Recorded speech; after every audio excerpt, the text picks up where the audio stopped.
fucking DSA'd us again last night.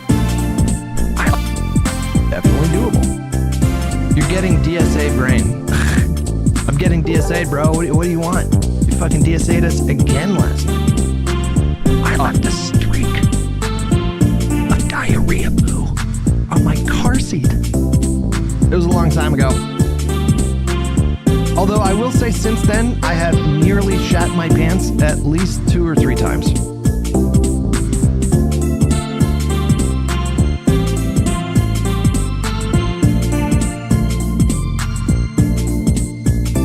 Although I will say since then, I have nearly shat my pants at least 2 or 3 times. Long time ago. Although I will say since then, I have nearly shat my pants at least 2 or 3 times.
What is going on, everybody? I hope everyone is having an amazing evening, afternoon, morning, whatever it is in your time zone.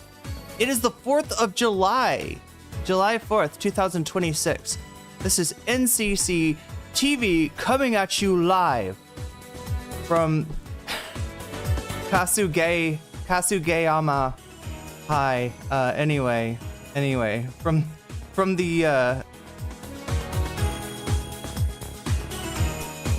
fallout shelter of Kasugeyama High. This is NCC TV coming at you live from the streets of Subaru City. We are live, or at least that's how it appears to my senses. Could be a brain in a jar somewhere, don't know.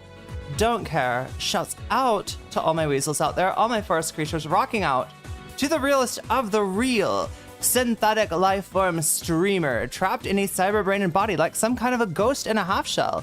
In this late stage, hyper-capitalist dystopia, forced to exist in this twilight realm to pay off my debt to society and my student loans. I hope you're having a good day, whoever, whatever, wherever, and however you are. We're about to jump right into it here on twitch.tv, youtube.com, high risk, high reward, high on life, or whatever simulation, simulacrum, simultaneous, spontaneous singularity of consciousness this was or will be sometime in the not too distant cyber future. Oh my god, chat, cyber future. Cyber future is here. How are we doing today? How is Hutch doing? It turns out he's still crashing out. It turns out that the crash outs will continue until ideology improves. I don't know. Until, God, this guy, like, for somebody that's so much about electoralism, if you don't know, for years and years and years, DGG prided themselves on electoralism. Like, the statement that they would use against the tankies, the leftist menace, like, you know, everyone like that. That's a great name, chat. Somebody should come up with that should be a YouTube channel, the leftist menace.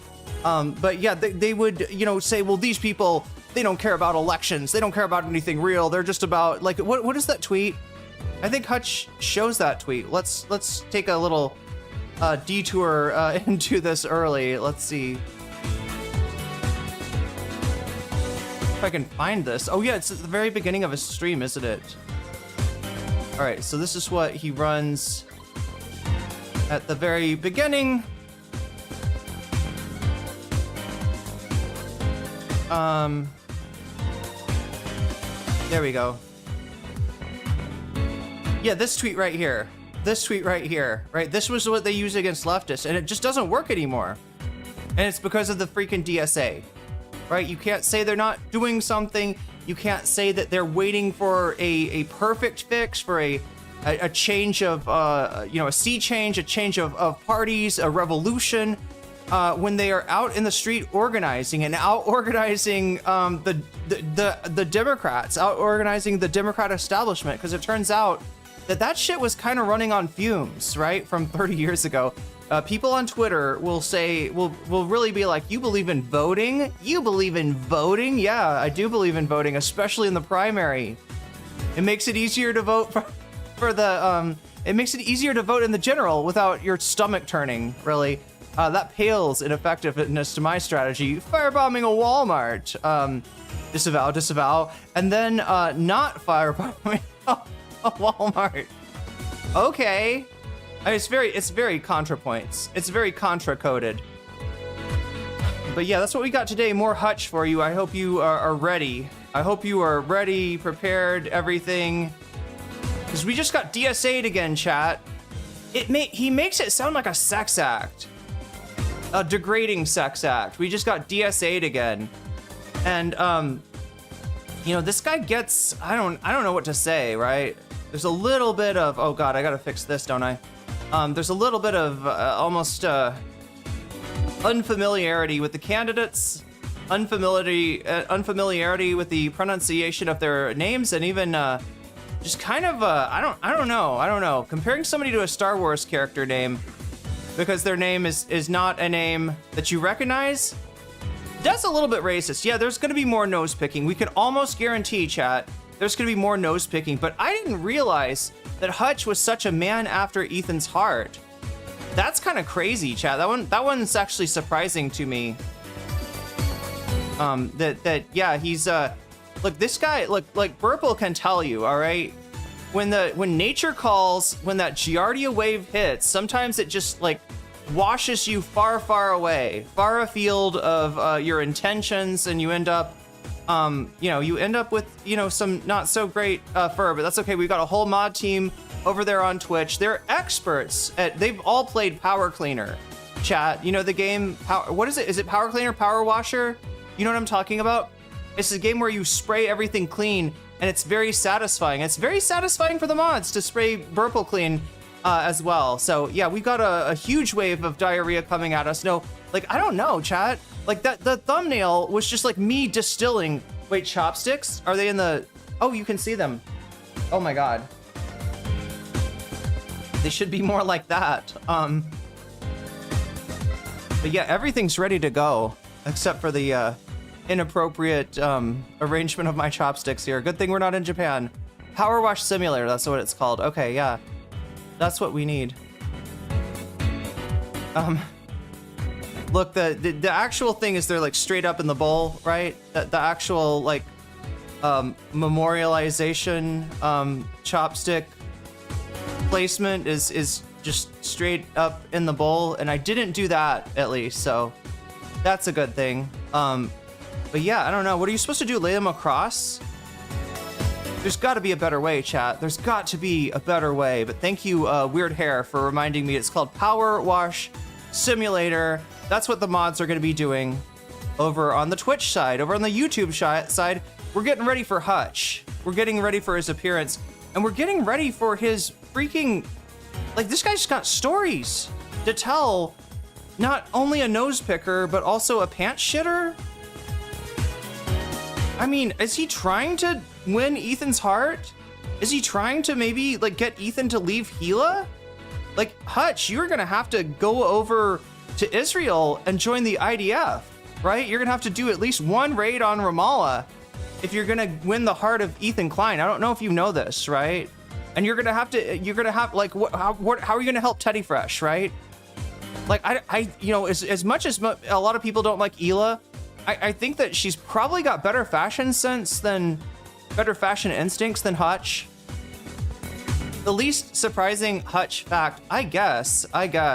Well, there's like a, I think what we heard was at the beginning of the show here, was there's like a reward or like a stream alert. You know, like when you, if you do a super chat and it goes, and reads your super chat out. We don't have one for super stickers. That sucks. I wish Stream Elements would fix that. I don't think they will. I don't know. I need like my own plugins or something. But yeah, if you gift subs, you know, it goes, wow, right? You know that stuff? Those are stream alerts, right? It lets me know, oh, somebody is donating. You should thank them, right? And it lets you know that you're super awesome for donating. Oh my gosh, and it lets me know that my hair is starting to make me sweat on my back and I gotta put it up in a bun or something to avoid that. Do I have a little bit of this?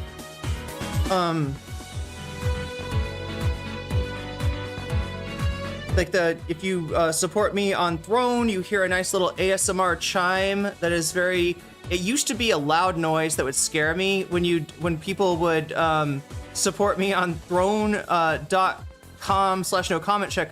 I would actually jump out of my chair a little bit because it's a little bit too loud. But then I found the settings, I fixed it, and now it's the opposite. It's a nice ASMR vibe, a nice ASMR sound. Or on Twitch. Wait, what happens on Twitch? Oh yeah, you hear the bubbles.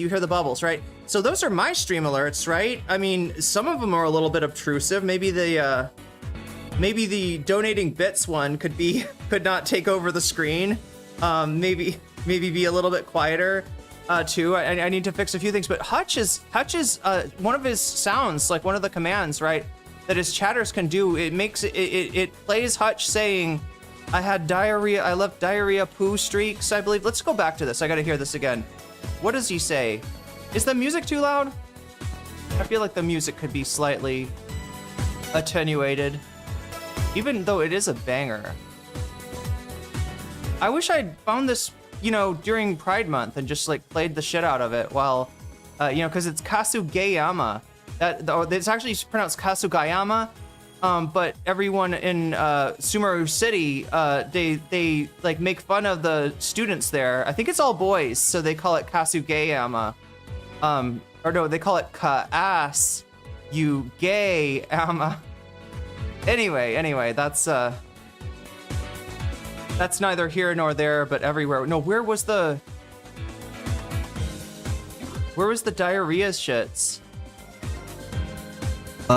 Jay Greaves, Mookery, Tyler Morgie, Lube, Potato Little Boots, Gord, bro. Fucking told you this was gonna happen. This is what happens when you run a fucking supermodel in an election. And also, guys, What is he talking about? if I'm not mistaken, Pizza time. if I'm not mistaken, I think Hickenlooper won by less than 10? Yeah, it's actually down to somewhere around 6 last I checked. We're looking for the DSA. Moro Gonzalez is where are the results for this? 10% reporting right now. Oh my god, I'm gonna have to get the freaking transcript out. Chat, we got a bit of a gauntlet for me to run before I get started with Hutch, so I'm gonna get over to that. But let me just see if I can find the.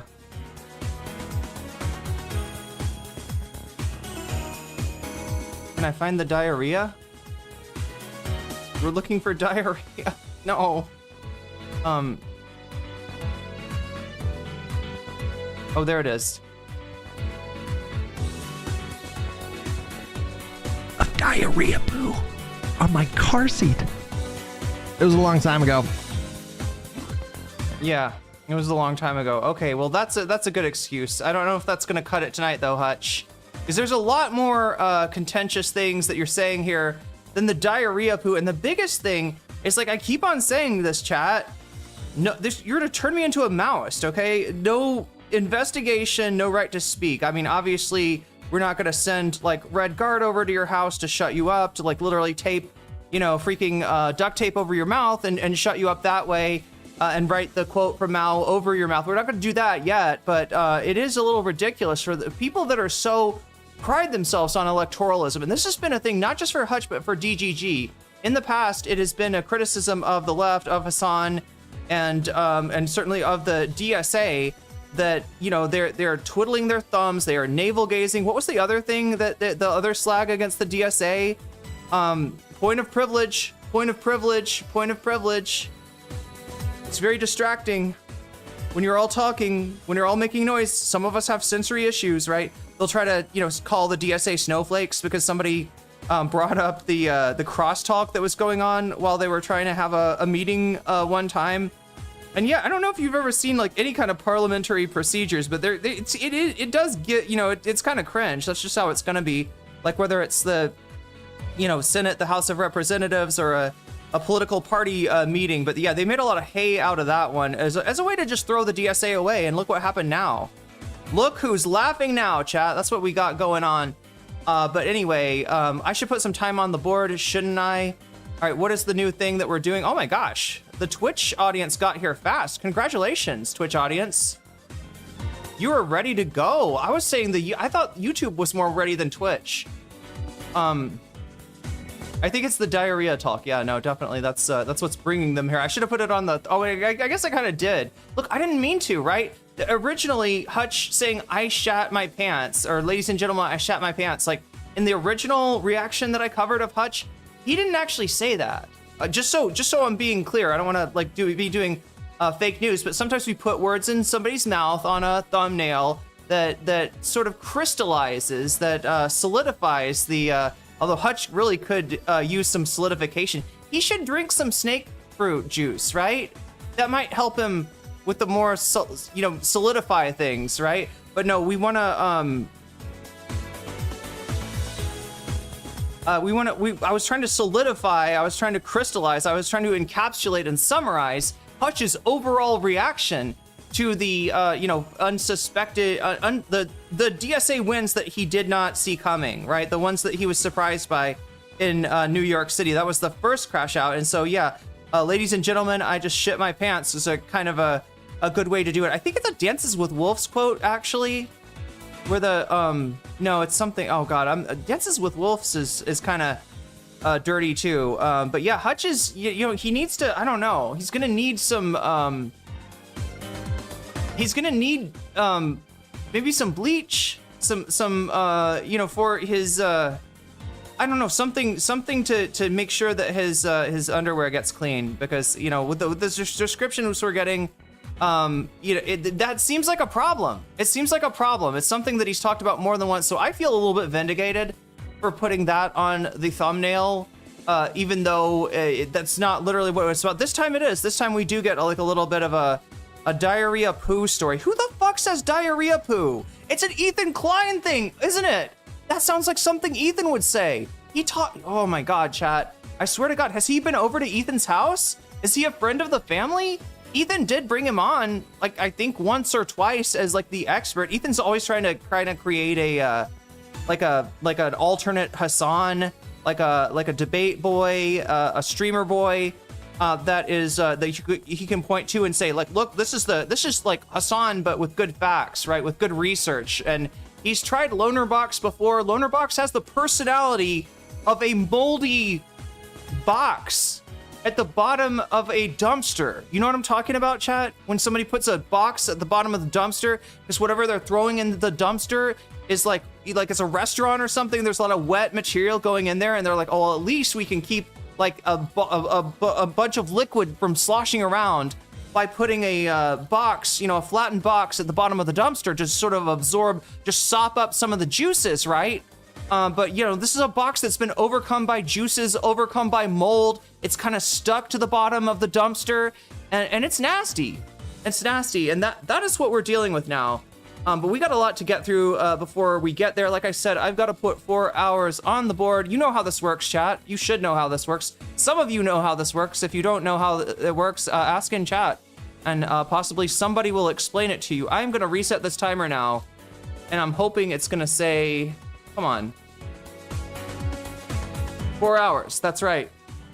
We start with 4 hours, okay?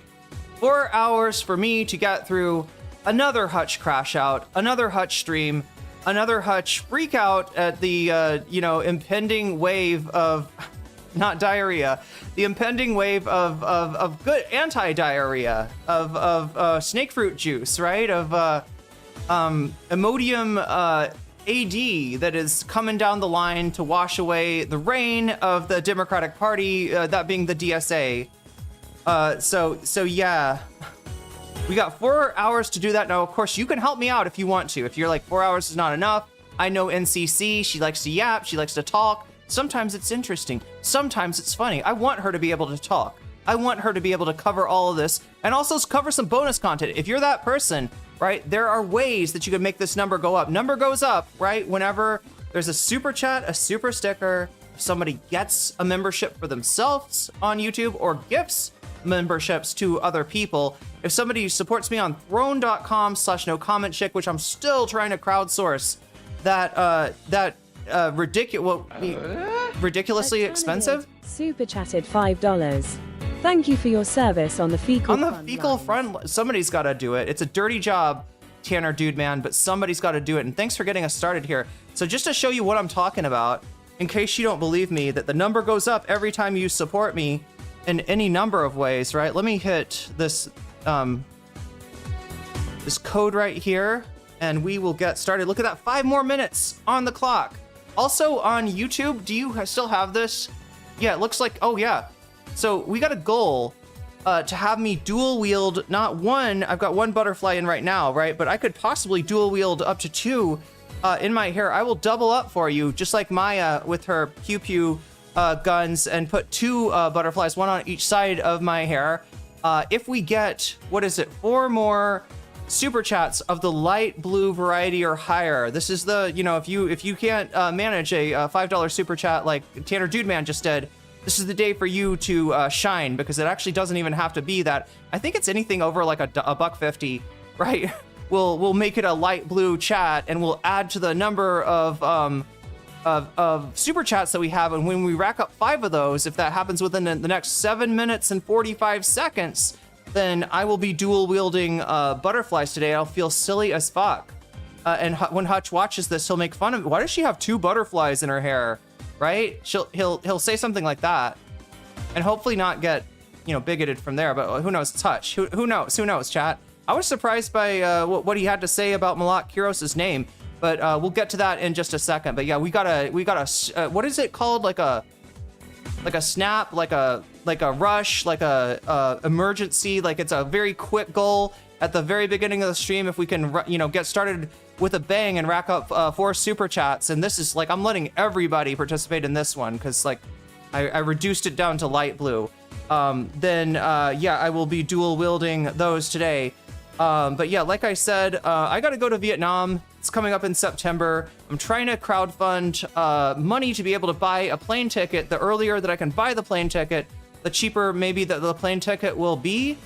And yeah, I got to go to Vietnam in order to go to the embassy there and reapply for my Thai visa to learn Thai for yet another year, right? I've learned a lot in 1 year. I'm hoping to, you know, leave to Vietnam and then come back.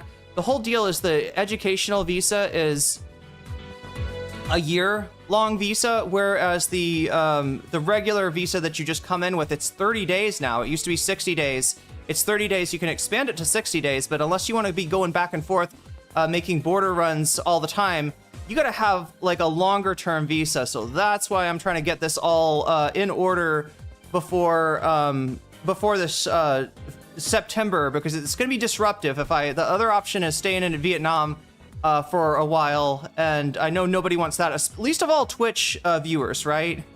Last time I was in Vietnam, I was unable to use Twitch.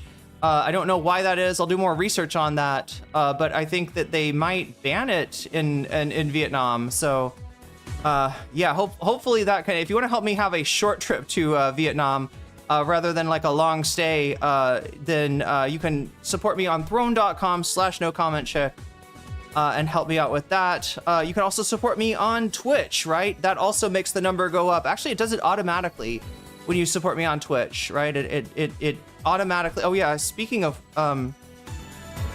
we've got to get, look, Tanner Dudeman got us started today, right? So whenever you support the stream, you hear that. That's the sound of continuity. That's the sound that lets you know that the stream is going to go on and be a little bit longer, and I'll be able to cover more and potentially bonus content, which is what I need to talk about next, right? So if you're on our YouTube channel right now, you might see a poll at the bottom of the chat. If you click on that, you can vote for one of 4 items. And 36 of you have already, so thank you for doing that. Also, while you're doing that, 4 minutes left on the super chat goal. While you're doing that, it really helps me if you like the stream, especially early on, right? As far as like stream numbers, like how many, you know, I don't really sweat it. I don't really worry about it that much, especially as we're changing times. But you know, some people get concerned of like, why is there nobody to talk to here? Why is chat so slow? Well, if you're that kind of person, you can do something about that just by liking the stream, right? You're telling YouTube, this is actually good. I'm not only in here watching, I'm enjoying it, right? So, you know, you can do that while you vote. What are the items that we have to vote for today? We got a cringe denims takedown by an Israeli VTuber. And I'm not sure entirely about this VTuber, right? But they're talking about Israel an awful lot, talking about being in Israel an awful lot. I think they're Israeli, maybe. I could be wrong.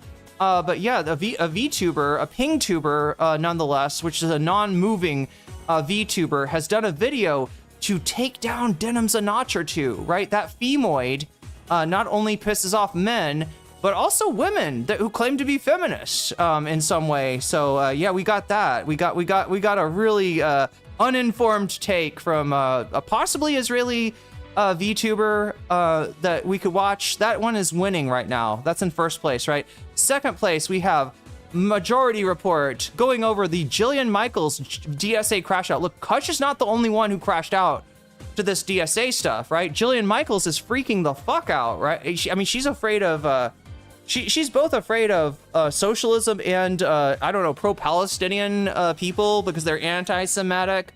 So yeah, more you know, hand-wringing about false accusations of anti-Semitism. from Jillian Michaels, and you know, the majority of reports favorite person.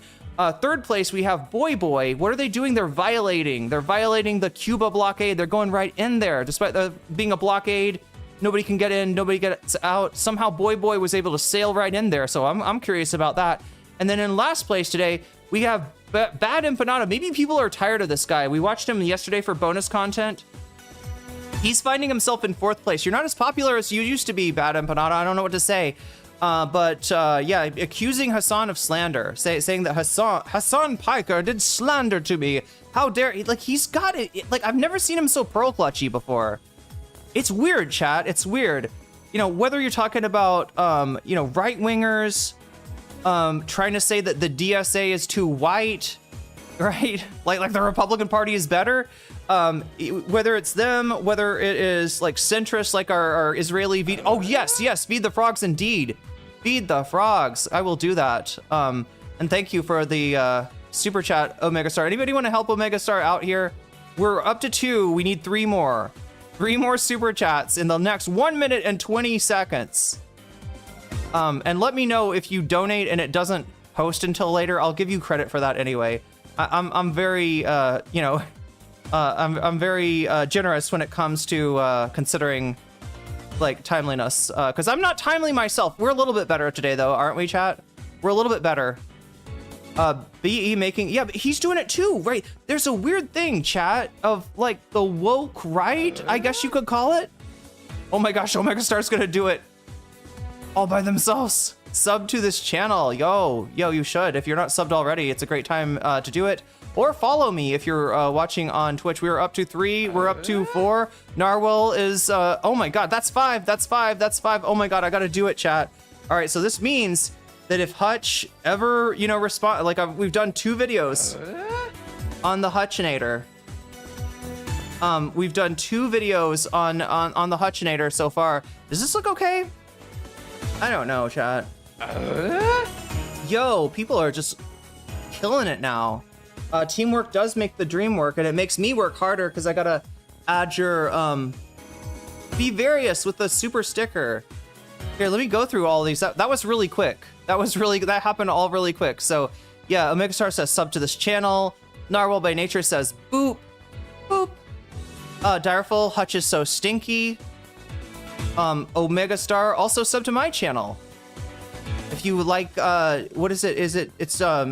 It's Doom content, right? It's like custom maps and stuff. If I'm not mistaken, maybe there's more. But yeah, be various. Thank you for the super sticker. That is the infinite deal with it, I believe. Is that what we would call this? Look at this, chat. Infinite deal with it. I wish I had glasses like that, you know, just in the morning, my glasses would just infinitely fall on my face to wake me up. That would be a great way to... No, I'm dealing with an alarm now, chat.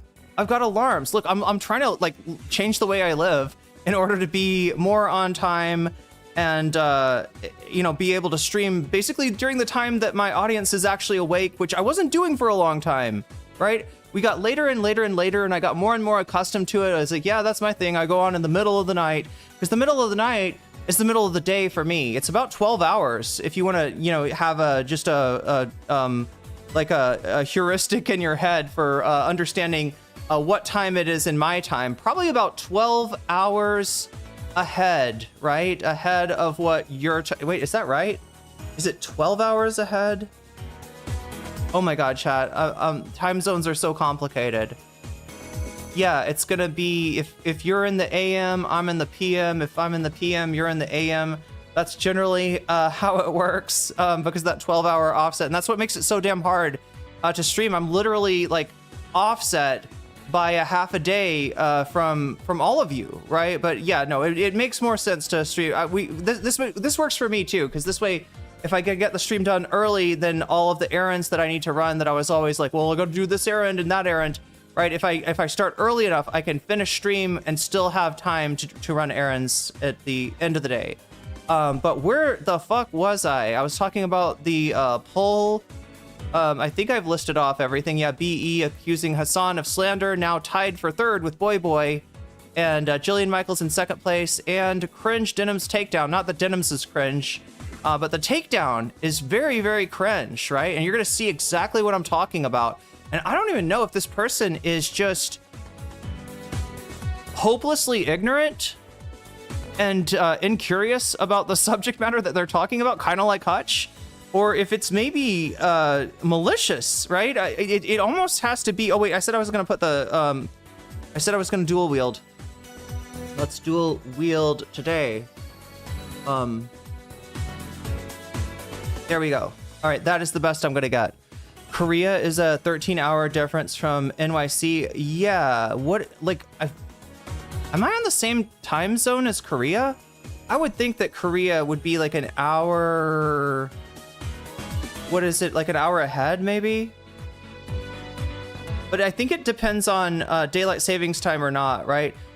Normally, I guess I'm 12 hours from the East Coast and 9 hours from the West Coast. I feel like I'm not saying this right. I feel like I need to look at a map.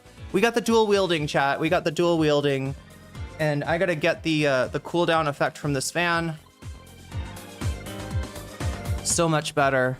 And yeah, so if you don't know, I've got a new schedule now. Part of that is coming on earlier. I'm shooting for 7 p.m.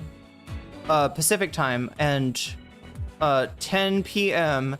Eastern time, right? That's what we're shooting for me coming on screen. I'm a little bit shy of that so far, but not too much. God damn it.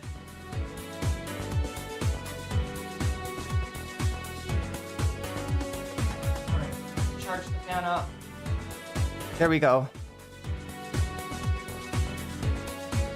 Move the fan to where it's directly hitting my face. There we go. That feels way better. Yeah, because I could tell when I started to put that butterfly in, I'm like, okay, I'm sweaty. I gotta take care of this. ContraPoints is gonna get after me for my sweatiness if I'm not careful here.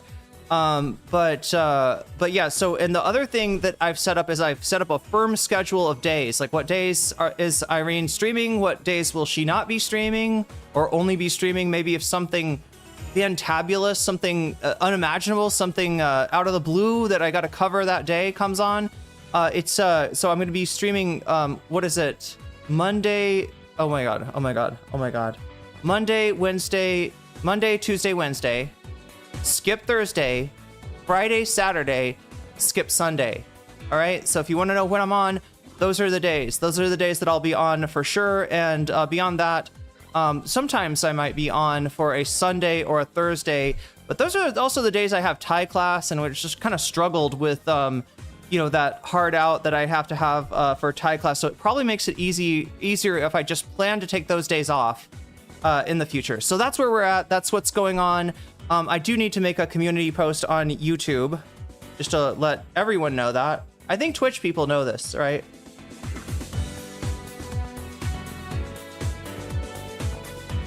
I still think all the right-wing VTubers are teal. The things are a teal thing. It reeks of him. Potentially, yeah. Because, like, again, we've seen them kind of capture little cultural niches or little online niches, right? This is, kind of Steve Bannon's playbook.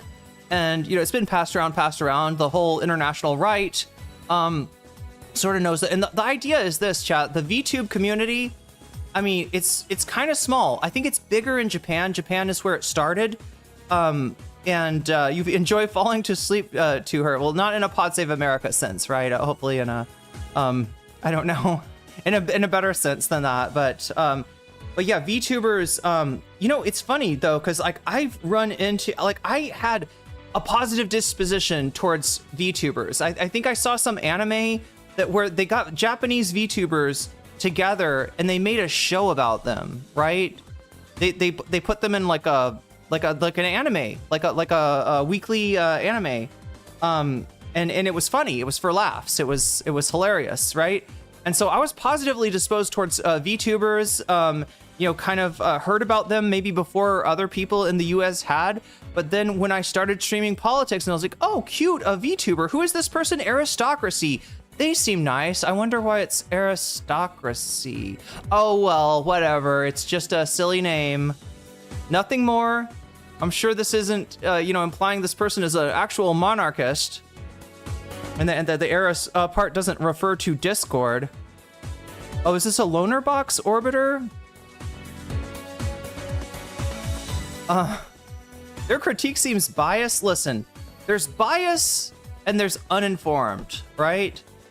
There's biased and there's like, I don't know what the fuck I'm talking about, right? I saw a picture of Denims with Hitler on her ass, and I'm just gonna take that at face value, do no more research. I'll be like, wow, what a bad girl. She put Hitler on her ass. Why would she do that? That sounds strange. Oh well, she must be anti-Semitic. Hitler on the ass. There we go. Got her. But we'll get into that later, maybe. Like, that's at 32%. Jillian Michaels crash out on the majority report, or them covering it. We might actually, I got the Jillian VOD or the video that is taken from, so we might look for more if that ends up being interesting. And then Boy and BE tied for 4th place. But yeah, like I said, there is ignorance, there is bias, and then there's straight up lying. And we're gonna try to determine which one this one is, because I can't quite tell. Quite tell. Are kids even into VTubers? I don't know. I was under the impression that it was mostly adults. It feels like it's definitely like adults that do, VTubers and often have. Am I right about this? They often have like a voice filter to make themselves sound younger. And that's the other thing, right? You know, one way to make the VTuber community more toxic and more right-wing is actually to, I don't know, have younger looking VTube models that are basically playing to the same audience as like Lolicon, even though obviously they're not NSFW or anything. Hopefully they're not saying anything. I don't know, chat, but yeah, that's true as well. Like Rev says, Desu, right? It's a grown-ass man behind a I don't know, underage girl looking VTuber, proponent of Lolicon, proponent of all that kind of stuff. So yeah, I don't know. There seems to be something to that, because yeah, I've experienced a lot of right-wing VTubers, a lot of cursed VTubers. Okay, so I gotta get our shit together here. Okay.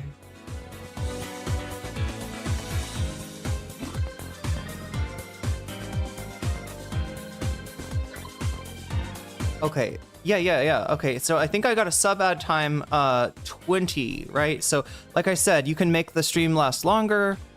Every time you support the stream, I grow stronger, and the stream lasts longer, and we get to cover more bonus content, or bonus content at all, because again, if I don't have much time to work with, the prognosis is not good, but I do as much bonus time as I can, right? At the end of the stream, I cover whatever time we have left we use for bonus content. So if you want to get more bonus content, you can, if you want to get more bonus content, super chat, super sticker, getting yourself a membership, gifting a membership, supporting me on throne.com/nocommentchick, or patreon.com/nocommentchick, or even over on Twitch, which did you know you can do for free?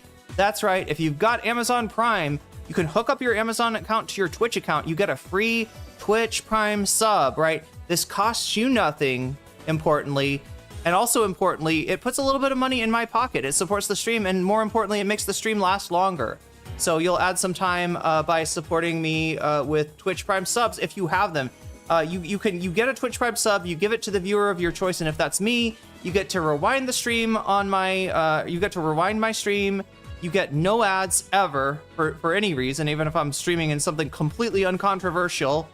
And what else do you get? You get emotes. That's right, we got emotes, right? Including the new possum emote, which is gonna stand for the Twitter stream when we start triple streaming and also streaming to Twitter. I guess the Twitter crowd will be possums, something like that.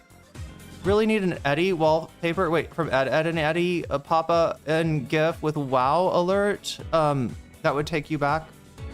Wait, did I have that? Or was somebody else maybe? I'm just reading through chat here. Oh wait, so yeah, so I'm adding the time that people put back like that, and I'm gonna give you, there's a bunch of these here. All right, that is for a megastar. That is also for a megastar. That is for Narwhal by Nature.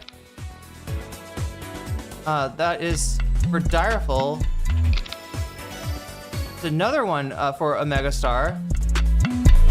Also sub to a Megastar if you want to see some more cool custom maps of Doom. And then Vivarius. All right, that's a lot of continuity at the very beginning. So, someone said facts, loner dumps. We got the juices.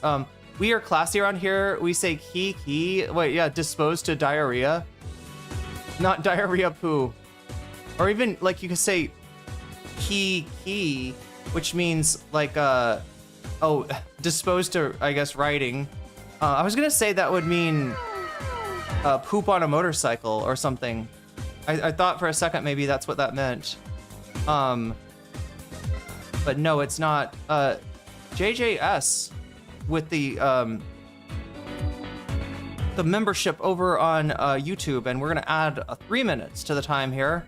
Oh my god, chat, I'm still supposed to translate. I almost forgot this. I need to try to translate my opening into Thai. That's gonna be difficult. I might have to ask my teacher. I wonder if I get there early sometimes, chat. I just chat with my teacher who is there early. I wonder if I could ask. No, it would be so. I would have to explain everything. I would have to explain that, like, you know, I am not having psychosis and think that I am really trapped in a cyber brain and body like some kind of ghost in a half shell in this late stage hyper-capitalist dystopia. And hyper-capitalist, that I get to explain my politics? I don't know. Too much explanation, I think. But yeah, we were gonna sub add time 3 to this, and we are going to hear that continuity sound once again. There we go, and it should say 28. It says, wait, is it? I thought, for some reason, I thought it was more than that. Anyway, yeah, 28. On there, and I've got a, well, first thing is first, I gotta shout out my, oh my god, I gotta shout out my Patreons, right? Because if you support me on Patreon at the $5 level or above, I give you a fancy shout out at the beginning and end of every stream, and then I take a drink.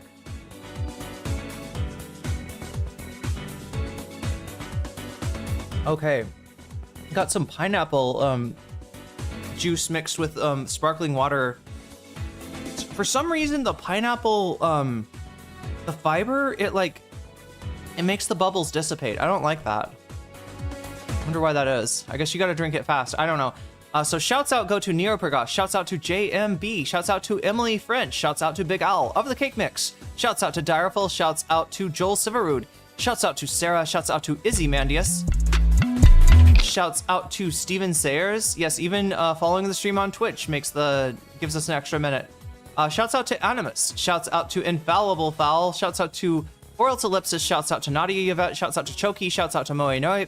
Shouts out to Temporal Insanity. Shouts out to Buffy Geek. Shouts out, and a fancy shout out to Rachel K, Omega Star, Crystal Saphira, and Xerix. Weasels. In a good way. I had somebody say that they got a gift membership on YouTube and they were mad, and I looked at their account on Twitter, and they seem to be maybe like a Destiny follower or something like that. I'm not sure. Like I think they like somebody that I don't like, so they were mad. They were a little bit mad. You're drinking a cherry cola Olipop? Is that one good? I've had a few of that brand. I haven't tried their cherry cola.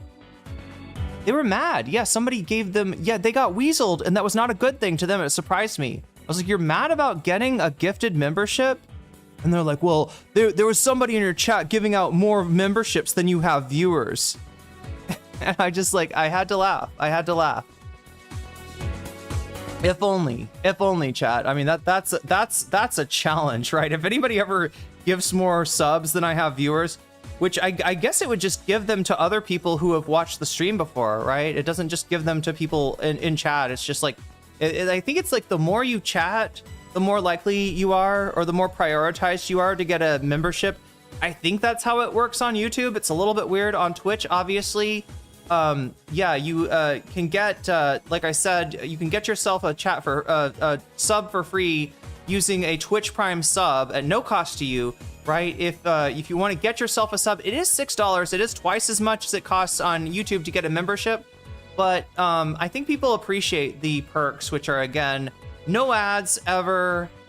I think, let me know if it ever shows you an ad. I don't think it should show you an ad, right? No ads ever. You get to rewind the stream, and you get animated emojis, which are pretty cool.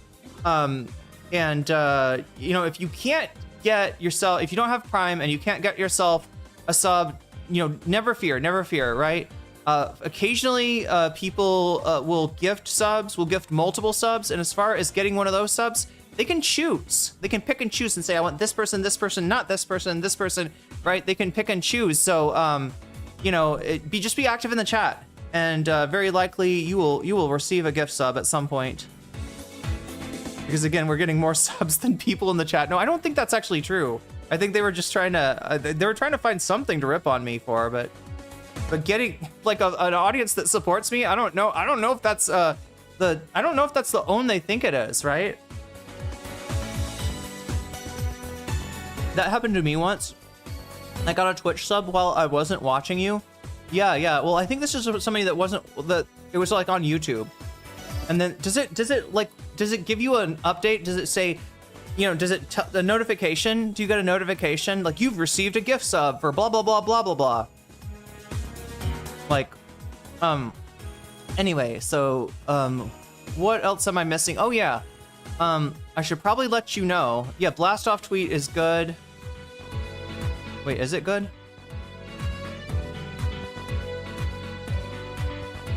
Oh, I found it.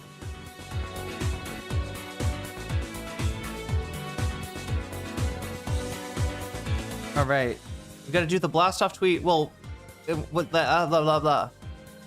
Gotta do this first. All right. So yeah, one of the something that you get that's for you when you support the stream again in any of those ways is you get to tell me which of these topics you want to see as bonus content, right? So in addition to the voting that goes over at youtube.com, and if you're watching on Twitch, feel free to click on YouTube. Find my channel, find my stream, and scroll down and find the chat, and then you can vote. You can click on the poll and you can vote there. And what did I say? It's like about 40 of you have already. I think 41 of you have voted already. So get over there and vote. Make your voice heard. And also, when you support the stream in any of those ways that I mentioned, super chat, super sticker, getting yourself a membership, gifting a membership, supporting me on Throne or on Patreon, or supporting me on Twitch, you have the right to let me know which of these topics you want to see, and I will put your donation as a percentage right there. Right, you will boost your favorite topic, and help it win at the end, because I add these to the poll, and that's how we decide what bonus content I'm going to be watching. That's how it all works. So you can do that. You can even say Vox Populi if you're like, I don't want to put my thumb on the scale. I would just like the chatters to get what they want, what they're voting for. Okay, I got you. You can say Vox Populi, and then your vote will count against other people interfering with the poll. It'll make that a little bit harder. So you can do that. You can also say gaming, right? We do gaming every Friday. Right now, I am in a playthrough of Persona 2 Innocent Sin. Afterwards, we're probably going to play a little bit of Kingdom Hearts, maybe some Birth by Sleep Fragmentary Passage. I don't know. That's kind of a classic, to me at least. We got that, and then we'll do Eternal Punishment after that. So yeah, if you want a video game stream, you know, this Friday, my only requirement is that we got 100 yen in the kitty. In Persona 2, there is a detective agency that you go into. They've got one of those kitties, one of those yellow kitties with a bell, and you can put 100 yen into it, and if you do, the kitty will say meow meow. If you put 100, you know, if we get 100% in this kitty, then we have another edition of Persona 2 like we did last night, and I made some progress, chat. We met Ulala. We met the boxer chick. She's awesome. I mean, they kind of do her dirty in the script by making it like, you know, she's violent because she's a boxer, and, you know, she hates her ex-boyfriend. Like they do. I don't know if they have her putting the ex-boyfriend's picture on the bag. I've had trainers try to tell me that. Like, you got like an ex-boyfriend or something, maybe you could print out a picture of him, we'll put him on the bag, you can punch him. And I was just like, I don't need that. I'm just having fun, man. I don't need to, plunge. I don't need to relive past relationships here at Title Boxing Gym. But yeah. But yeah, you could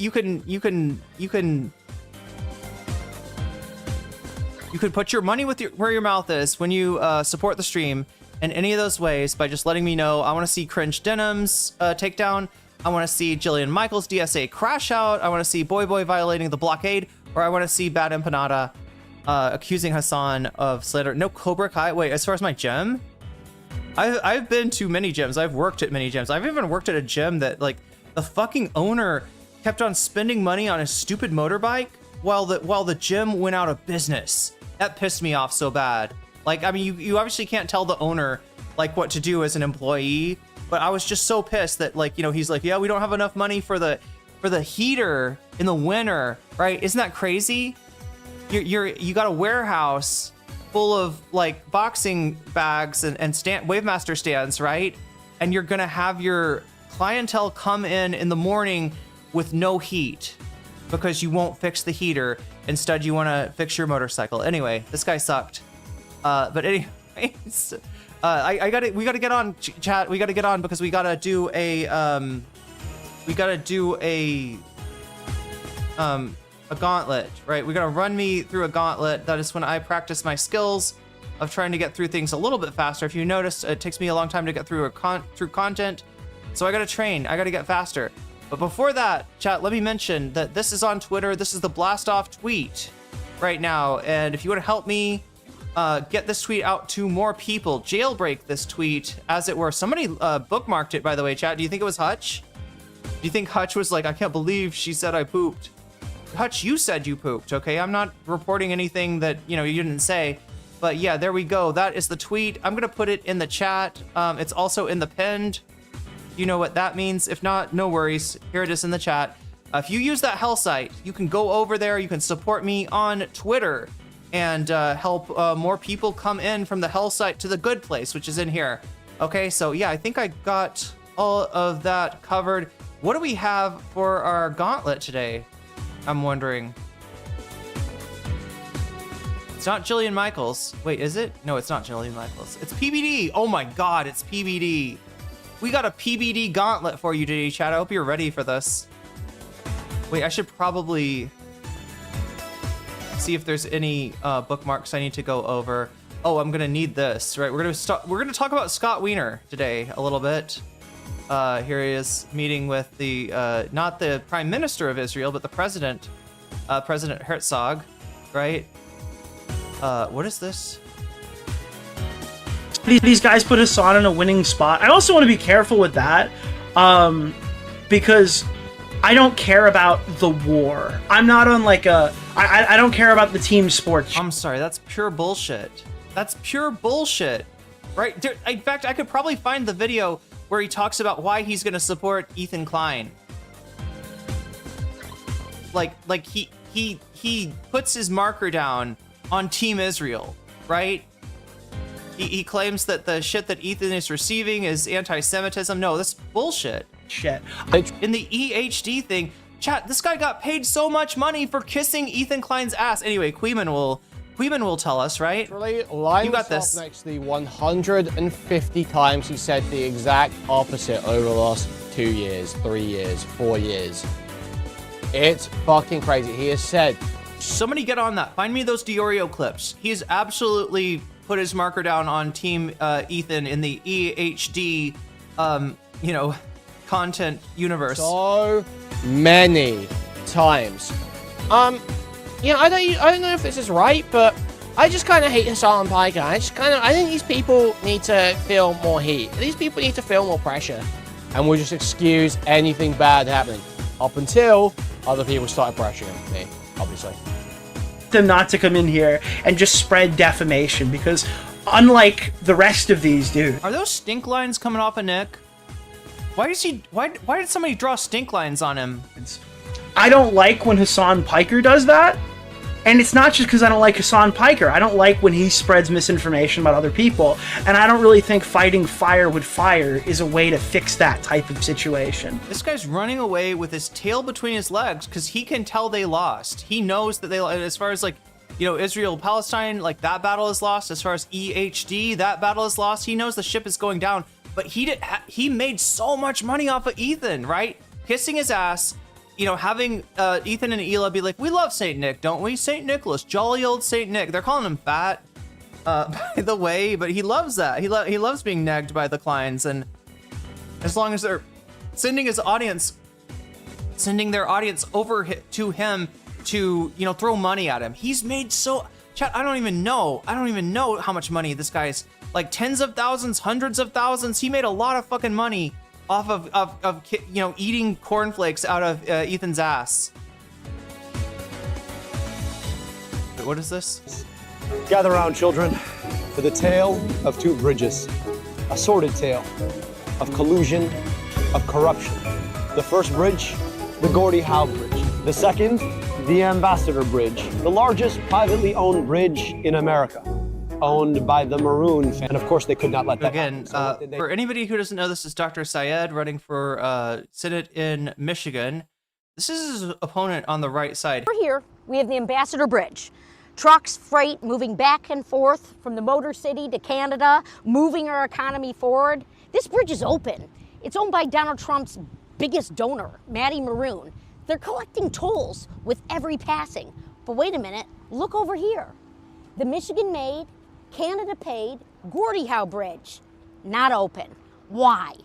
Because Donald Trump will sell out our country to the highest bidder. At Columbia, super chatted $5.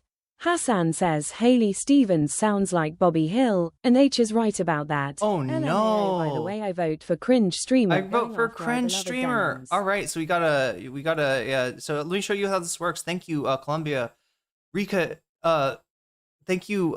You've got good timing. You got really good timing. Let me show you how this works. Look at that, Columbia Rican with the super chat. I'm adding 5%, and yes, at the end of the stream, I'll add 5%. And that'll you know, potentially push this topic over the hump. So yeah, there we go. Haley Stevens just ripping off scripts from Dr. Abdul Syed in Michigan. What do we got here? Oh god, this one's long. Speaking of weirdos, we're not gonna watch all of this. Streamer Destiny is now instructing his audience to harass any journalist or content creator who collaborates with Hassan and claims someone is going to die very soon. I think I covered this. Already. Okay, so there we go. That is the Twitter for today. And again, if you want to support my my blast off tweet, it's right here. It's already getting some support. And yeah, this is. I'll put the link one more time. If anybody uses the Hell site, I would appreciate your likes, your retweets, or your comments. Especially the comments. The comments are great. All right, there we go, chat. We got to get to a PBD-based... Nope. What? How? Oh, because I cop... Oh, my God. I'm so silly. Let's try this again. Got to do the gauntlet here. Copy the link. Put the link right there. Boom. Kid maxing. Ultimate...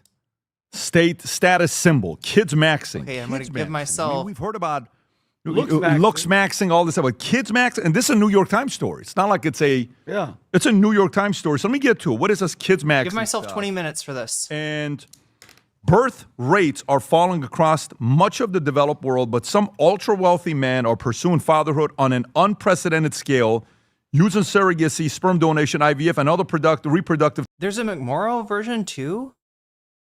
God damn, I gotta look that up. Oh my god, come on, PBD. What is your problem? Why aren't you responding to the play button? Technologies.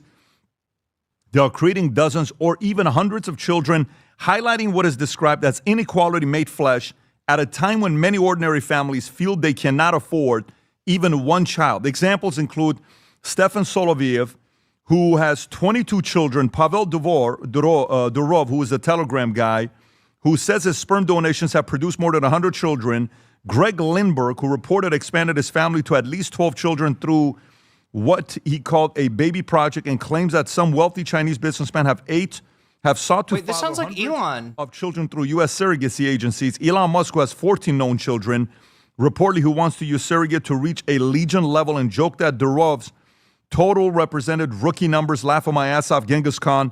Many of these men appear to view spreading their DNA as a public good. Musk has said smart or even rich people should have more children. Durov called the sperm high-quality donor material. Jeffrey Epstein reportedly admired a sperm bank associated with Nobel Prize winners. The common thread is a belief that their bloodlines deserve to be multiplied. Modern reproductive technology allows these ambitions. This is bad, chat. This is really bad, right? These guys are about to cause a crash in the stock market. I'm talking about the tech bros, right? They're definitely causing massive social problems in the United States through their accrual of wealth and squeezing every last cent out of the working class, right? There's going to be hell to pay one of these days, okay? Like one of these days, these guys are going to be regarded as monsters. People are going to talk about them like they're fucking aliens from another planet that need to be dealt with like aliens from another planet, which means some kind of a fancy laser gun or something. I don't know. Ask Sigourney Weaver how you deal with an alien from another planet, right? People are going to be wanting to fucking push these motherfuckers out the goddamn, what do you call it, chat? In the airlock. Yeah, they're going to be wanting to push these guys out of the airlock, right? If you are having all these kids, right?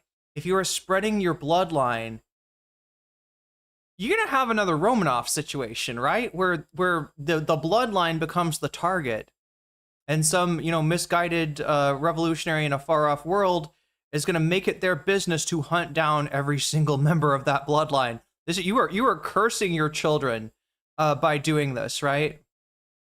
To expand, like people are going to get fucking murked on because there's a rumor that they're like Elon Musk's kid or Elon Musk's grandkid or something, right? Far beyond historical limits, IVF and surrogacy make it possible to create many pregnancies simultaneously while selecting traits such as sex or screening embryos for disease. One egg donor said Lindbergh wanted 12 blonde-haired, blue-eyed boys, while Epstein's email reflected a similar fixation on blue eyes. Musk has reportedly used polygenic embryo screening. Tom, what do you think about the story? So I wonder if the New York Times understands that kid maxing involves not having abortions. It seems That's like so funny. You are so funny. It seems you know like, what? You're a comic, Tom. No. I'm just wondering if the New York Times. I'm actually with Tom on that joke. I wonder if they. I wonder if they realize the credit he deserves. I wonder if the editorial board realizes what this story actually meant. So you know what? This has been going on for a while. I mean, you go back. The reason they bring up Genghis Khan is because there were these leaders in history that wanted to have many kids, and they wanted their heritage to be spread. And so, do I think that there's people out there doing this? Yeah, I do. I think it's kind of messed up. I think if you're going to have kids, make them yours. You and your wife, raise them. Build great citizens out of them, build great people out of them. Do you think some of these guys are doing this without talking about it to their wife? Do you think that this is a way, like, I guess it wouldn't be cheating, but it's almost like cheating? Chat, is it cheating if you're in a marriage, if you secretly, send your sperm out to be used by? That's what I think. I've just creating a larger mob in the name of yourself. And, we saw the flaw in the Epstein where he wrote about that. We saw that terrible, terrible flaw where you're just out there trying to, spread your progeny everywhere. And so, I see the impulse to it, but if you want to have a big family, make it yours. Raise them yours. Adam. This is an interesting conversation. Obviously, Elon Musk is leading the league on kid maxing. No, it is a really interesting conversation because on one hand, like this, nobody likes this. Like if this was Fallout, there'd be like a sign of like, nobody liked that, right? The little notification, right? You do something and they're like, nobody liked that, or everybody hated that or whatever. But yeah, they gotta play to the crowd, more like the Habsburgs. There we go. money is only valuable to them in as much as they can keep us from having it. Yeah, or benefit. Yeah, a lot of that, consolidation of wealth is just about that. It's really about leverage, I think, more than anything. At Columbia, super chatted $5.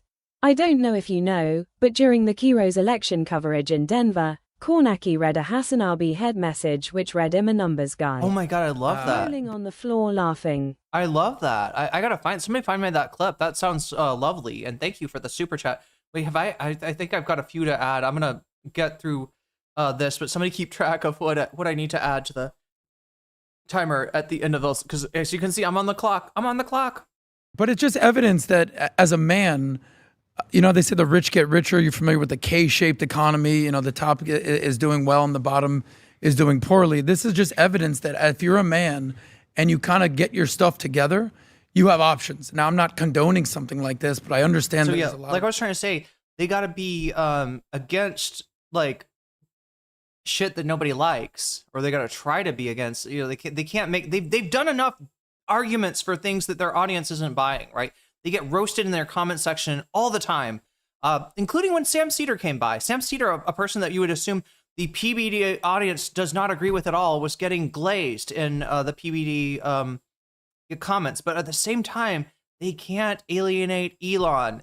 All of these dudes' wet dream is for Elon to retweet them. And it's not going to happen if the hats represent the people that they have eaten. Wait, what hats? Oh my God. I still have a pair of PBD's fucking hideous $600 shoes. How did you get those? Sent the Kornacki clip. Nice. We'll look at that in a second. Guys that do. I'll actually tell you a funny story about that. But the top 10% of men, whether it becomes looks maxing or money maxing or status maxing, you have options. And what are the options that you have? Where to live, what to do, what women, and what you want to do with your children. So here's what I'm going to say. Any of this maxing stuff, whether it's watch maxing like Ethan Klein, it is yacht maxing like oh my God, was it Bezos? Or kid maxing, or any of the shit, right? What's the problem with this? All right. Anybody ever eat school lunch? Maybe this is just an America thing. All right. I don't know if it's the same in other countries, right? Hopefully you've got better school lunches than us, but the procedure is that you go to the lunchroom when you're let out of class, you get in line, and in that line you get, a plate, somebody puts the main dish, some vegetables, they try to make it balanced, right? There's somewhat balanced. I mean, it's not great, right? Nobody loves school lunch, right? But everybody's hungry. All right. And so you get that school lunch. Now there is a thing called seconds, which is you go back up and you get more, right?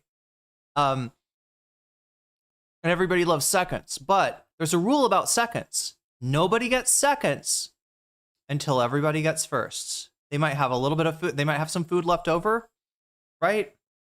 But you can't have somebody like this. Would be like if you got a table full of people with like 4 or 5 plates. They're like playing with their food. They're like wasting their food. They've got more food than they could possibly eat. They got like all the good stuff they've got. Maybe they left the vegetables or whatever nobody wants to eat. That's what we're dealing with here. That's what we're dealing with. We gotta no more maxing anything.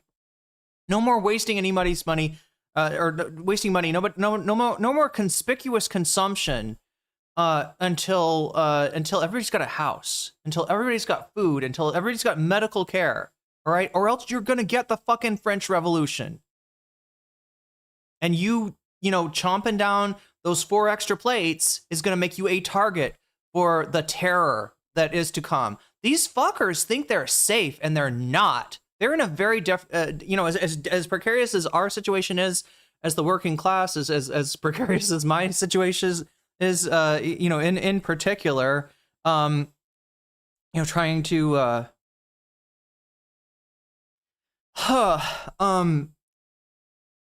they're in danger too.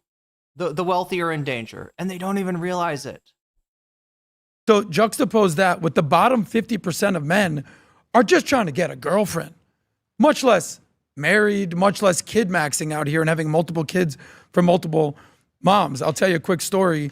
I don't think it's a secret. The Andrew Tate and Tristan Tate and some of their friends we were talking about this one time, and they were like, listen, I have this thing, and I have this thing, and I have this thing, and all these different women and these different kids. And I said, I hear you guys, and they're kind of advocating. This is maybe something you're interested in doing. I go, guys, this sounds really complicated. Like, how are you dealing with time zones, baby mama drama, baby drama? They're like, listen, you got to be built for this. I go, guys, respectfully, I don't think I'm built for this. I'm just trying to do one right now. So I understand that really, really rich guys maybe want to do something like this, but I just want to give PBD a shout out. 4 kids, leader. I think most men understand that, have a family, have kids, raise them, be with them together, and that's probably the best approach. But again, I'm not going to hate on the guys that want to have the benefits of success. Let me ask you a question. If all of a sudden I sat down with you guys and I said, Vinny, let's just say, Tom, we're having a conversation, the 3 of us, and the 4 of us, and I said, guys, I want to go out there and go to a sperm bank and donate 100 because I want to have 100 David kids out there. What would you tell me? Just have a conversation as if we're friends. What would you tell me? Vinny, here's what I want to do. It's going to cost me surrogacy. It's going to cost me $100,000 a pop. I get to pick the mom to make sure they're healthy. And I'm going to do it at 100 kids. Is what I want to do. It's going to cost me $10 million, but I want to make that investment. What do you guys think what about it? the fuck? Wait, what did he just say? Did he just say something crazy? Was that as crazy as it sounded? Yes, he's going to cost me. And success. Let me ask you a question. If all of a sudden I sat down with you guys and I said, Vinny, let's just say, Tom, we're having a conversation, the 3 of us, and the 4 of us, and I said, guys, I want to go out there and go to a sperm bank and donate 100 because I want to have 100 David kids out there.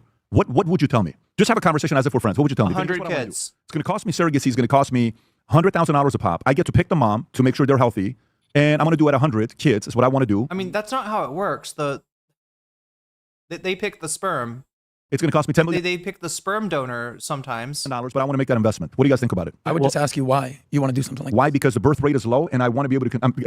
We're just role playing. Of course. The birth rate is low. Again, your audience is not worried about a low birth rate, right? They're worried about a low white birth rate, and actually, you having a higher birth rate makes them nervous. He's not reading this, chat. If you want to fucking grift to a white nationalist audience, PBD, you gotta say, I'm getting a vasectomy. All right. No more kids for me. It's just not responsible. Like, all right, you got to look at high large family as a negative stereotype threat, because that's how they regard it. Like, to them, it's bad enough that you're living here. The idea that you're gonna have 100 kids, no, you're gonna send your audience into. Wait, should I check, chat? Are they in a racist meltdown here? PBD will sell 5-minute conversations to his 100 kids on Connect. He's a numbers guy. True, he's a numbers guy. What is needed more than his father's presence, not fatherless children? Actually true.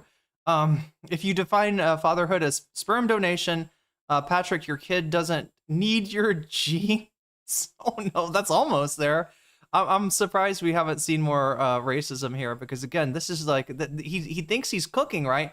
But he doesn't realize the birth rate people, they want white babies.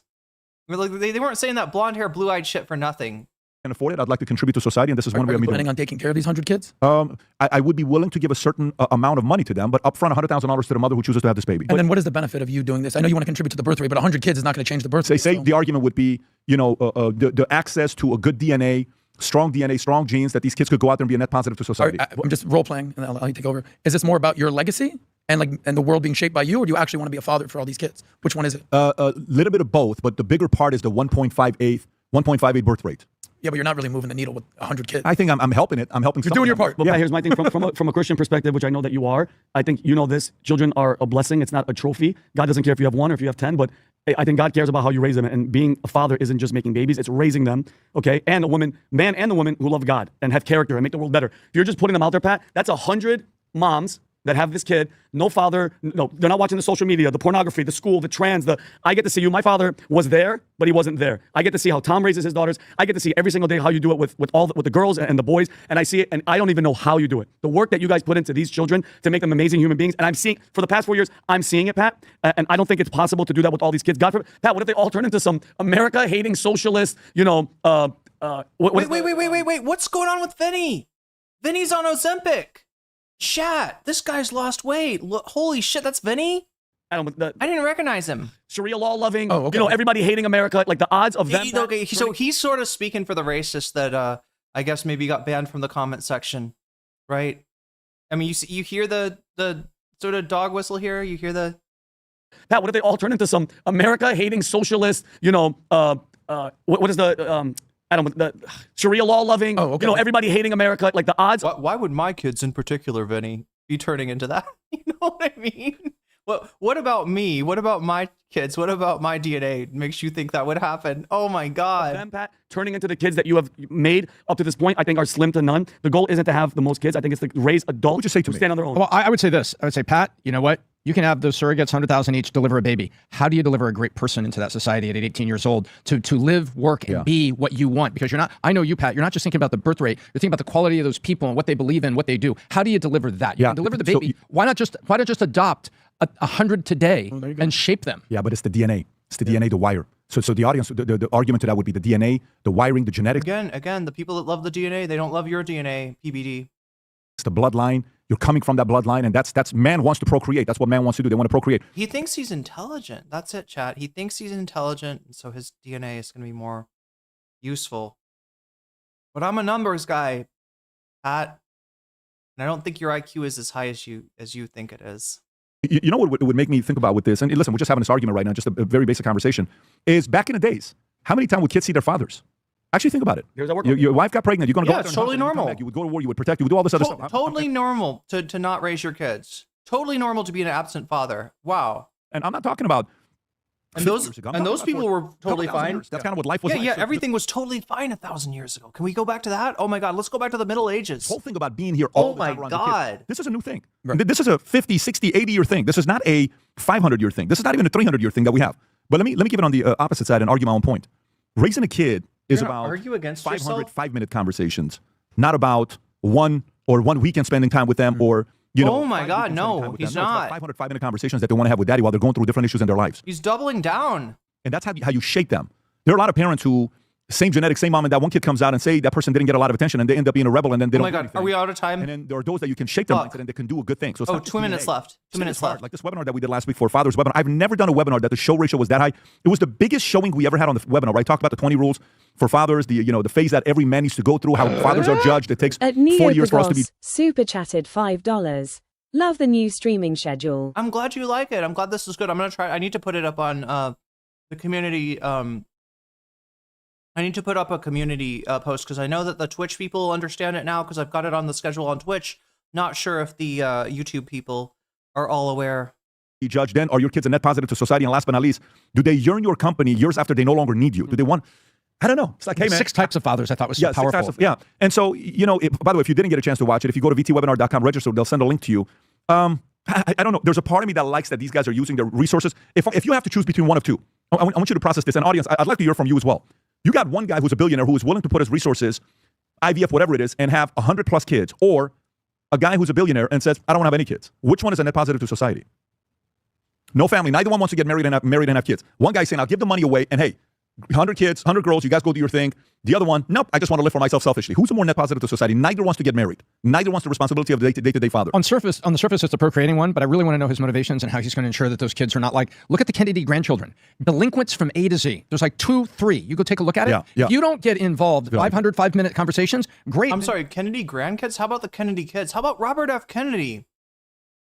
They're talking about the delinquents and the Kennedy family. They're not talking about like the way that RFK spent the first half of his life, which was on way too many drugs and not the fun kind either.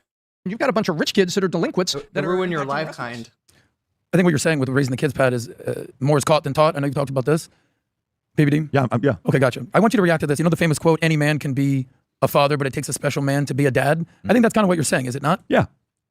Yeah, I am. But what I'm trying to say is I'm wondering if you have between the two, who's going to be a bigger net positive to society. This is 4th of July, and there's obviously a lot of stuff that's going on. About $30-40 billion is going to be spent on 4th of July, and we decided to do something special for everybody, especially for the VT and the Future Looks Bright audience. I want you to watch this clip here. Go for it.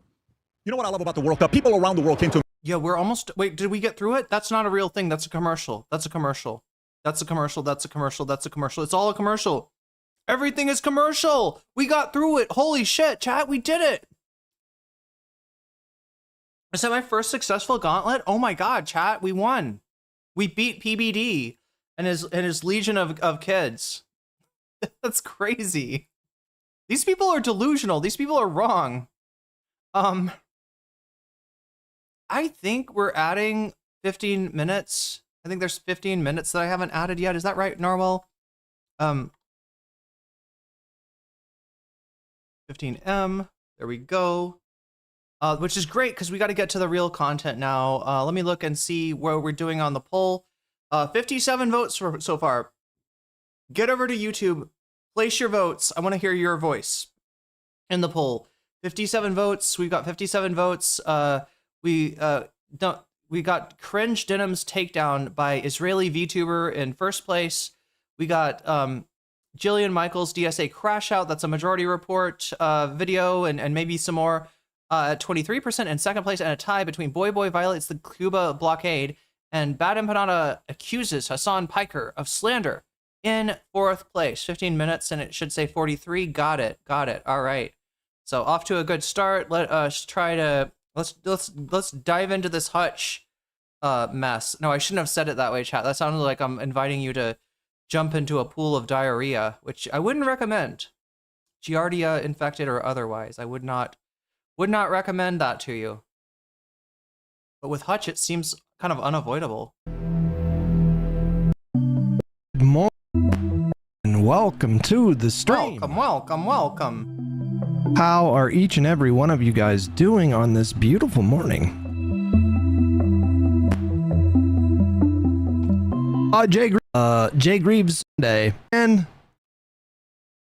oh guys, if I'm not mistaken, Pizza time.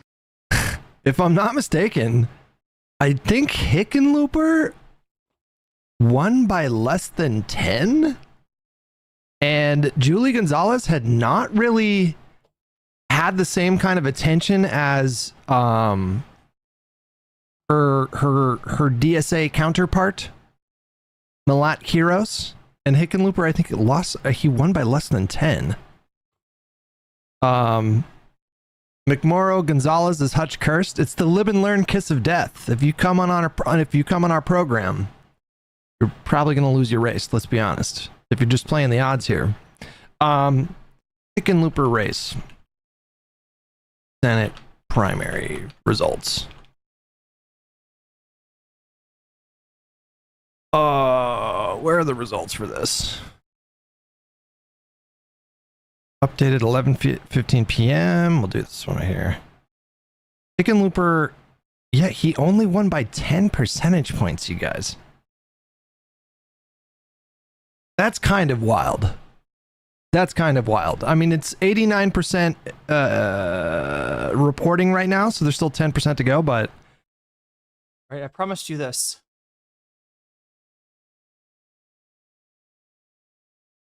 Hank B from Colorado says, "Hey Steve, I'm a big numbers guy. What kind of lead would it take to call District 1? Oh, okay. So let's pick up right where we left. I'm a numbers guy. Off. Well, I can't give you the exact Israel high answer to that because I'm not the decision desk. But what the decision desk has Israeli VTuber told us, and if you were watching, you might have seen this earlier from Adam Naboa relaying an update that they wanted to see more vote. They were talking about seeing more than 80% of the vote. Thank you, Hank B, for the question. Yeah, thanks, Hank P. From Colorado. Wait, did you say Hank P? Hank P? Says, "Hey Steve, wait, who? I'm sorry. I'm a big numbers guy. What kind of Hank B?" Oh, it's Hank B. It's Hank B. Hank Bet David? From Colorado says, "Hey Steve, I'm a big numbers guy. What kind of lead would it take to call District 1? Oh, okay. Anyway. That's crazy. That's a pretty small margin for someone who's... Wait, this is turning into like 4chan. Do you remember the whole thing? There's like these old videos of Tom Green trying to do an internet show, and like 4chan found out about it, and they kept on calling in and saying like do a barrel roll, or like playing Rick Astley, playing the Rick roll, or like whatever memes were popular on 4chan at that time. It's kind of like that, but with Hassan Piker memes, and it's gonna, his audience is kind of big, probably rivals or exceeds any broadcaster that's on, terrestrial TV. Is that what we're gonna call it, chat? Should we call it terrestrial TV? Should we call it legacy TV? what is the name for like the TV that nobody watches because it's not on YouTube, and they have to. Yo, thank you, Anonymous. Anonymous helping me out with the Vietnam trip, and helping us out add more time to the stream. I'm gonna add 25 minutes here, thanks to Anonymous. Not that Anonymous, chat. Or not. I don't have a special deal with 4chan. Okay, wait, no, I just added 25 seconds. I fucked up. Sub add time 25. At least I don't think I do. Maybe TTT would beg to differ. Why do they like me? I don't understand why they're positive. They shit like I shit on them all the time, and they love it. They love me for it. I'm their dommy mommy. Plus 27 for bad empanada. Gotcha. This campaign did not have a lot of attention, as far as I mean, not for bad empanada, but for the video. That number should worry people. That's a kind of a worrying number if you're like the establishment. Let's check in on this race. I don't know too much about Melat. Sorry, chat. The actual sub 4chan. You call it sub 4chan? What do you fucking call that shit? // thing? I think it's LGBT, not TTTT, but people call it TTTT for some very special reasons because of all the trans people, many of them self-hating on 4chan. Rose, is that her name?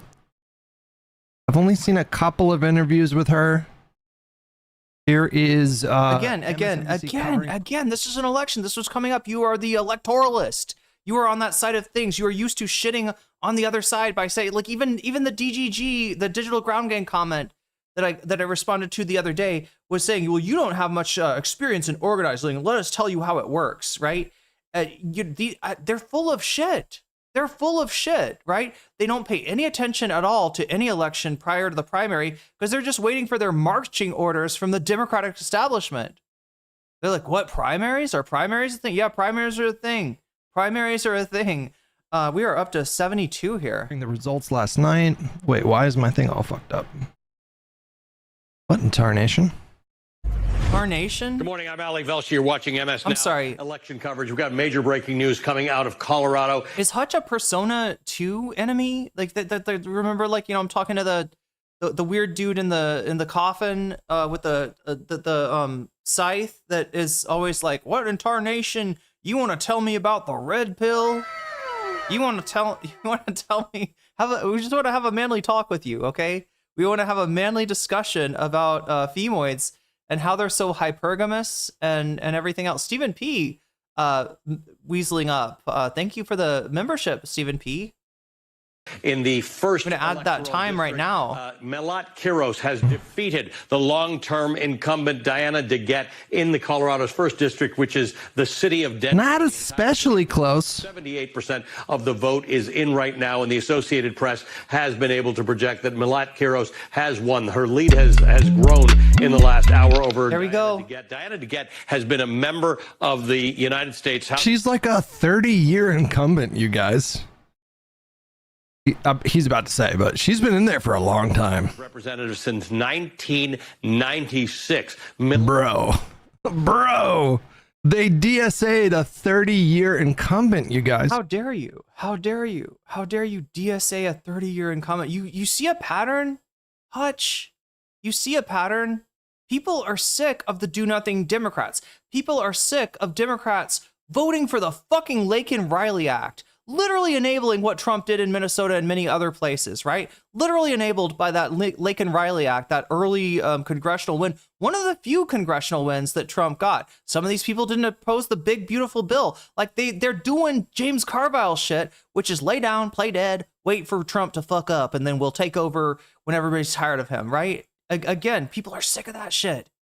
If you want our votes, you gotta fight. And you should, that's something, Hutch, that you should want too. Right. I don't think I've ever heard Hutch, you know, make those kind of Carville-esque takes where he's like, yeah, no, just keep it quiet. Let the Republicans fuck up. Like, I think Hutch also wants fighters. He just doesn't seem to understand that you're going to find those fighters in the DSA more than you're going to. Yeah, Crypt Keeper is my favorite. I mean, there's nothing better than a Cajun man such as James Carville telling you that you need to lay down and play dead and let Trump get whatever he wants. Fuck these immigrants. They didn't even vote for us. we'll fucking throw them right under the bus along with trans people. Since when were we just supporting slur? You know what I'm saying? Like that fucking asshole. Melat Kiros was born the following year. Melat Kiros has not been alive. This one did not vote for Laken Riley for as long as Diana DeGette has been a member of Congress. Diana DeGette did vote to give Israel money. Yeah, same thing with somebody we're going to deal with in a second, Scott Wiener. Right? Hutch is going to question why is Scott Wiener not considered a good candidate? Why do progressives not like Scott Wiener? Now the fifth member of same kind of reasoning. Congress, or fifth incumbent who has lost. What? How old is Melat? God damn it! I'm never going to get this name right. Melat Kiros. 29. Wait, is this going to turn into the Kane Pixels meme chat? 20 years old? He's 20 years old. 20 years old. 20 years old. He's 20 years old. He's made a major motion picture, and he's 20 years old. She's 29 years old. It makes me want to mention a JoJo reference. I'm gonna resist, chat. I know not everybody watches JoJo's Bizarre Adventure yet. We got Steel Ball Run coming up in the fall, but I guess I'll be watching that from. I sure hope Vietnam. Netflix has that. Yeah, is he 20? Yeah, Kane Pixels is. She's 29 years old, so that's why people say that she has been the candidate that she knocked off. DeGette has been in the House or in politics for longer than she has been alive. My goodness. Their primary in this election cycle. The fifth Democrat, that is, by the way. Two of them were in Texas, but those were redistricting fights where incumbents or former incumbents were up against each other. The last two were last week in New York, where Adriana Espaillat in New York 13 and Dan Goldman in New York. Oh my God.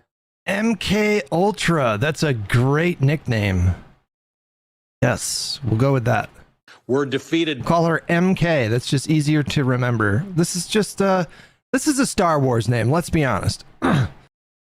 It's a Star Wars name? Did Hutch just call her a Cantina alien? Is that what we're going with here? Is that what we're doing? This is a name of just some extra character and some. No, that would be Glup Shitto. That would be. Does her name sound like Glup Shitto to you? Okay, he's saying it's a nonsense sounding name, right? That's what he's saying. Jesus Christ, Hutch. And you wonder why, like non-white people don't always feel comfortable in the Democratic Party. Hell, don't even feel comfortable sometimes in the DSA. Yeah, fucking, this kind of shit, unfortunately, very pervasive. I wish I could say it was only from the shit libs. You hear it from Saloon. So many different places, but yeah, his hair's on. Oh, we got another. Well, that was a scratch. Look, I call him as I see him. I'm a numbers gal. Okay. He didn't actually penetrate the nostril that time. He just scratched on the outside. That's okay, Hutch. That's okay. In the Star Wars universe. Whereas Hutch is a pet rabbit. Wait, it's where a pet rabbit shits. True. This is a made-up name. Yeah. I wonder, Emily French is mentioning MK Ultra is a CIA project. I wonder if Hutch knows that. I wonder if Hutch knows what he's saying. Like MK Ultra, they had a hearing recently in the House, I believe. Very Republican hearing, because look, there's the sad thing is this, all right? MK Ultra speaks to the United States disregarding of human rights, right? That's the real story. We're talking about when LSD was a new chemical before it had been banned. People wanted to know what it could be used for, what it could do. Eventually, did you know this, chat?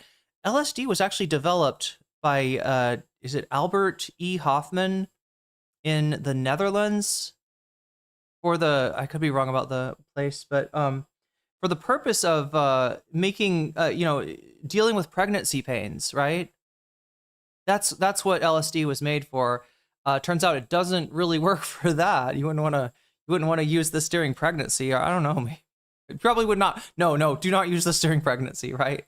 But it does a lot of other fun things. And the CIA wondered, could it help us mind control someone? Could it help us You know, could it help us? You know, could we use this against our enemies? Could we, you know, like, could we achieve like extrasensory perception or being able to view things at a distance? Could we, you know, stimulate psychic powers and use those against the Soviet Union, right? Soviet Union was actually experimenting on this stuff for longer than the United States is. In fact, one of the one you know, kind of well-known psychedelic researcher, Dr. Stanislav Grof, little bit of a crackpot.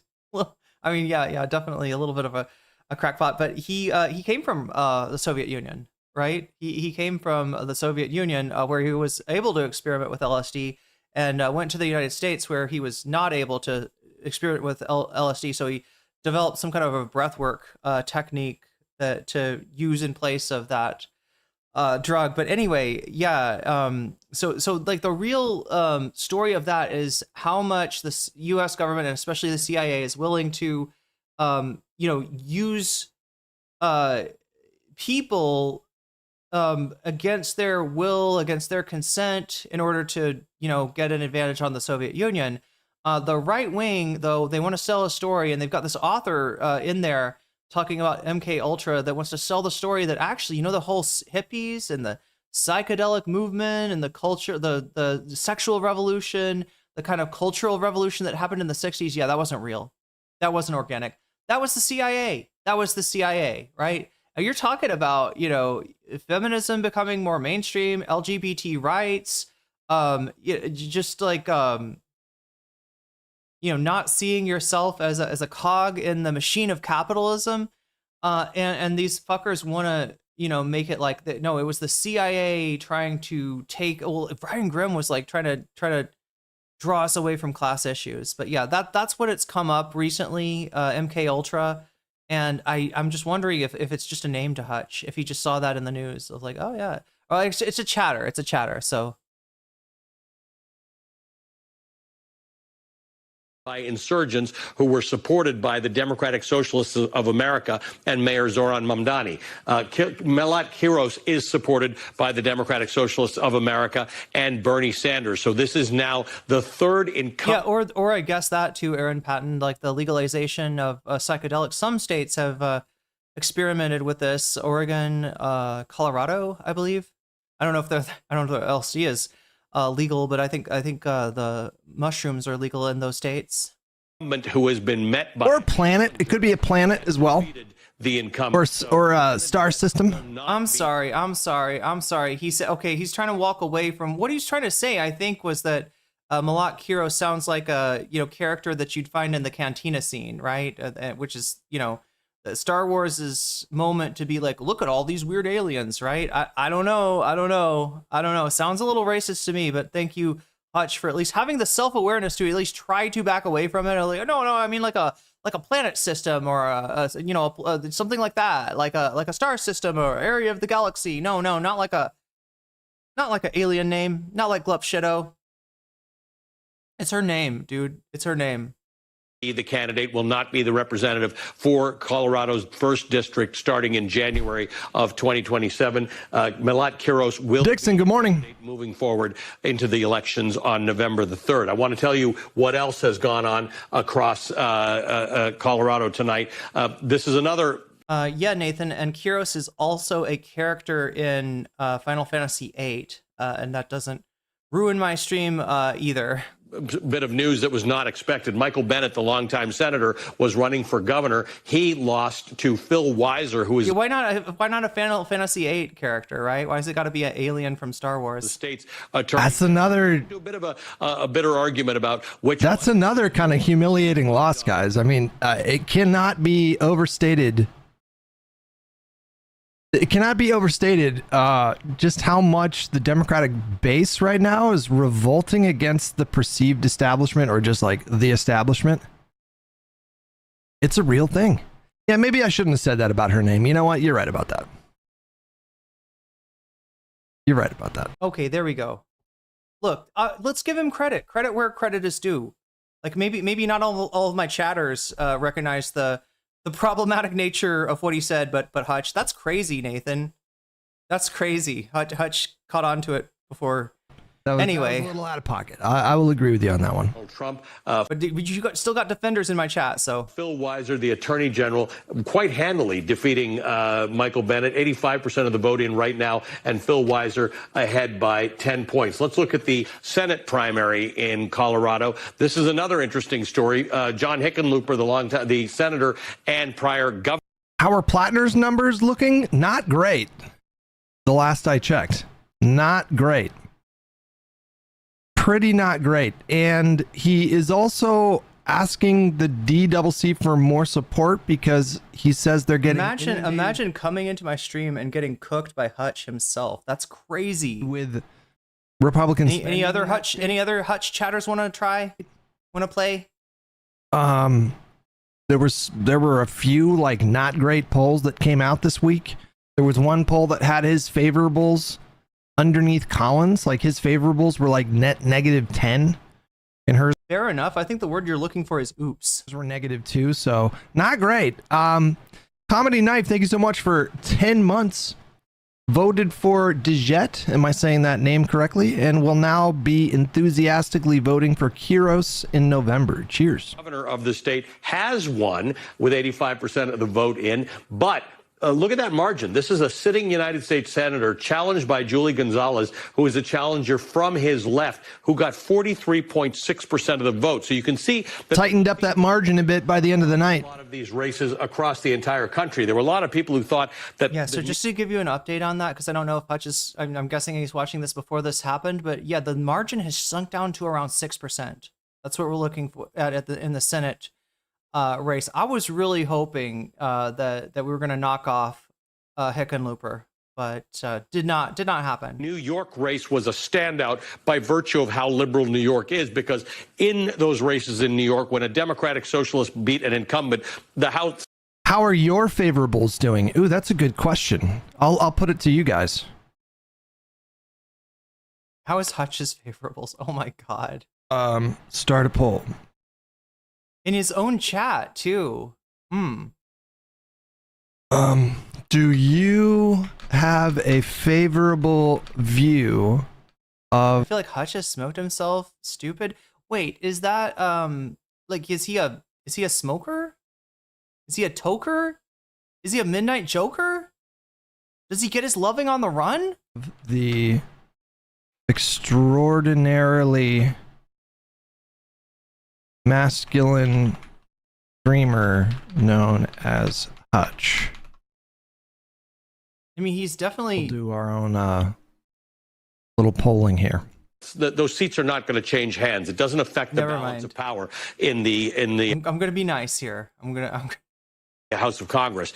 In this particular case, it's less. I'm going to refrain from commenting on Hutch's masculinity, okay? Obvious when you get to points further west out in the country where the some people. That's right. Some people call him Maurice. Not have the same presence that they have. This becomes a bit more of a question as Denver guy here. All of this makes sense because the people who were incumbents were, to quote, Hall & Oates out of touch. Interesting. The direction of the Democratic Party. All kinds of 80s references. Or that's not a, what am I making, a 70s reference? Now, a lot of critics have come out and said making an 80s these reference. kinds of things are dangerous for the party come November, because it'll. Yeah, what is up with that song? I don't understand. Anybody want to explain?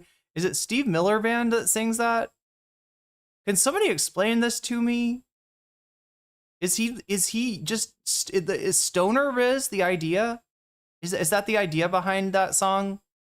It'll be used by Republicans to suggest, as Donald Trump has, that the communists are socialists are taking over.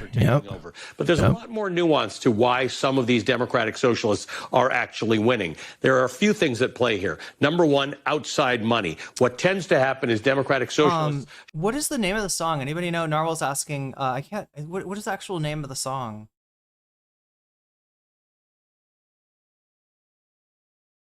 I can't think of the name of it. I feel like it's one of those weird names. Like it's not, is it just the Joker? Is it just the Joker? Okay, it's just called the Joker. I thought it was one of those weird names that has like nothing to do with the lyrics from the song. Share the view of many younger Democrats about U.S. support for Israel. And what tends to happen is the incumbent or the person running against them ends up getting the support of AIPAC and its affiliated groups. So that's one of the things at play. The other one is generational. As I said, Melat Kiros has not been alive for as long as Diana DeGette has been the member of Congress. We've seen the Marxists are coming. Yeah, true. In New York's District 13, where Adriano Espaillat lost to a much younger challenger. We saw it in Texas, where Al Green lost to a... Yeah, you got it in my head now. You got it in my head. Because I'm a joker. I'm a smoker. I'm a midnight toker. I sure don't want to hurt no one. Blown away at some of these outcomes, Hutch. How worried should I be? I can't... Some people call me a space cowboy. Listen, Some folks call me the gangster of love. The gangster of love? Okay. Is that what he says? Am I remembering this right? I'm sorry, but that win against the state Hispanic Committee president in Harlem is generally the craziest win. Possibly it might be less showy than Zoran's win against Cuomo. Yeah, it's underrated how what an upset that actually was. Some people call me Maurice because I speak with the pompatus. What is the word, chat? Thrumpatus? The something of love, right? Anyway. I don't think you should be that worried. It's kind of predictable. Like, we've seen this trend, this pretty consistent trend across the country where the Democratic voter base is just not satisfied with the Democratic Party. Yeah, I do actually know that channel. I think Testicular, Rickshaw DJ. And so everybody's getting like... Or wait, maybe I'm thinking of a Tuk Tuk DJ. All the incumbents are all like kind of, not all of them, but like, you know, yo, they're having a rough go of it. Wait, it's called Space Cowboy? Oh no, it's called the Joker. It's just called the Joker? But again, we can reasonably expect that there will be about 6 DSA Congress people. At least, right? When the next Congress is sworn in. And that is the same number of DSA people that they had in 2022 at their peak. So they got a long way to go. I think it's a little bit different now. Look, let's talk about somebody like Ro Khanna. Just pause here for a second, Chad. I'm trying not to, pause it too much or for too long, but like, let's think about Ro Khanna, right? Ro Khanna has gotten more done in Congress, right, in terms of bills that he co-sponsored and got through that actually passed the House and the Senate, and it's not much, but it's something, right? That almost any other Democrat out there, right? Ro Khanna, he is not liked in the House. He is disliked by his comrades, He's disliked by his Democratic cohort, right? But because the legislation that he's putting forward is so popular, it's actually hard to vote against. He's able to get things done, right? Like the Epstein stuff, the War Resolution Act. Give me some other examples, other stuff that Ro Khanna has been involved in, right? So even somebody that is a marginal figure, I guess you would say, in the House, and questionable. Is it the pumpatus? The pump up the jams, pump it up. Well, get your feet all pumping. Look at here, the party's pumping. Sorry. It's the pompatus. Pompatus is just a fake nonsense. Well, it sounds like bravado. If I had to give pompatus a name, the way that people give names to the words that Lewis Carroll uses, I would say pompatus is like a grandeur, a feeling of grandeur, maybe even a delusion of grandeur that one gets upon smoking weed with the Steve Miller Band. Go. Before they become a... Was he involved in the Bipartisan Housing Supply Act? I think so. But I mean, that's an example of like one person that is, not afraid to push an issue that might not be popular with donors, that ruffles a lot of feathers, but that nonetheless is hard to place a no vote against, right? Can do a lot. So I would, Hutch doesn't seem to understand the zeitgeist has massively changed since the Squad and the Justice Democrats and all the stuff that he's referring to, right? It's a very different vibe right now. But this is a time where if Bernie Sanders was, I don't know, 60 years old instead of 187 years old or whatever his age is at this point, I would say he'd be the odds-on favorite, just because of the mood, just because of the zeitgeist, just because of where the where the imagination of the American people is at, and the response that you get from like calling somebody a socialist, calling somebody a communist. It's kind of helping them. It's kind of getting them elected. A formidable force in American politics. They got a long way to go. It's not impossible. Not impossible. But this is all kind of a part of their plan. Like they were very outward. Erevis, my name, says, to be honest, as a non-American, it's interesting to watch American politics regarding the Overton window.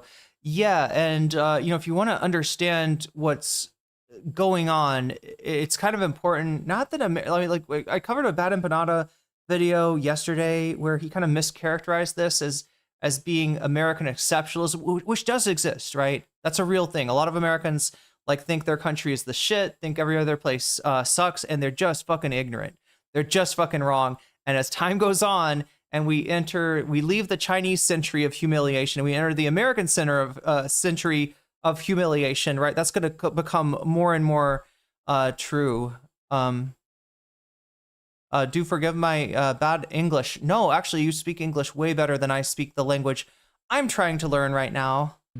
Outward facing in public about their plan. Their plan during this cycle was to run the numbers up in safe blue seats as much as possible and then build off of that.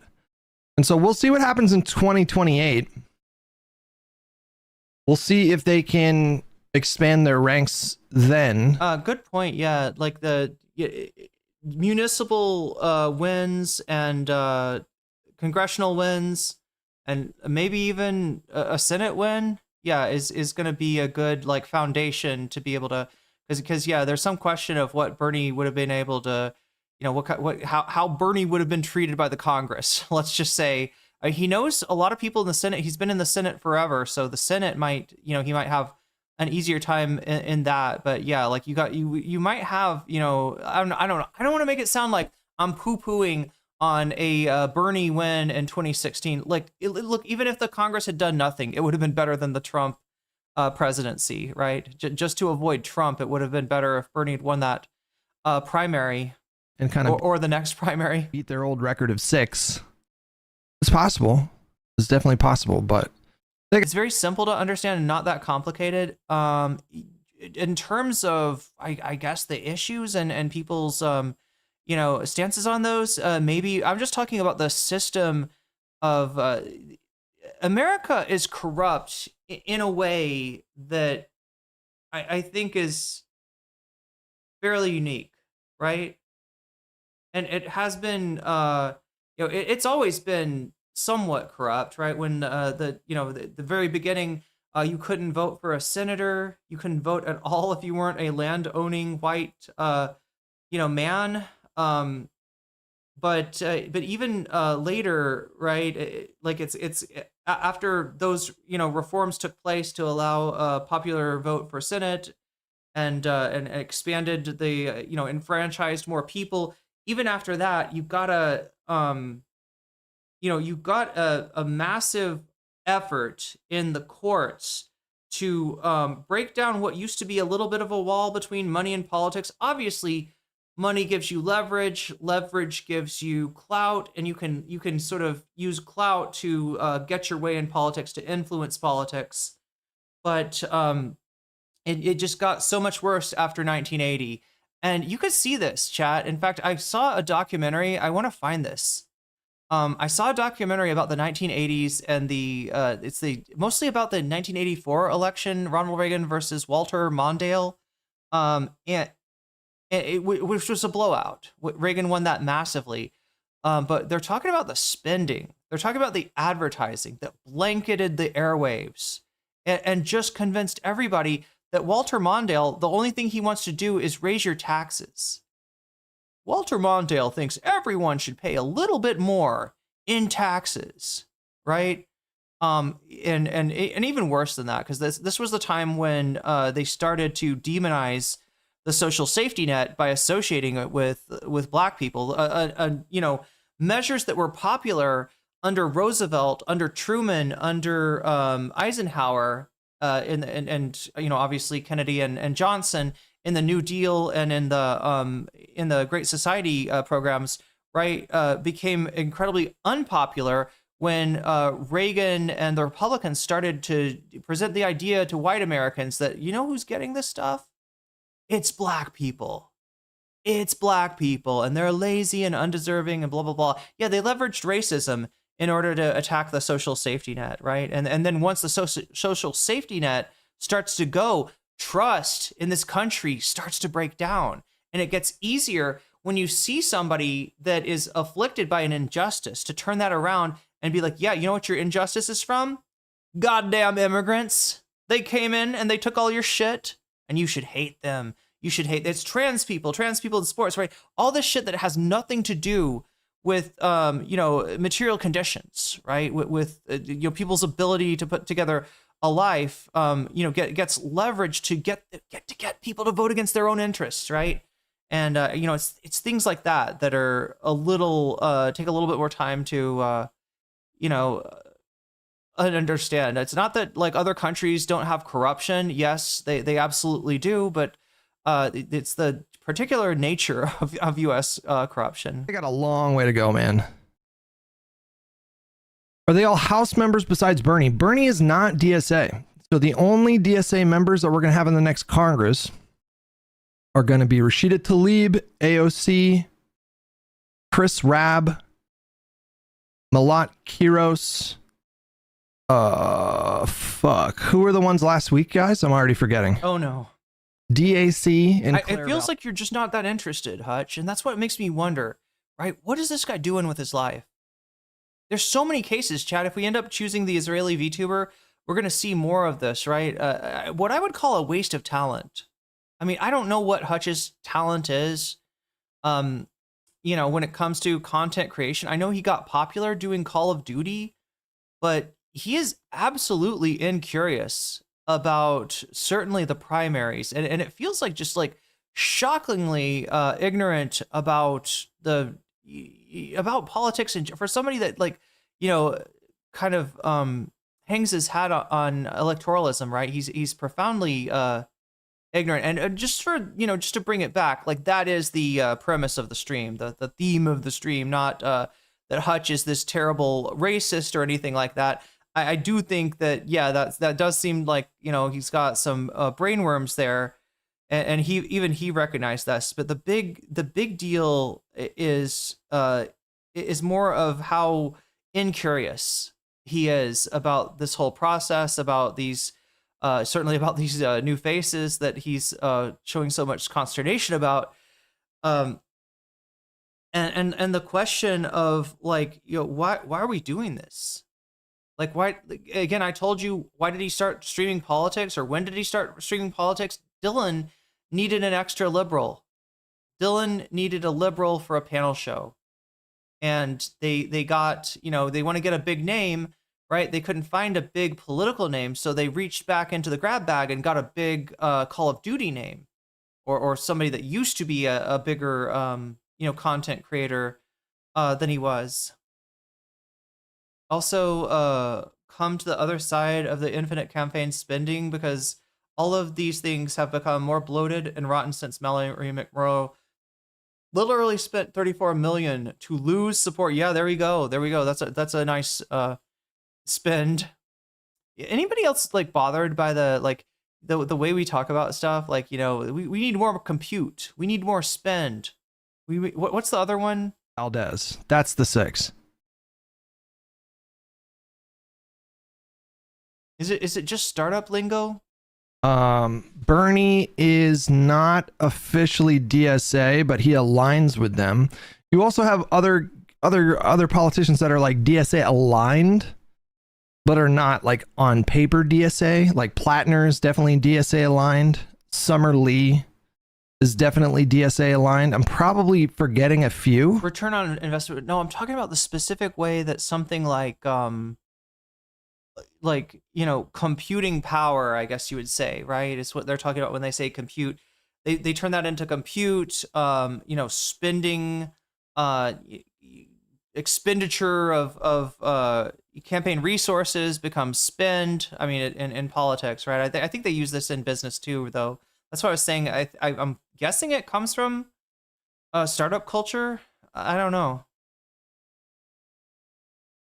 Being a live from 2012 to 2019 was so OP. Yeah, I think this guy got into it, what, 2020, 2021? He got into the panel circuit, as we say. In the house? Yeah, Summer Lee made a tweet, I think, about this. You're right, Nathan. Did you hear EMS call about McConnell? No. Wait, what? Excuse me?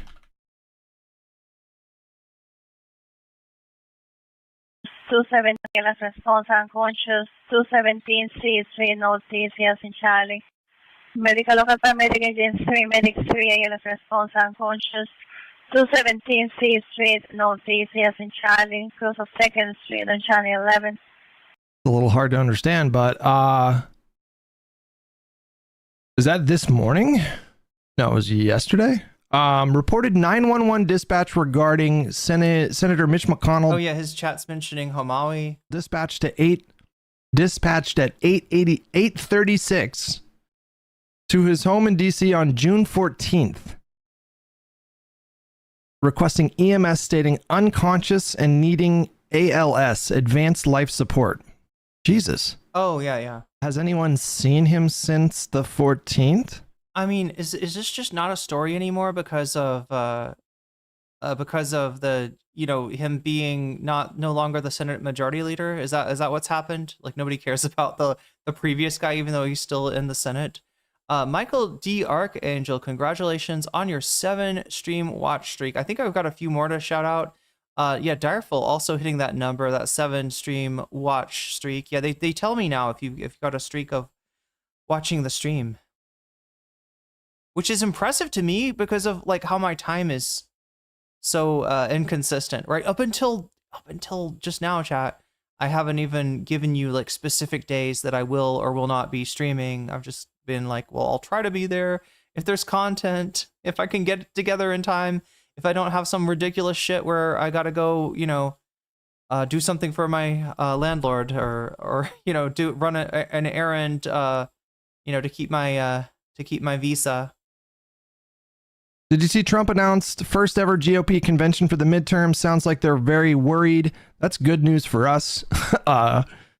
If an unpopular president wants to have a convention going into the midterms, great, fantastic. They're also doing it in Texas, I believe. I think they're doing it in Dallas, right? Isn't that what I read? If Alito actually did retire, could Dems have blocked the appointment of a new judge? No, they could not. Oh yeah, and Aravis, you're right about Mandani. He is a unique politician, right?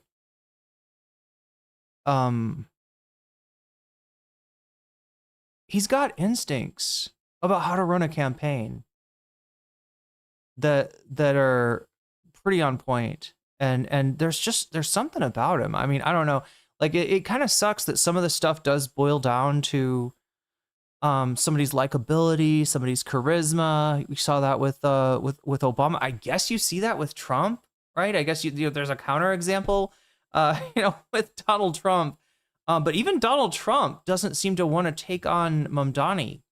His instincts are not to, you know, go too hard against this guy, despite the fact that he just made a massive speech on the dangers of communism and how you can't be a communist and a patriot at the same time.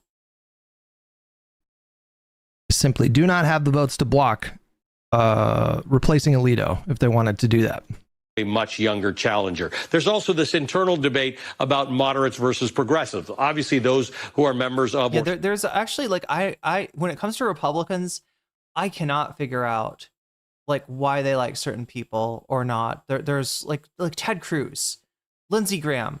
These are people that I would have assumed some challenger, possibly even on the right, would have been able to take out. In fact, I think they gun for Ted Cruz.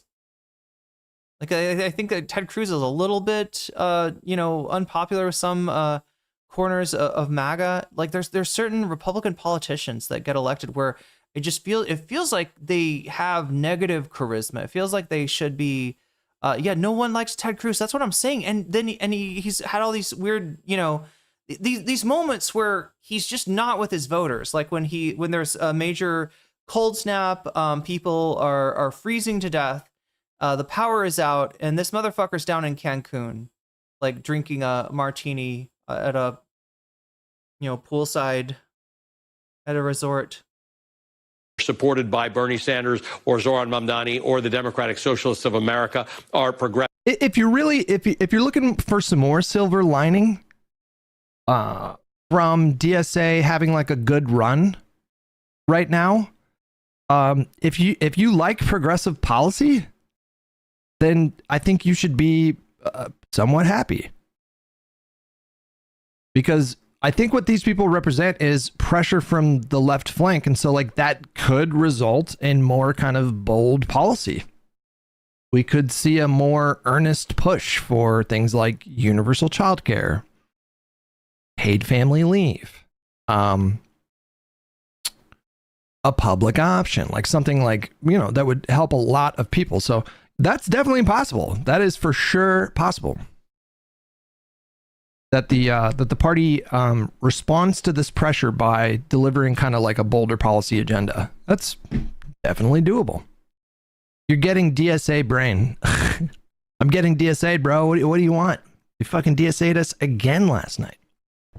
I left a streak of diarrhea poo on my car seat. It was a long time ago. There we go, chat. There we go. There we go.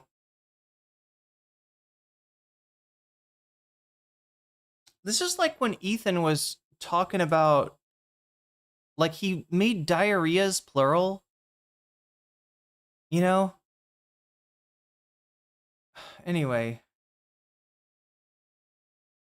Although I will say since then, I have nearly shat my pants at least 2 or 3 times. I've had a pretty good, I thought you were going to say I've had a pretty good record of keeping my, keeping those streaks off my underwear. Or so, no, it's the opposite. It's the opposite. Are we flexing our... The danger zone is in the morning. That's the... Hutch, you gotta see somebody about that. That's not normal. You should not just put up with that, okay?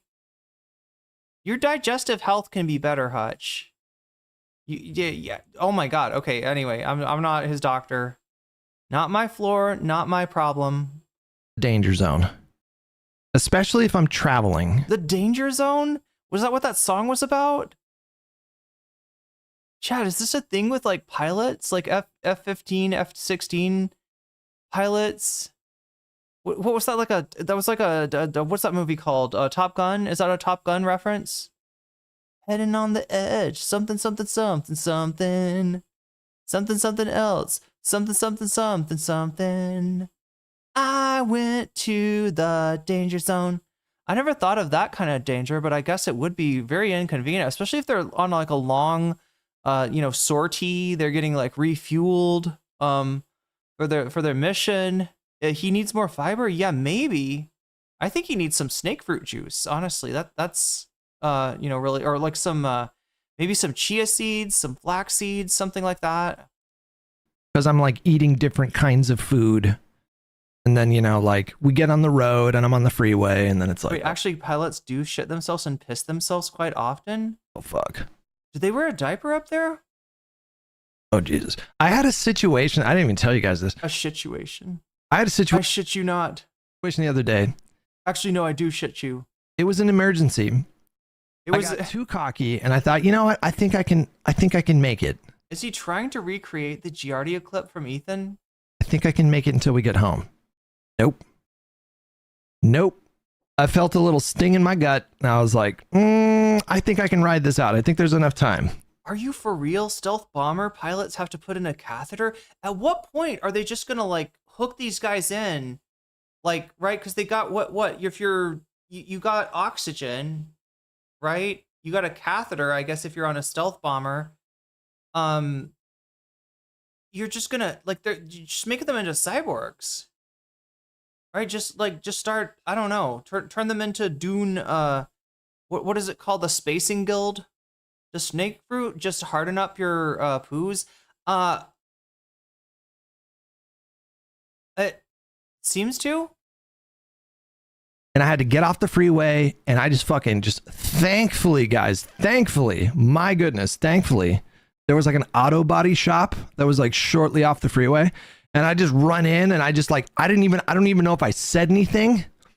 I just ran. It was an auto shop. Oh, they understand. And I'm like holding my stomach going. Oh, you should have gone to a truck stop. I'm like, my face was literally like, and there was a guy in the bathroom washing his hands. He hadn't even like rinsed his hands off. There was still soap on his hands. He just looks back at me and just walks out of the bathroom and just goes, go ahead, buddy, go ahead. Some of their runs get really, really long, but they keep getting refueled. See, now they have to, like, you know, the thing that comes in and refuels them. Now I'm wondering, like, is it like, you know, do they have like could they just be sitting on a toilet and then like one plane, you know, because like the plane like that refuels them, it's like above and they get into position and the little thing comes in and shoots the fuel in, right? Could they have a plane at the same time come from below that just locks into the sewage or the the toilet and just kind of sucks everything out? Or maybe they probably just like let it go, right? They could probably just like bombs. I mean, they're bombing people, right? What are what do they care if they're also dropping almost like a human isn't supposed to be chilling near the atmosphere point for 10 straight hours and some sort of upper. Well, they're gonna modify us. Obviously, we're gonna get cyborgized. It's just I committed an act. That's gonna be the only job in in 10 years that's not been phased out. Of terrorism on that. Wait, Tom Cruise pissed himself in the movie, like the actor did, or the character did. Yeah, he is really telling us a little bit too much about his. Anyway. Herman just goes, go ahead, buddy, go ahead. We're going to get through this together. I committed an act of terrorism. You hold on for dear life, Hutch, and give that poo hell. On that place of work. I rolled through and just nuked their bathroom. Okay. And then left. Okay. How long have we been on Hutch's bowel habits? Jesus Christ. Okay, I always think I do too many side missions. God bless them. God bless them for doing that. God bless the latrines at the AutoZone.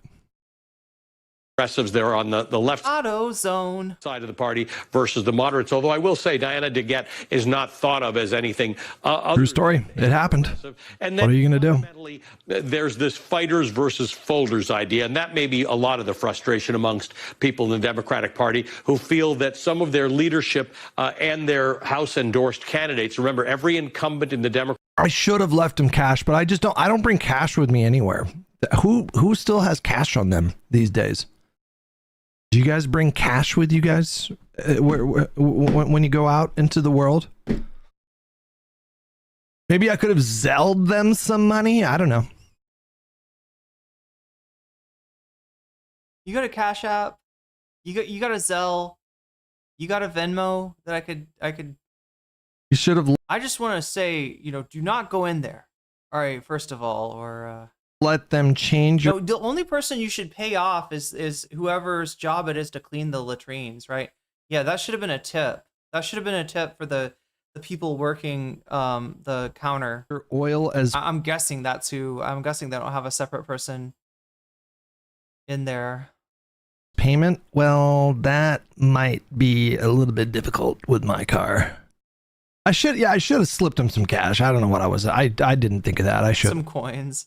Just reach into your pocket and just like coins on the table. The Democratic Party is supported by the Democratic Party by default. That is a position that some Democrats feel the party shouldn't hold. They want the person who they think is going to. Will you have a bad time if you find out who this guy is? I mean, we're finding out a little too much, little more personal than I want it to be. Most for them to be elected. The other thing is the Democratic Socialists of America, as part of the Democratic Party, when they're running as Democrats, talk a lot about affordability, which is it is the number one concern that people express right now. The dissatisfaction with Donald Trump as president, the dissatisfaction numbers. Who's got the clip from that one fucking guy? There's this Republican. He's like a cartoon villain, bro. He's always outside the steps of the Capitol smoking a cigar, saying the most outrageous things. And yesterday he was asked about affordability and he gave the most insane answer that the Democrats should definitely like include in political ads going into these midterms. God, what's his name, guys? Is it not the Monopoly guy? Not him. I know who you're talking about with that guy. Did anybody see that video? Shit. I guess we haven't covered this. Yeah, it's not Randy Fine, is it? If I just search affordability, maybe the clip will pop up. It did. Fuck, I'm good at searching for things on the internet. Wait, was that a Twitch? Did you guys see this clip? It's insane. Actually, real quick, was that on Twitter? Make the case that you're fighting for affordability when you go back to your districts. Affordability? What are you talking about? Well, affordability is the Affordability? I didn't even know her. I'm gonna go there tomorrow. Over the 4th. I'm gonna get me a couple big lobster tails. I'm gonna get me some nice ribeyes. I'm gonna sit in my backyard with my family, my neighbors, and we're going to be enjoying the 4th, celebrating 250 years, the birthday. We're going to be celebrating the greatest president in my lifetime, Donald J. Trump. Maybe watch some fireworks. Won't be up here, it's going to be too hot, right? And I'm in bed. Wait, I'm sorry. The fireworks. Do Republicans hate Reagan now? This guy was definitely around for Reagan. Do they not like him? Is Reagan not cool? Is Reagan a liberal now? Going off to 11 o'clock Eastern. Don't tell the DNC that, right? They fucking glaze Reagan enough already. On the 4th of July. I probably have to sleep. Did he say 6 or 7 lobster tails? Do that one. But listen, everybody understands you're going to see a little increase in energy prices. Little increase. I mean, come on. People. Come on, man. Come on. When you have a conflict in Iran. But I think in the end. You have a conflict in Iran. You have a conflict in Iran. What the fuck? Did Iran start a conflict? No, they didn't. They didn't. Israel did. And Donald Trump jumped on board. Do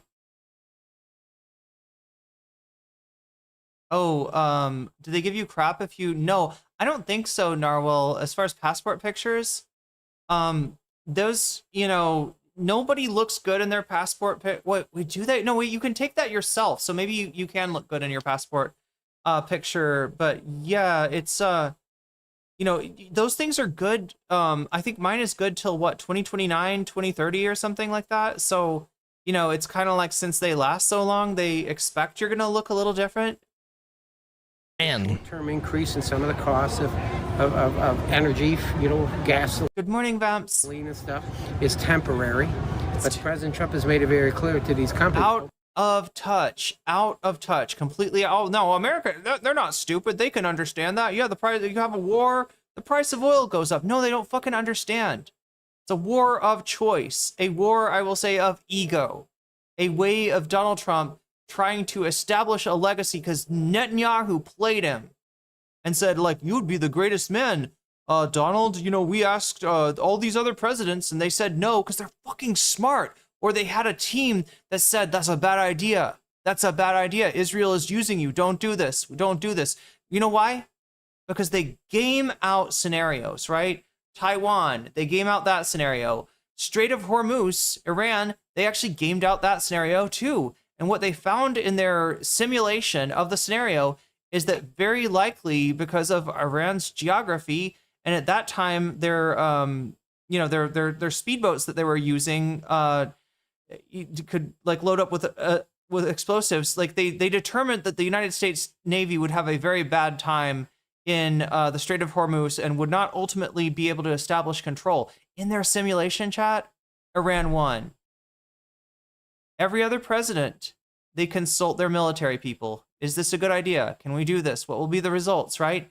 And if you ask about Iran, the military people will tell you it's a really bad idea. We don't have a plan yet that we think will work. We don't have a strategy that we think will be successful. You will very likely, just put, you will give Iran a better negotiating position, which, because you're not going to do regime change there, you're not going to do a fucking boots on the ground invasion scenario. You are going to have to negotiate with them, and you are going to have to negotiate on their terms. And every other president listened, even if they wanted to, even if they were, just as pro-Israeli and, Islamophobic, whatever else, right? War on terror, all this shit. They knew that this was not, this was not a battle that was going to be won. Don't be gouging, no price gouging. I mean, energy, what? Oil was at $69 the other day, 72 today. I mean, the price has got to come down. Don't take advantage of the American people. To me, it's almost... You know what's down is our strategic reserves, right? And I think that's probably what Iran is looking at in order to have maximum leverage on the United States, right? I mean, if you listen to Dr. Pape, and his blog, the escalation trap, that's exactly what he thinks is happening, right? That the Iranians are not going to, that they're going to keep this thing going back and forth, until the strategic reserves of not just the United States, but other countries that have strategic reserves are drawn down. And chat, they are at all-time lows, I believe, right now. Criminal. And that's a situation where you can't, look, when you have strategic reserves, if the pain gets too much, you can open them up. You can release oil onto the market, and you can take a little bit of the pressure off that way, right? When that shit runs out, you can't do anything. Yeah, they are absolutely leverage maxing. So we got to do that. We have to do that, and I think that the overall goal and objective is to make sure Iran never has a nuclear weapon. So one thing they don't tell you about DC around this time of year, it is fucking hot. What are you talking about? And they don't tell you humid. that? Like, Hutch, what are you fucking talking about? Is he just explaining why this guy's looking a little sweaty? They tell the weather will tell you that, the news will tell you that whenever they cover America's 250th birthday celebration. They talk about this. Who is hiding this fact anyway? It's just a one. I'm getting mad about the wrong thing. Humid. When I went to DC, was it last year or the year before? At Narwhalby, super chatted $10. Remember when a TikTok creator said, "I'm fitting to be in Darpit"? In like 2023, while people were complaining about absurd price gouging. Despite her excellent AAVE, she was white. This is her.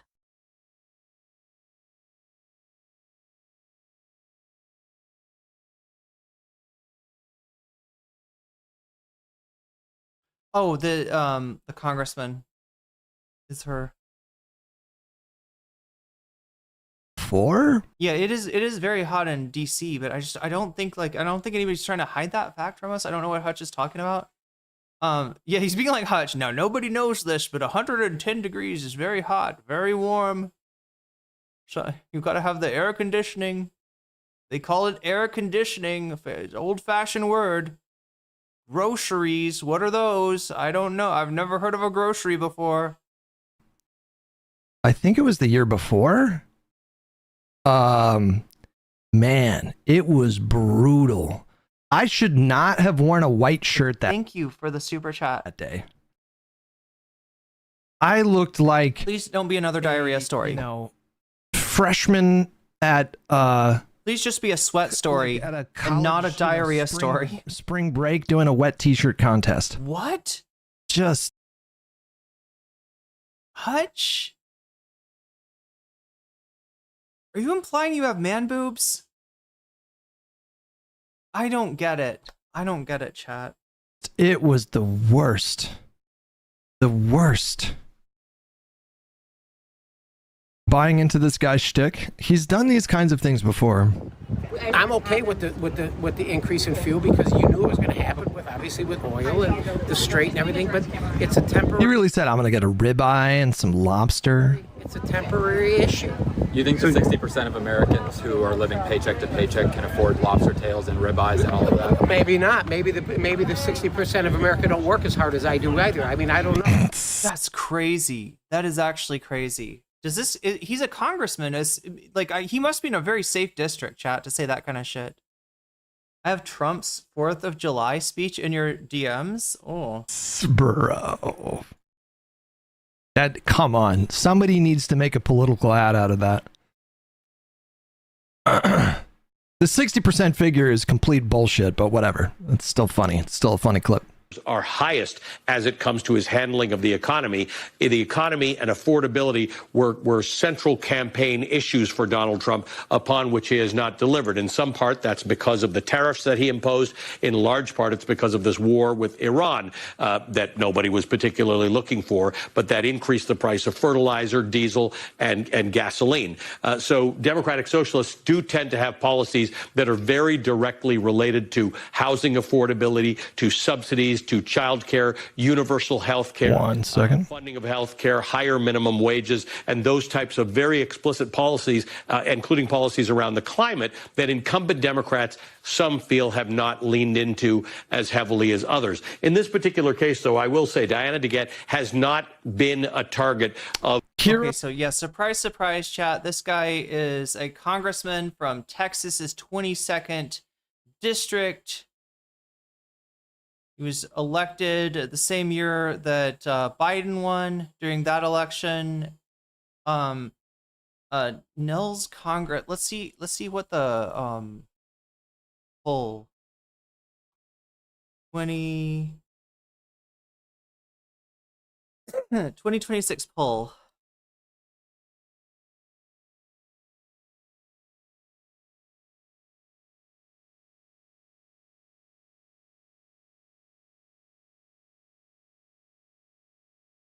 Wait, what the fuck? Wait, he's retiring. He's retiring, I think. Oh my god. There's something about a race open. Yeah, because he's retiring. So no wonder. Yeah, he doesn't give a fuck. This guy does not give a fuck. There's something about him having a so his identical twin brother won the primary for the GOP by a landslide. Okay, but who's the I wonder if we've got like numbers for the, let's see if the New York Times, oh god, it's New York Times, they're gonna, oh, okay, yeah, his brother's winning 75 to like 24. I guess he's gonna get away with this, chat. I guess it's not gonna matter. Even though his twin brother is running, looks exactly like him, and he's retiring. Yeah, I guess it doesn't. I guess he can say, he can have all the lobster tails he wants. He can say, let them eat cake. He can dance on the fucking grave of the American dream, and nobody's gonna care, right? This is Troy Nels is the guy that you saw in the Midas Touch clip. Trevor Nels, his brother, is the identical twin running in his stead, and looks like he's going to cruise to a very easy win. Rose did win by a decent margin, too, by like 6 points here. Lolzy with $5. Did you ever reach out to Twitch or make a stink about Hassan doxing you on stream? I mean, that'd be a weird thing to do since Hassan didn't dox you on stream. That'd be a really weird thing to do since Progressive Victory doxed you, you dumb fuck. And you know why he's not going to light them up, chat, because if he can, here's the deal. Progressive Victory was the DGG, canvassing effort, right? They worked with Progressive Victory. It's a dark money group. And well, after they found out about what Destiny's up to, they found out about Destiny's charges, they distanced themselves from Destiny. But I think that the orbiters that aren't banned are still trying to work with them. That's probably why you're not seeing any of these people actually pin the tail of blame on the donkey that deserves it, which would be progressive victory, which is, and my remembrance of this, like we could check on this. In fact, I need to check on this. They're bringing it up, chat. They're bringing it up over and over again. I need to go and I need to do some digging. All right. But I'm pretty sure they're the reason these people's public information was listed on their website was their own negligence, I believe, right? So it's not an issue where anybody's getting doxxed in the sense that, somebody's trying to show their information, trying to get them harassed, trying to, intimidate them. Like, that's usually what we worry about when we talk about doxing. That's the kind of doxing, Destiny was doing on Wick's stream in last night's stream. It's negligence. It's poor performance. It is unprofessionality. Is that a word? It's the unprofessional nature of the dark money operation known as Progressive Victory, which, despite the fact that they told Destiny to go pound sand, still sucks. Still fucking sucks. If you didn't, why not? I don't recall reaching out to Twitch or anything like that. What's the point? Are you kidding me? He's not going to get disciplined for that. What's the point? It's almost like he didn't do anything wrong. Yeah. It's almost like it would be useless. Yeah. It's almost like I didn't want to have somebody evaluate my claim because I know my claim is bogus. Of people who have not thought she's progressive enough, but Melat Kiros is definitely a lot more progressive. Melat Kiros, by the way, is an immigrant to the United States. She was born in Ethiopia and immigrated to the United States, grew up in the Denver area. But here we have 78% of the vote in, and the Associated Press is able to call her as the victor in that race. So yeah, she is not from the Dagobah cluster or whatever. I don't know Star Wars enough. Is Dagobah's the place where Yoda lifted the X-Wing out of the swamp, right? Is that Dagobah? I will say that Colorado is one of those interesting places in which the vote is almost all done by men. Do any of these DSA people talk about climate change in their platforms? I believe they still do. But they don't center it. I don't know if DSA has ever centered climate change stuff, but they definitely talk about it. Or in advance. There's very little vote that comes in day of. I did talk about New York, so I just want to remind you of what we were talking about. New York's always a hard one because you got to really zoom in to get the districts. But the two incumbents that went down in New York were Dan Goldman in New York 10, Brad Lander, the challenger, who ran. He got so demolished, you guys. Dan Goldman, poor guy. Against Zoran Mamdani for mayor of. He got landered. New York, but then the two of them. You can't say he got DSA'd because I don't think Lander is DSA affiliated, but he did get landered. Cross-endorsed each other, coming out with a remarkable lead. This is the most decisive lead we've seen. As opposed to Burple, who's currently getting laundered by our lovely mod team over there on Twitch. In any effort to unseat an incumbent, 66% of the vote to Dan Goldman's 34%. And then up here in New York 13, which is the Harlem and a part of Bronx, Daria Liza Avila Chevalier coming in with 49 points. I'm a little black-pilled on climate change action. Yeah, I don't agree with the chatter either, Philo Genet. They're not hiding their Green New Deal policies, and indeed, like, not only do they have policy on this, right? This was a policy that almost got pushed through. Was kind of blocked by the conservatives, right? The people that Hutch always appeals to say try that in a small town. That you're not gonna impress the West Virginia voters. Hey, now I'm controlling RoboCop in Motor City right now. What? Who has solved the pants shitting quandary? Yeah, that's what I was saying, right? RoboCop is a cyborg, right? So they just take out inconvenient things like a digestive tract. How does RoboCop work? Does he does he get charged up and plugged in, or does RoboCop actually eat? Does RoboCop? Chat, I don't know anything. Wait, who did that? Cronenberg. RoboCop. Burble, correct me if I'm wrong. All right, but I think RoboCop is a Cronenberg. Peter Weller is in it. Yeah, am I mixed up? Am I thinking it's Cronenberg just because of one of Cronenberg's favorite actors is in it? Am I tripping, chat? Was RoboCop like a big Hollywood director, not Cronenberg? I mean, Cronenberg did The Fly, right? The Fly did numbers. Cronenberg's got some hits. He's not all Criteria. It's a Paul Verhoeven. Oh my God. Okay, that makes sense. That makes so much sense that it's Paul Verhoeven. I understand it. Yes, it's Verhoeven. You're right. I remember hearing that. That's I wanted it to be Cronenberg, chat. I really want. It would have been a different movie. Let's be real. If David Cronenberg had gotten his hands on RoboCop, it would have been a very different movie. Yeah, The Fly is so good. Where Verhoeven? Is he actually Dutch? Like Dutch from the Netherlands? Like RoboCop eats baby food? Wait, I thought that was The Fly. I thought The Fly. Oh no, The Fly has to make it into baby food, right? He has to like eat it and vomit it out and then eat it again forever. Burroughs quote there. Anyway, Mike from PA said that he's going to make sure M4A is includes hair. Okay, yes, he's wanting Hutch to get, all the gender confirming surgery that he needs for his hairline.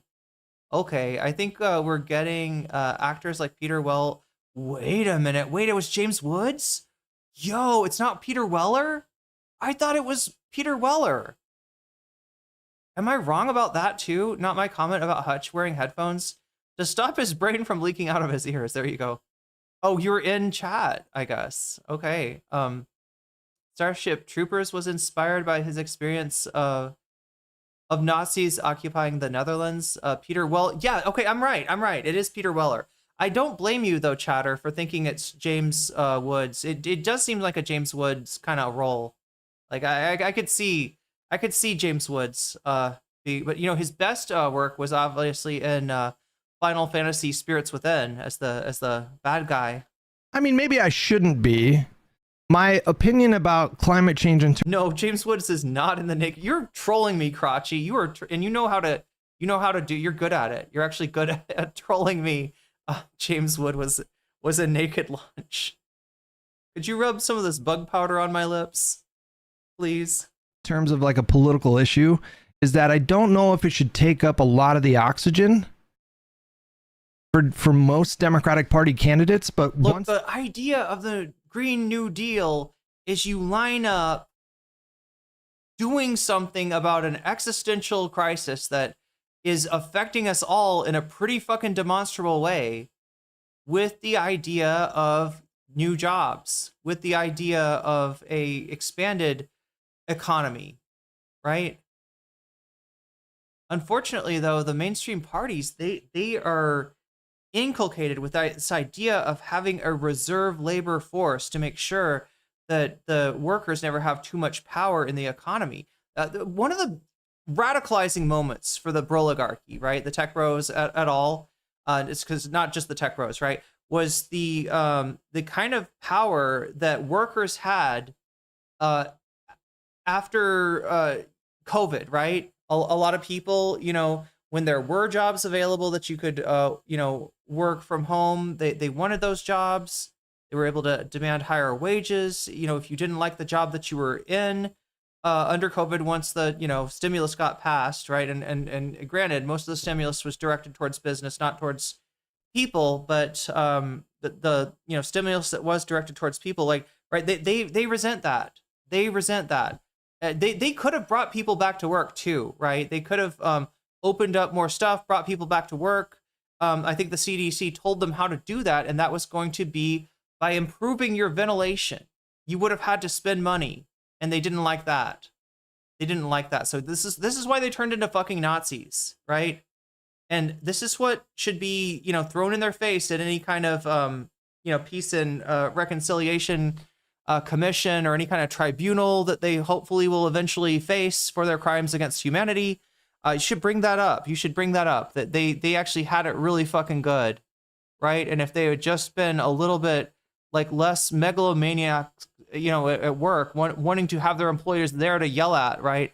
Then they wouldn't be in this position, right? Where they're having all their wealth nationalized and they are having to, defend themselves on the witness stand. If they get elected, they should just go in there and address it. Kind of like the Biden strat. Like, he didn't talk about climate change a ton in 2020, as far as I remember. But he... I mean, look, he didn't talk about a lot of anything, right? He wasn't out of the, he was kind of hold down, right? There wasn't a lot of, that was an election where, during COVID, there was a lot less, kind of public, rhetoric going on all around, with Trump as well, who was, Trump was the one that was holed up in a basement.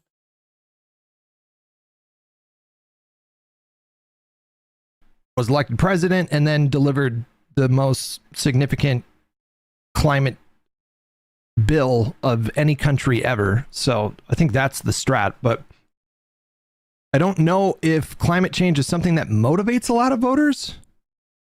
I know it's very important to young voters, I think for obvious reasons, but I don't. Again, I'd have to look more into this issue and look into the numbers because I'm a numbers gal.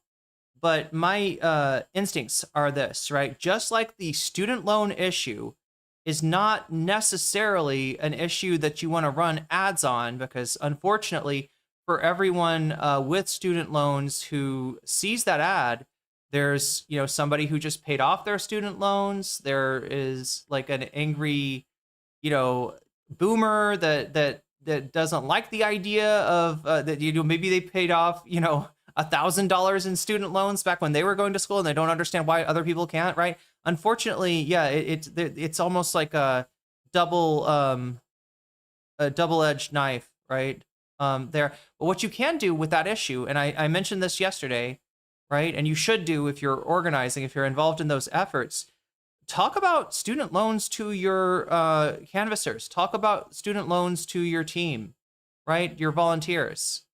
This is a great way, this is a great issue to bring in more volunteers, because the people that are under that crushing weight of that debt, that life-ruining weight of that debt, you will have loyalty, if you first, make that clear to them at least. That's part of your campaign, part of your policy priorities, and you actually go through and push it through, right?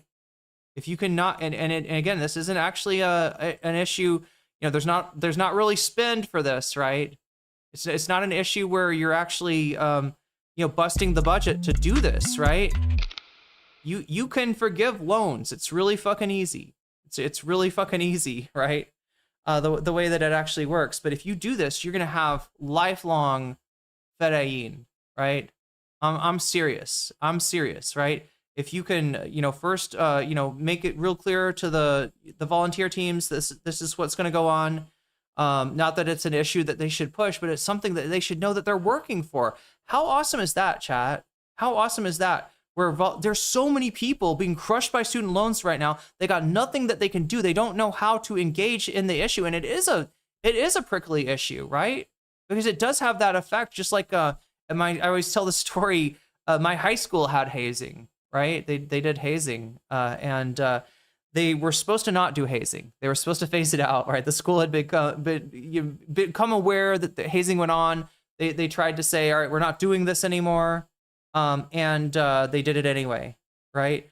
But the reason they did it anyway is because even though those seniors that were hazing us as freshmen, even though those seniors didn't like getting hazed when they were freshmen, they felt like this is the silver lining, is you get to do, when you're a senior, you're gonna get to do this to the freshmen, right? And they didn't want to, they wanted us to suffer like they did, right? That's kind of what low key, that's what's going on with student loans, right? But that's why you tailor the issue to where it hits the hardest. And I swear to God, chat, I think it'll hit really hard with volunteers, right? I think you will give people a little bit of that self-determination that's been taken away from them back with stuff like this. Yo, Stephen P. with the gifted membership too. David A. Smith, you just got weaseled, and that's a good thing. I don't think it ranks in like the top 10 issues that people think about. Hutch, we need people to point out that it is an issue that deserves resources. They did that for years. I mean, I feel like that happened for years, and it's just not been something that has been. Or could it be that it's an issue that much like so much else, is inconvenient to the donors, Hutch? And yeah, you do have a lot of spin trying to make caring about the environment seem cringe or seem like a bad thing, or seem like it's gonna impact people's lives in a negative way. Emphasize the ask for people to be, to use less energy. And yeah, a lot of times when it comes forward, that's how it's presented. Because again, if it's focused on the consumer, if it's focused on the individual, right, it's going to seem like a burden. Whereas if it's focused on regulation, on the companies, right, it is the burden for somebody who can handle that burden and should rightly handle that burden. We're at 85. Super motivating. Or 88? That sounds extremely dishonest. I don't follow. What sounds dishonest? Brilsy, thanks so much for 69 months. Appreciate it, buddy. Also, the Democrats are afraid to just do bully pulpit shit in general, right? If there's an issue that does not poll well, they just leave it at that. Oh, that's it. That's not an issue for us to talk. We're going to look for the issues that poll really well. Right, it's kind of a self-reinforcing thing. It's against Adriano Espaillat, who came in with 46%. Espaillat was the head of the Congressional Hispanic Caucus, thought of as the dean of Latino politics in New York. So this was a very big upset. This was the last result we got last Tuesday night. I mean, DSA is just fucking bodying. Oh my God, I didn't even see this. Oh, I hate this, chat. I actually missed one. How long ago did that happen? Crystal Saphira, thank you for the super sticker. It feels like that must have been a fairly... And also coffee. Coffee is awesome, chat. I'm thinking about getting another cup. Should I? Is that dangerous, chat? You know what I need to do is I need to get some more... Wait, maybe I have some. When I came here, I was drinking like instant coffee. And I do kind of run out of... The coffee that I drink now is drip, but it's because I don't have, I can't find, I probably don't know where to go for this, right? But I can't find like I just need like a Ven filter or something, right?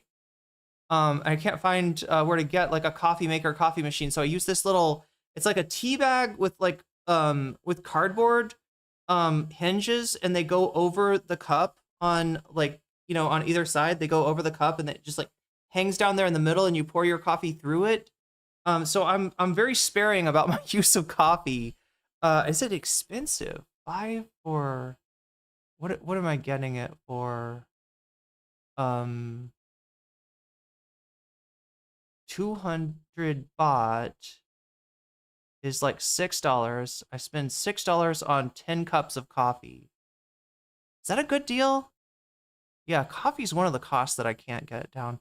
Add 4 more minutes. Absolutely. Yeah, we should do that. That's crazy that I missed that. Thank you for the super sticker. I am not trying to ignore you. I am not trying to disincentivize you from using super stickers. I just don't have the stream alerts or for get an AeroPress. Oh my God, if I could find that.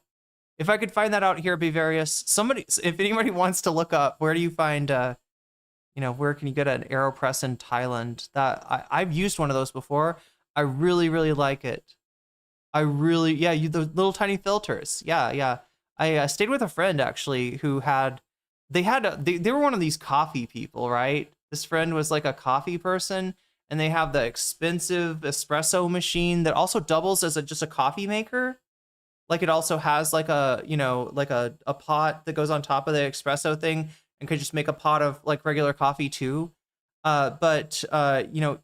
This person, like, he didn't want, I don't think he wanted me to use it, right? So he was like, yeah, use this AeroPress. And I was like, okay. Long-time incumbents. It's wild. Right, so this is a bit of a pattern. I want to bring in our good friend. I should have just sat there when he was making the coffee and asked him questions about it, because I do find that stuff interesting. I'm so far from being able to afford. You know what I'm talking about, chat? People that really like coffee, they'll get like the best beans. They'll spray them down, or no, what do? They got the little metal like needles. You know what I'm talking about, chat? You put the coffee into the thing, and then you got this little thing that like aerates it. It like puts like metal needles down into it. And then you spray it. You get it like a little bit wet.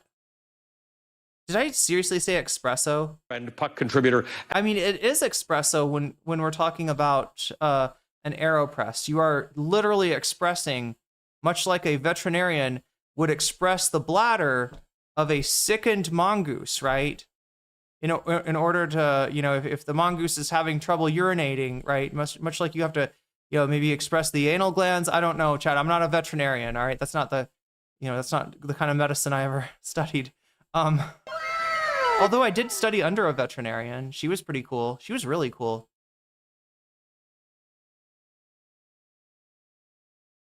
Stephen P., thank you for the 5 gifted memberships.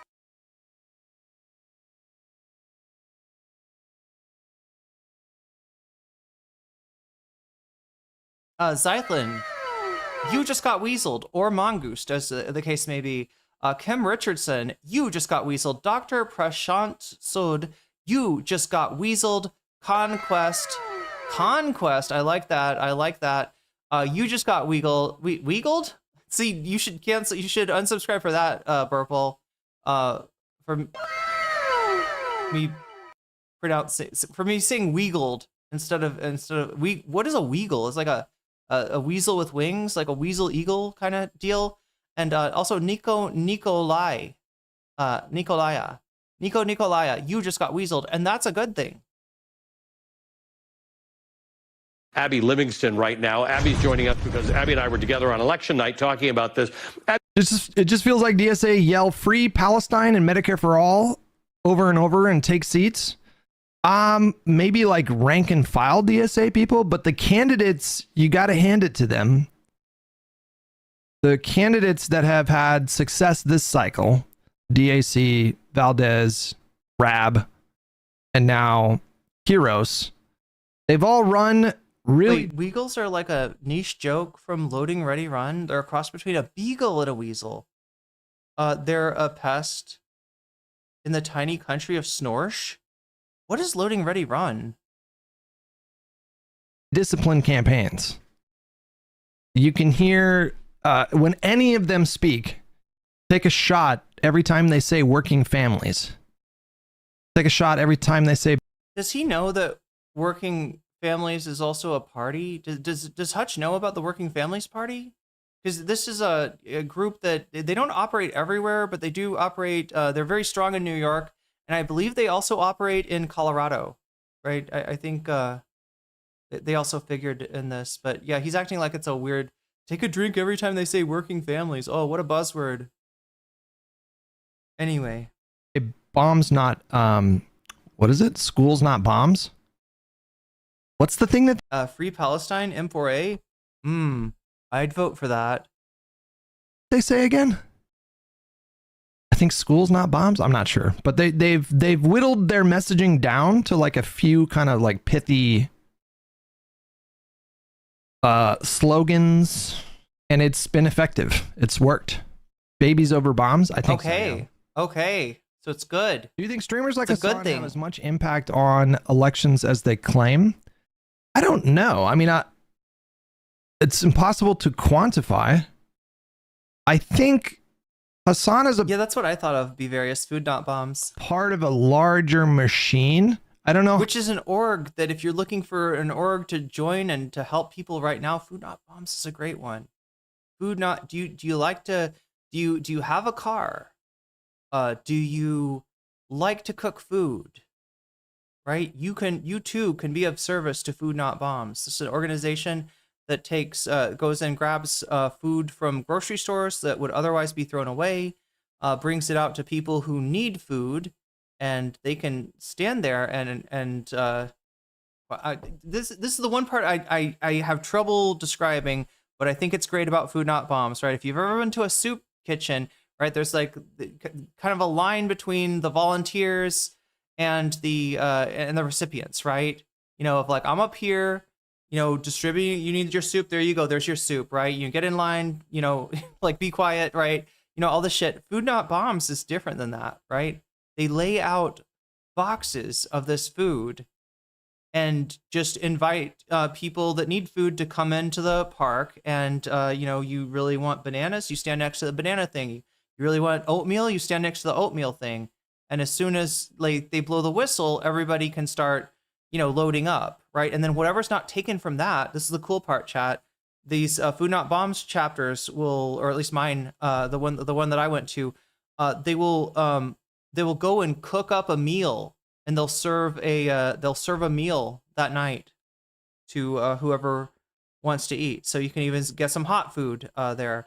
After watching Mehdi Hasan debate a member of the Chinese government, wait, I didn't see that one. I feel as though Weigel is a slight mispronunciation of Uyghur. Uyghur. How much Hasan is personally responsible? At least that's how Hasan says it. I got some stuff I've got to add. Okay, let me add sub ad time. I don't think I did this yet. 19 adding 19 minutes to the clock. I'm trying not to go over. Oh my god, I am. Fuck. I'm trying not to go over 6 hours for a stream. I gotta get better at figuring out how to do that, how to make it happen. It's not your fault, Direful. It is me that is not looking at the Yo, Crotchy with the gifted membership. Yo, MK, you just got weaseled, and that's a good thing. Also, Crotchy with the member chat, Streaky Bacon. Wait, what does that mean? Like bacon. Note that they want it to be vegan food. I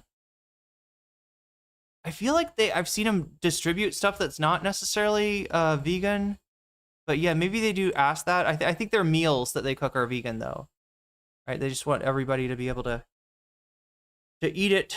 Responsible for in terms of like vote counts, but you know, I respect the fact that he's out there actually trying to get his people elected. I think this is the most engaged that we've seen him be during elections, and so I obviously disagree with him ideologically, and you know, generally want his preferred candidates to lose, with some exceptions. So I'm thinking, but, you know, he's out there. I'm thinking on my feet. I'm thinking on my feet here, trying to figure out how to do this, because like one of the, you know, rules that I made myself is that except for on the Friday stream, except like last night's stream, the gaming stream. Because I'm gaming, I will go over 6 hours, potentially. But the other ones, I want to try to hold it to like 6 minutes, or 6 minutes. Yes, my streams will be so fast, chat. 6 minutes maximum. No, 6 hours maximum, right? Just so that I'm making sure that I have enough time to take care of myself and to hopefully do some other things that are really useful. And that push more content out. Because I'm thinking also, you know, like if I'm moving more into the daytime and there's a lot of like late night people that are gonna miss my streams, what if I put out videos, right, segments at night or whenever I'm not streaming or something, right? Or maybe, I don't know, in the morning, right? Just want to be able to do more stuff like that. But what do I do with the extra time, right?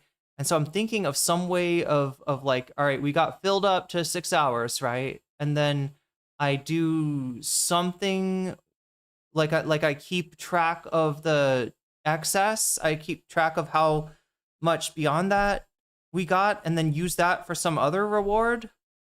21 for gaming. Hell yeah, gaming weasels, gaming frogs. They're actually doing the damn thing. Oh wait, chat. We already do have a third animal. It's just gonna be a fourth animal then. We got weasels for YouTube. We got jellyfish for Twitch. We got possums for Twitter when we start doing the Twitter stream.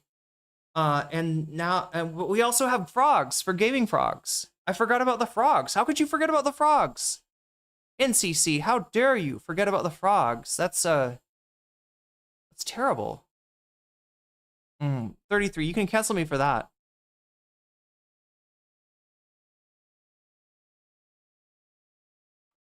So good for him on that one. He's definitely giving himself credit. Like when he talks about these wins, he definitely frames them as his wins. Like something that he has done, which is a bit cringe. But he doesn't. He goes out of his way to not do that. All right? Like all he's doing, he might say that these are our wins, right?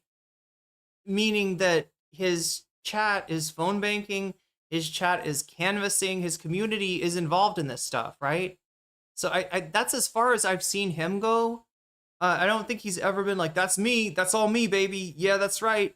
You better thank me, Dr. Abdul. You wouldn't be shit without me. Ha ha ha. No, I've never seen him do anything like that. All right. Say what you will about Hassan. There's valid criticisms of him. All right.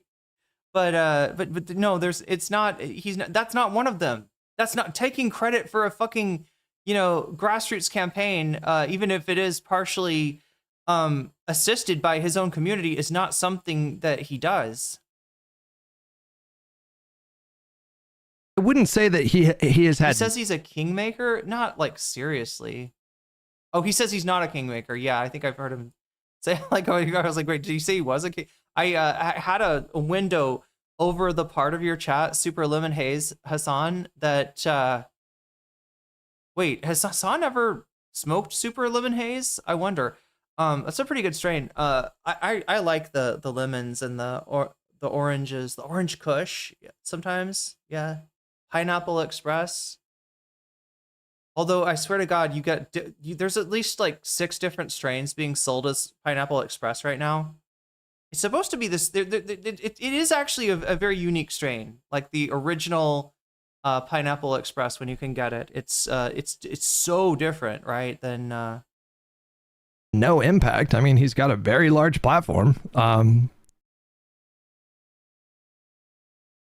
Yeah, I was gonna say it's a sativa, but it's not one of those sativas that like freaks you out. It's like a sativa that, like, and also like I don't think I have seen a more functional strain. In other words, if you have like a little bit of it, you can still function. You can manage. Like sativas are famous for kind of like blasting you off into the stratosphere, and you're like seeing stars and the moon, and you're like, oh shit, I didn't get my homework done. But yeah, 6+ for BE Tent from Crotchy, indeed. I don't know. Is he single-handedly changing the results of these elections? I don't know. Probably not. Abby, at some point, people are going to wonder what this all is. Is this a trend? Is this a very strong showing by Democratic Socialists? Is it just young people running against more established people? What are you hearing in Washington? Because this is now becoming... He is an arrogant prick. I would agree with that. You work for destiny. Does it get more arrogant or prickish than that? I think not, Hutch. Now, I'm not going to say that Hutch is an arrogant prick because that's not his personality. I've never seen this guy like put on airs or, puff himself up. If anything, he's a little bit self-effacing, right? We're fair here. I'm not just coming here and making every criticism that I possibly can about Hutch, because some criticisms just would not be like a lot of the criticisms that he gets about like his hairline or something like that. I'm not going to go low like that. That doesn't matter. So some bald people can be incredibly wise, right? Whether it's shaven. Like what Sinead O'Connor shaved her head, right? And anyway, I've got to refill my cup here, chat.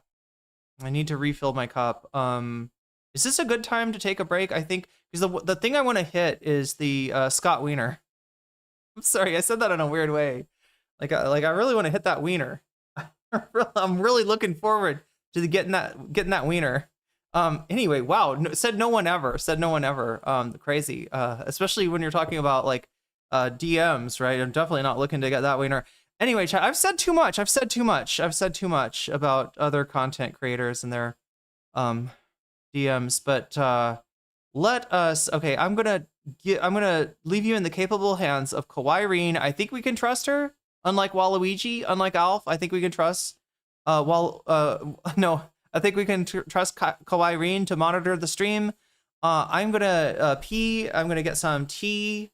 And maybe a little bit more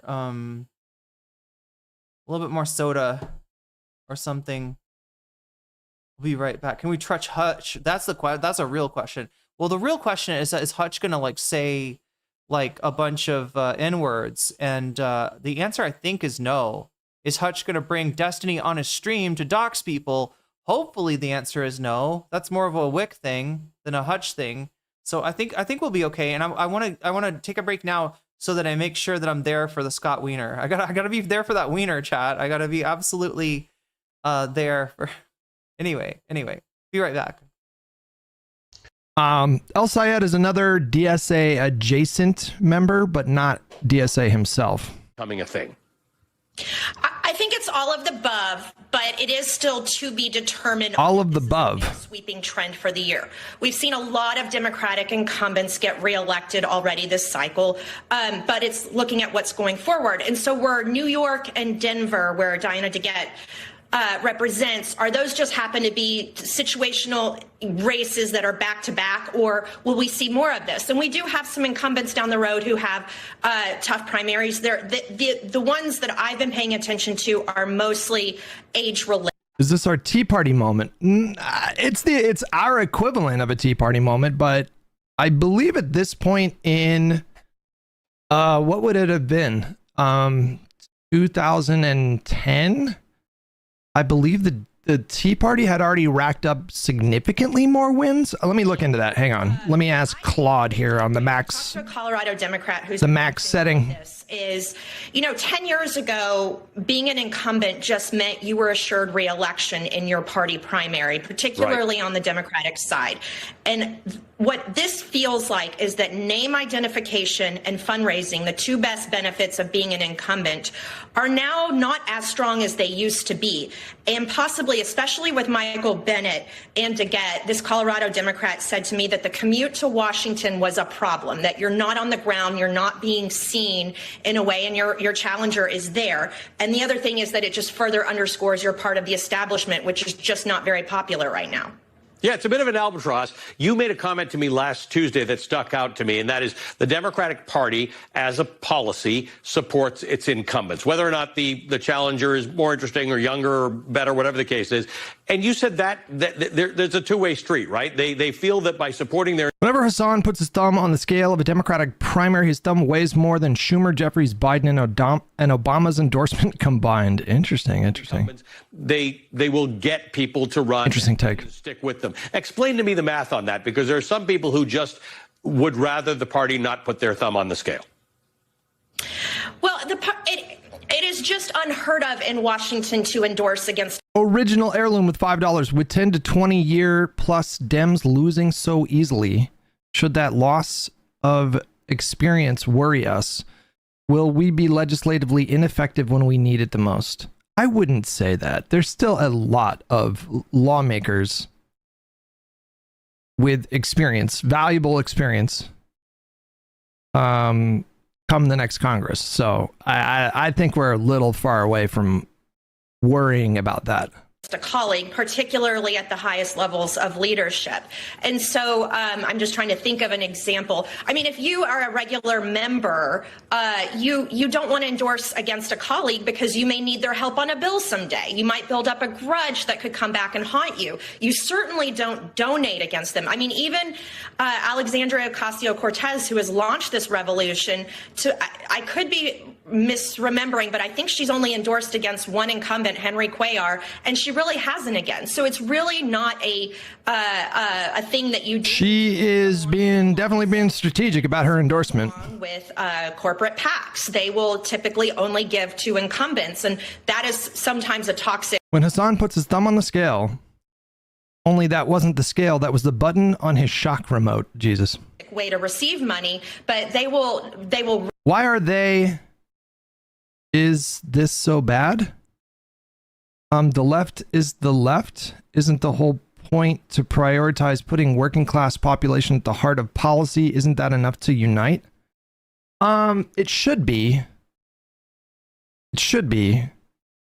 But what has happened historically, here's what I think happened. I mean, this is a very, very crude analysis. This is a very, very oversimplified version of things. But Bernie came along in 2016, put up numbers that nobody expected against a political dynasty like Hillary Clinton. Didn't get especially close to winning, but made waves. And after that moment, his movement, I would say, grew. All of a sudden, more people were talking about a break from like a very big break from like the neoliberal order that had been pretty dominant since the 80s. There were more people that were pushing for really big, bold social spending programs, social democratic policies. Medicare for all was kind of the linchpin, but what happened was that I, from my vantage point, the people that were the most active in that movement, they got really, really cocky. And I'm not even necessarily going to hold that against them. I would say like I was unreasonably optimistic in, like around 2010, 2011, 2012. Like I thought America had for sure turned the page and we're moving much closer towards like a Nordic style model. I thought for sure we were going to get like universal healthcare and, everyone was going to get along, and not everyone was going to get along, but like, like we had moved past like the bigotry and like the anti-immigrant stuff and the anti-queer stuff. And I thought we were just like, I thought like nothing was going to stop us, and obviously that didn't happen. But I think like after 2016, the DSA type movement, or like the far lefty people, I think they have a fundamentally broken lens. And so they got cocky after 2016. They got cocky after 2018 when you saw like the rise of the squad. They definitely got cocky in 2020 during that primary. And so I think they think that their kind of politics is a lot more popular than what the election results suggest. And because of that, I think they feel like a strong sense of entitlement. They believe it's like their turn to kind of lead the Democratic Party. And so that makes them very angry. I think this movement is very, very angry. Fucking furious because they feel like they've been robbed. They feel like the power is rightfully theirs and it's being like robbed from them. And so that creates a lot of tension. And of course, there's a lot of anger being directed towards them as well. So there's just a lot of anger in Democratic Party politics right now. Everyone's so tense and upset. Which is magnified and elevated by Trump himself. Trump is like a kerosene agent who is just, his very presence, his very existence is causing even more anger because he's dialing up the temperature. And so I don't really see, unfortunately, this is my black pill. I don't really see that anger being resolved anytime soon. The only way I think the anger could be resolved somewhat is if, like the far left actually got one of their candidates across the finish line and they became president and they were able to deliver a bold agenda. And I just don't think that that's likely. And so I just feel like we're kind of stuck on this merry-go-round. We're kind of stuck in this like dysfunctional cycle for at least the short term. Because if the progressive, if they have a progressive champion running in 2028 and then they lose by even more of a even larger margin than Bernie lost in 2020, they're just going to get even more angry. And so I don't know. I feel like they keep getting angrier and angrier and angrier, which is not great. That's not a great situation. I mean, ideally, they would feel some kind of buy-in with the Democratic Party, which ideally would be a good thing. Like if you have young people and maybe they prefer DSA type candidates and they get, 6 people in the Congress, and then they feel like they have some kind of shared identity within the Democratic Party. They feel like they have some buy-in within the party. Like that could be a good thing in an alternative universe. That could be something that would promote cooperation and working together, but I don't think that's how they see it. And so I'm not really sure how to get past this moment. I'm not really sure how to make them not angry. Because they're not stating policy goals, they're making demands, but they're making demands from a place of like no leverage. So it just doesn't really make sense. Like, why are you making demands? Like, what are you screaming about? Now, of course, like if they expand their numbers from 6 DSA people to like 12 DSA people in the House, well, then all of a sudden they can be a really disruptive force. They can actually have like a decent amount of leverage, even with 6, right? Like if we go into 2028 and we only have like a 10-seat majority in the House or a 6-seat majority in the House, well, all of a sudden they can hold out their vote and make policy demands, which I think they would. Which now that would be not great, to be honest with you. That would be not great because the things that they're going to demand are probably things that don't have enough support to pass. And so at that point, do we just pass no legislation? That's the question that nobody really knows the answer to right now. That's why I asked Julie Gonzalez, if you were serving in the Congress in 2021, would you have voted for the ARP? Would you have voted for the IRA? Would you have voted for the infrastructure bill? That's why I asked that question. That's like the only thing I want to know when it comes to these people. If they're ideologically to my left, but they would not vote down a public option if it landed on their, if it went to a vote, because there weren't enough votes to get Medicare for all, then I'm fine with them being in the Congress. It's whatever. Rev Top with $2. It's not policy. Look how they treat Wiener. Well, that just feels like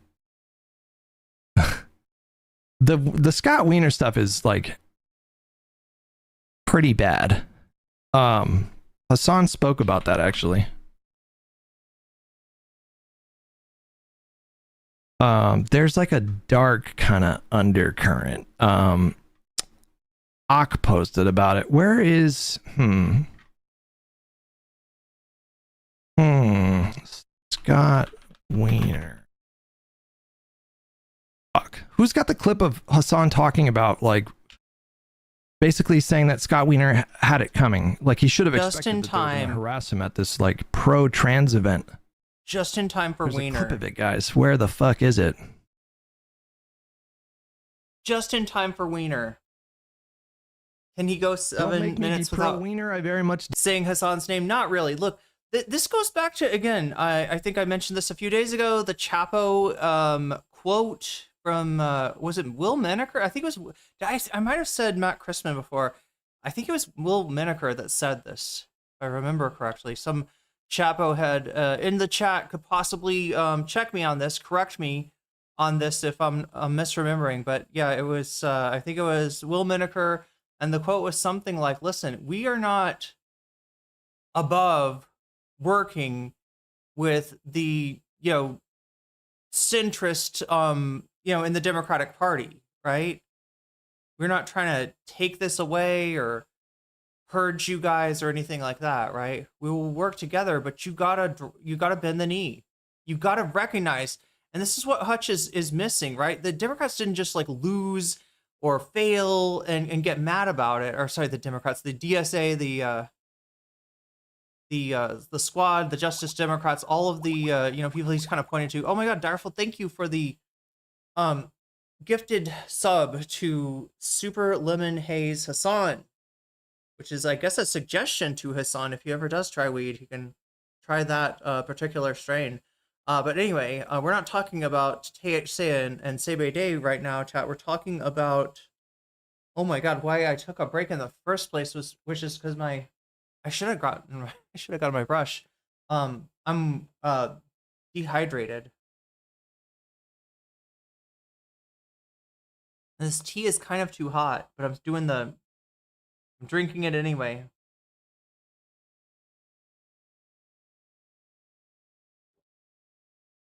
Okay, that's a little bit better.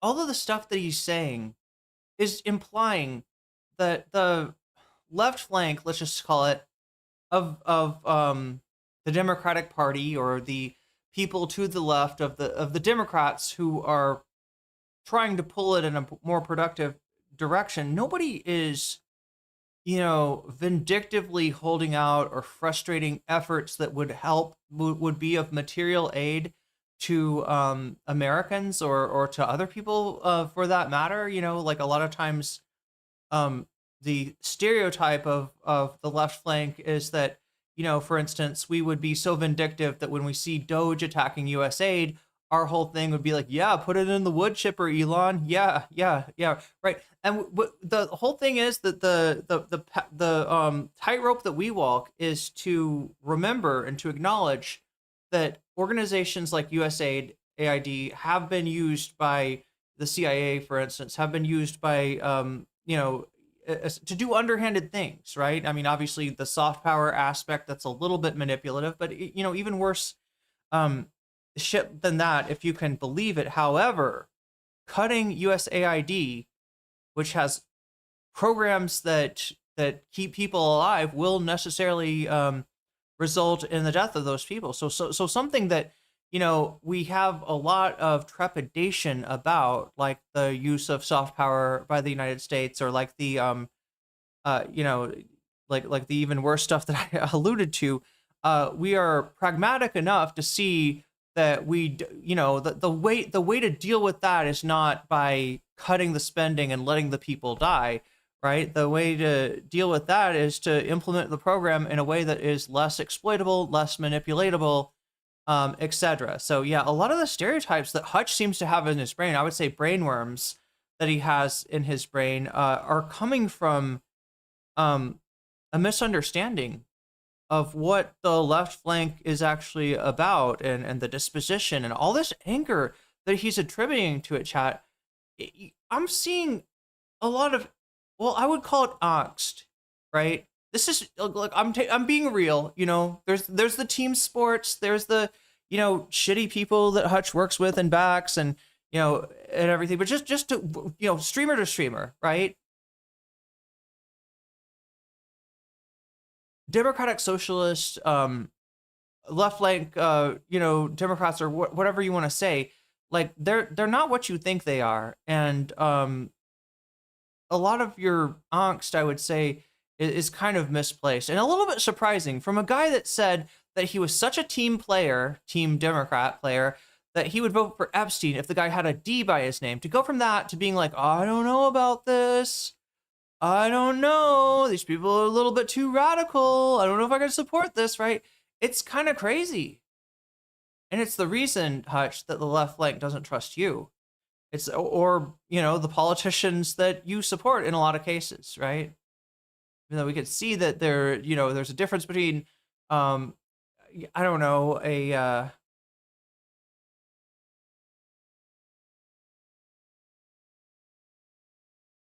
Slotkin and a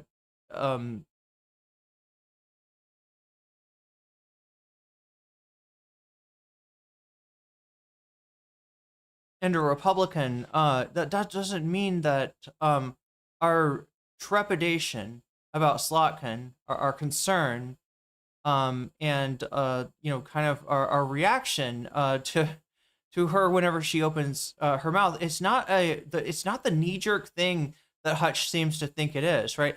This was actually a little bit disappointing for me, right? I think I remember before I started covering this Hutch crash out, asking chat if they thought that Hutch was going to be supportive of, you know, the some of the DSA candidates that were getting elected, and chat just like laughed at me. And you were right. You're right. You were right. He didn't. He got big mad. He got big worried.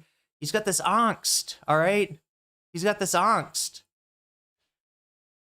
about you know, the ascendancy of the DSAs. Even try to cope, man. You know, just kind of portray it as like, hey, look, there's just gonna be 6 angry people with no power. Yeah. I mean, they might do this, they might do that, but you know, they're not going to get their way. They're not going to achieve anything. What am I worried about? Yeah, I don't know, Hutch. What are you worried about? Are you worried that maybe you backed the wrong? Are you worried that maybe you backed the wrong horse? Are you worried that, you know, playing these team sports, being Team Destiny, it might be like limiting your... Do you see what I mean, chat? If you listen to what Hutch said earlier, right? You know, when you're saying, I will vote for Jeffrey Epstein if he comes back to life with a D next to his name, right? Anybody, literally anybody. And then this whole difference when what happens when Hassan gets involved. That's what I think this is. I honestly think that were Hassan to somehow not be involved with any of these candidates in any way, I think that Hutch's reaction would be a lot milder and a lot closer to that, you know, team sports kind of guy he is. He'd say something like, well, you know, I don't necessarily agree with everything DSA says, but New York is a different place than, or New York City is a different place than Buffalo, New York, you know, different place than rural North Dakota, right? The Democrats that we run there, they're not going to look like DAC, but, you know, for NYC, DAC is okay. That's okay. We can work together. Like, he even did a little bit of this, chat, but it's like he stops himself. Anybody else seeing this? I feel like he's like holding himself back. He doesn't want to sound too positive towards candidates that Hassan is backing, and I kind of know why. There's a crazy guy out there threatening people, doxing people, obsessed about Hassan after fucking, I don't know, 6, 7. Here, I did it. I'm sorry. I didn't mean to do it. I did it. I said 6 or 7 years now that Destiny has stayed obsessed with, right? We talk about Ethan Klein and his, like, you know, crash out, his legendary generational crash out on Hassan Piker. But what Destiny is like on a whole nother level.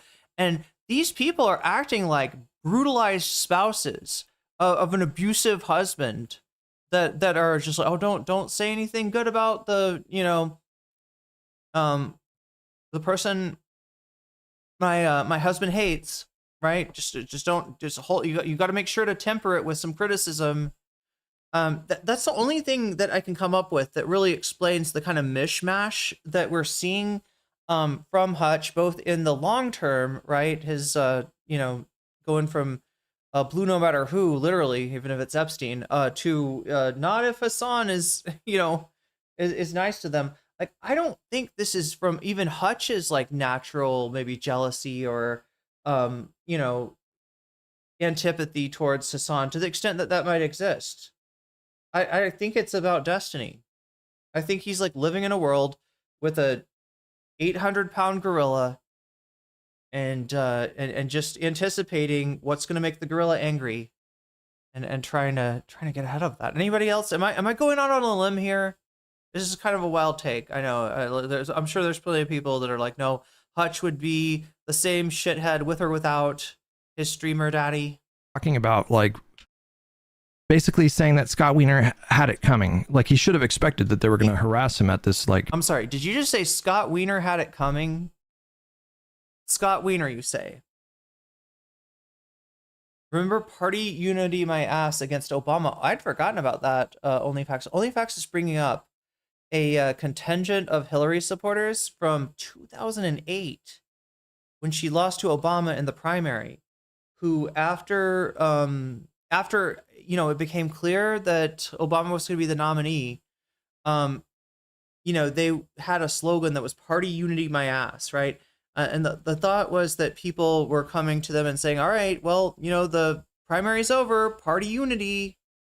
And they're like, Obama's people wouldn't have had unity with us if Hillary had won. They were, you know, coming up with all kinds of rationales to why, you know, not to support Obama. And indeed, I believe there's evidence in the voting that some of them did not. I don't know if they voted for McCain. They might. I'm sure some of them did, right? Because McCain had this image as like, you know, so he tried to portray himself as above partisanship. I think that he did some things that kind of fucked that up for him, though.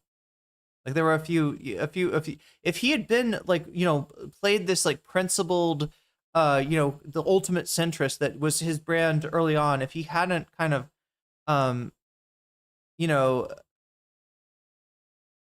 kissed the ring of the, you know, Bush administration, which, you know, he has reason to resent George W. Bush. They were doing push polls. And you know what push polls are, chat? All right, I could do a poll, right? I could set up a you know, something to call X number of people, record their calls, ask them, you know, a series of questions, or, you know, maybe somebody is physically on the line to do it, right? Of, you know, do you support this candidate? Do you support that candidate? How do you feel about this issue? How do you feel about that issue, right? You could do that, and they sometimes do, right? They have their own internal polling, and you know, there's also you know, journalistic entities, obviously, that do polling of states as well. But in addition to this, there's something called a push poll, and it's a very dirty tactic. What you do is, if you're George W. Bush's campaign, you call up voters, and you ask the question, how would you feel about John McCain if you knew he had and I kid you not, these are the words, black baby? How would you feel about John McCain if you knew he had a black baby? The obvious gambit being that, you know, enough racists were going to hear that and vote against McCain based on that. Or sorry, vote for Bush, vote against McCain, right? This is what they do to McCain, and you know what the truth of it is? I believe the McCain family, they adopted, yes, a daughter from Sri Lanka, right? Karl Rove sent out flyers. I don't know, were there flyers? I know about the push polls, right? And that is the 119 out of 100. Did I miss something? I'm just making sure I am keeping up on.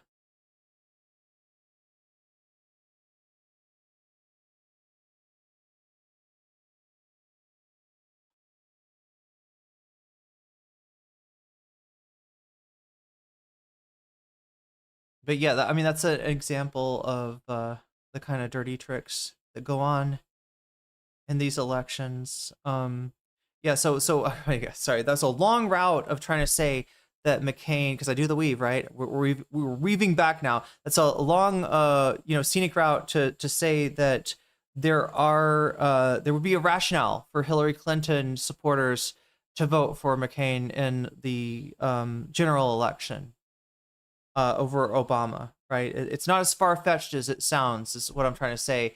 The polarity between the parties, especially with candidates like, you know, McCain, was not what it is in this day. So there we go, chat. Long story long. There's a rumor going around that Trump wears diapers. There we go. That's a great push poll. Would you be more likely or less likely to vote for Donald Trump if you knew he was wearing diapers? And they show a picture of like a adult diaper brand or something. They're like, it's these ones right here. This is his brand. It depends. I don't know. Trans event.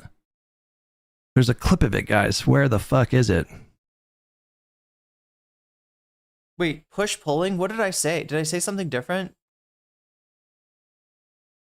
Don't make me be pro Wiener. I very much dislike that dude. 100% personal. He seems Wiener. People have a lot of personal feelings about Wiener, right? It's not for everyone. It's not for everyone. Oh, sorry, we're talking about the candidate. God damn. Okay, no. Scott Wiener. Yeah, I just wanted to finish up on what he was saying while I was off screen. So Wiener had it coming. Like, that's the quote of the night, chat, right there. Wiener had it coming. Wiener always has it coming. he should have expected that they were going to harass him at this like pro-trans event. There's a clip of it, guys. Where the fuck is it?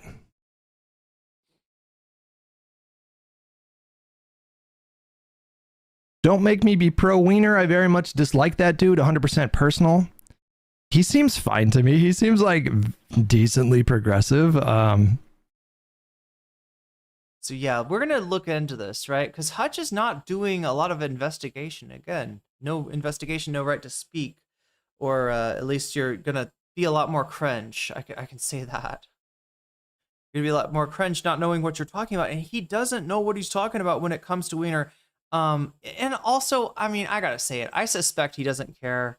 I suspect that he is okay with a, Scott Wiener is what you might call a progressive, except for Palestine, except for the fact, chat, that there actually are other issues that he's bad on. I think at the Trans Pride event that he showed up to, one of the people mentioned that his policies on homelessness, and that's a classic for a San Francisco politician, gay or straight, or really a California politician. There's way, I don't think people really understand with how progressive the West Coast is, how much antipathy that has been stoked against homeless, how much kind of tough on crime.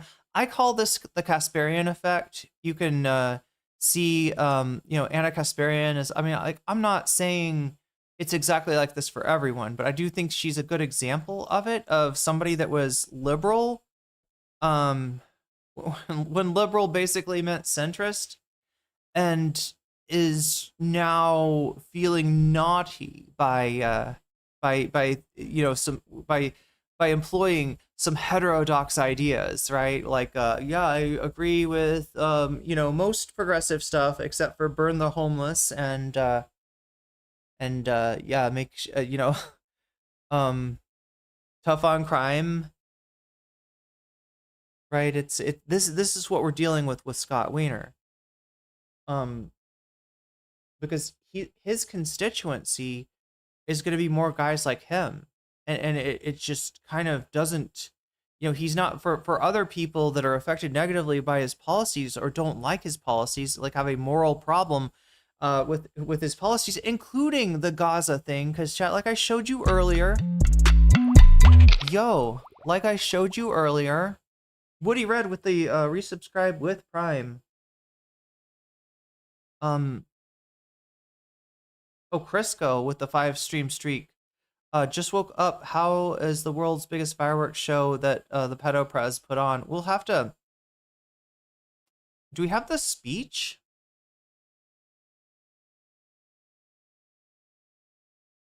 Do we have the speech? I think Direful was saying we should take a look at the speech from that. But yeah, Woody, thank you for the Twitch Prime. As San Francisco County Supervisor, I am still like dehydrated as fuck. Scott Wiener made it a misdemeanor for a homeless man to have a tent in the Golden Gate Park. Yeah, there we go. And like, so what I'm saying, and that illustrates it perfectly, Michael D. Archangel, Scott Wiener is more concerned about the opinions of his fellow rich people that are like, oh, I was walking down in the park, and I saw one of those tents, and I just didn't feel comfortable. I would like to be able to walk in the park, but there was a tent there, and it made me feel slightly uncomfortable. Like, right? It's these guys. These are, Wiener is freakishly big. I thought you said refreshingly big at first.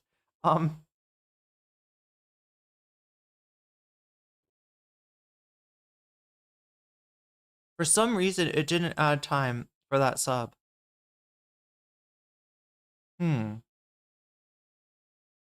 That is actually weird.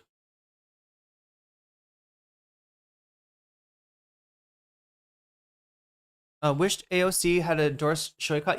As far as their endorsements, Zoran and AOC, I think there was something finally, released that confirmed what a lot of people thought, that there was a coordinated effort between AOC and Zoran to she would endorse all the people that, you know, it would be difficult for Zoran to, where there was like political, you know, considerations there, and he would do the same for her. But yeah, there's a lot of questionable. Unfortunately, though, chat, the way that the election is forming, the 2028 election, right? AOC might be the only like left candidate at all. But yeah, there's just a lot of shit with AOC that's pretty hard to explain. I can't canvas for Shoykot. I'm going for Connie as well, even though I'm not super enthusiastic. Wiener must lose. Wiener needs to go down. Okay. Oh God, I don't know. Wiener needs to get beat. Wiener needs to get beat. Not. The clip is, you guys. There. What if I look up just Hassan Scott Wiener? There was a clip of him saying he basically deserved it. Yeah, let's point to the sign again. Talking about that situation. Oh God, here we go. Pod save. It's not good. It's bad. This is bad. This stuff is very, very toxic and gross and disgusting. And Scott, I want to support someone who's so positive on trans rights, but you're a piece of shit on Gaza. How could you do that? How could you betray queers? How could you oppress people? You stopped being queer the moment you started supporting Israel, you piece of shit! I just want to read from Wiener's website what his positions are on Israel. You just gotta start calling him Scott Wiener and or Representative Wiener. I feel like we're saying Wiener too much. I feel like we should be making the guy's got a first name too. Palestine. He has publicly called the Israeli government's action in Gaza genocide, joining Bernie Sanders and Representative Balint as one of the only 3 prominent Jewish elected officials in the country. It's literally his cardinal sin was that he didn't call it a genocide early enough. That's what people are upset about. It's more than that. And look, like, here's the deal. We know that these candidates that don't give a fuck about Palestine are being advised to call it a genocide. They're being advised to just kind of roll over on this issue, and they're being advised that way because the pro-Israel lobby recognizes that this is not gonna, that you're not gonna win with these takes anymore. They're trying to hide their AIPAC money by getting it from groups that are affiliated with AIPAC that are basically sort of fronts for AIPAC instead, and they are trying to say, oh no, I understand now, it's very bad, Israel's very bad. They put it all off on Netanyahu, and in Wiener's case, what does it fucking matter if you say you don't support Netanyahu when you support Herzog, the president of Israel? Oh wait, did PodSave make a? Oh, that's this that we're looking at right now. And look at John Lovett being like, these are very bad gays. Don't be gay. Don't do crime. Pull your pants up, gays. Pull your pants up when Scott Wiener comes and fucking baits you. Right? When he shows up at these places to make these clips, to try to portray himself as a victim, really is what this is about. But in the same time, it's drawing, attention to his horrible stances, right? And those are real. Those are real. But Hutch is just not interested in even investigating this. He's just, I don't know, he seems pretty progressive. Yeah, no, I think he said trans rights. Yeah.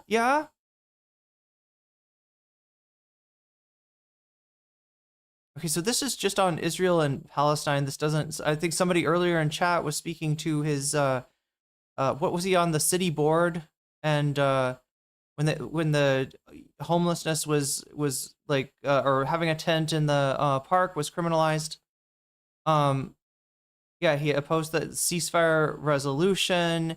He takes pro-Israel PAC money, including AIPAC. Although I think he's claimed. Wait a minute, isn't there a video of him from like 4 months ago where he's like,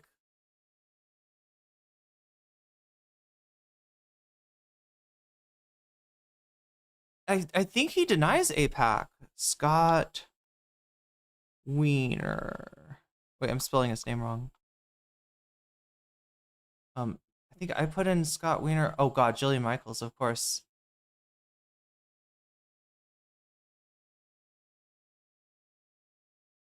You can see the other people that are pushing this clip that the Pod Johns are pushing. Look at what you're doing, Pod Johns. Look at who's with you on this and maybe take a clue. Scott Wiener, October 7th. I was looking for what he said right after that. Or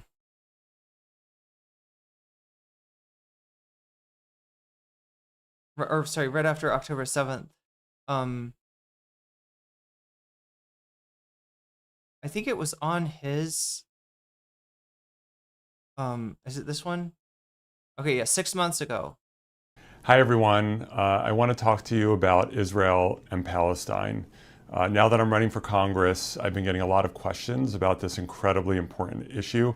And I want to make sure that you understand what I believe and that you hear it directly from me. One of the most common questions I get is whether I'm going to be receiving support from AIPAC. I want to be very, very clear. I have some significant policy differences with AIPAC, and as a result, I will not be seeking or accepting support from AIPAC in this race. Israel's extreme. Yeah, I don't know. Maybe we should. I'm tempted to dig more into this particular issue, right? So they say that he's taken money from AIPAC via Equality PAC pass through. There we go. That's the trick, right? Via Equality PAC pass through. This is dishonest, right? I have significant policy differences with AIPAC, and as such, I will not be taking or asking for any campaign contributions from them. All the while just being like, yeah, these hogs are too stupid to fucking know that, you know, this money that I'm getting is basically passed through from AIPAC. Punished pro-Palestine speech. Scott pressures employers to punish pro-Palestinian voices. He targeted the UCSF physician later fired over her criticism of Zionism. And the Sonoma state president put on leave within a day. Again, when it mattered, he was not pro-Palestine. Whatever he says now is to save his fucking skin. Denied genocide in Gaza for 15 months. Scott refused to call actions genocide, even declining to a candidate forum where the crowd booed. Oh yeah, can we find that? Scott Wiener booed.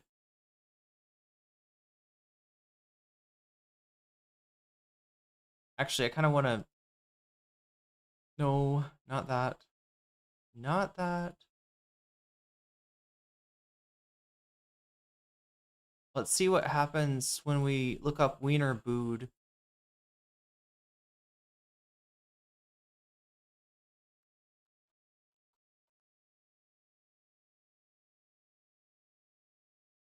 No, they're saying Borns. Borns. I mean, I guess he's getting booed a lot. I guess Vienna gets booed. No, not the same.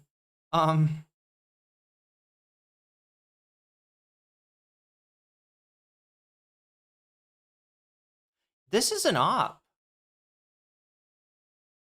This whole thing, right? This is at very least an experiment. Do you see what this is, right? Do you see what's going on here?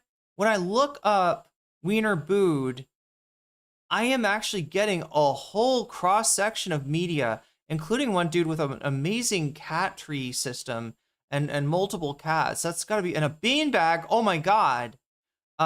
It's and Pod Save America. That's kind of sad, Pod Johns. You're part of this thing. You're part of this fucking op. Yo, I'm sorry, Pod Johns are on blast. All right, that's it. That's it. We're going to war. Not like, scary war, but media war and info war against the Pod Johns, because this is fucked up, right? This is a whole ass effort. This is a whole ass thing, like a fucking psyop, and they are at best taking the bait, at worst, fucking in on this, right? Never actually agreed with the statements that they were making about Gaza, and have gotten instruction that this is how we're going to try to backdoor some sympathy back in. We show Scott Wiener doing nothing, walking, saying nothing, right? Getting yelled at. All these people for no reason. He just shows up and they yell at him, right? Yeah, this is kind of worse than I thought. Extremist messianic government has been harming both Palestinians and Israelis since long All right, what's going on? October 7th. Even before October 7th, I was protesting the Netanyahu government, which is causing deep harm to Palestinians. All right, we're going to have to figure something out, chat, because I said my limit is 6 hours, and I've got more time on the clock than that, and even more time that I guess I haven't,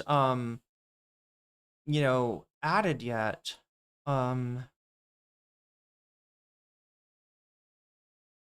Yeah, pardon the mess, because I'm trying to change the way that the stream works so that I can stream 5 times a week.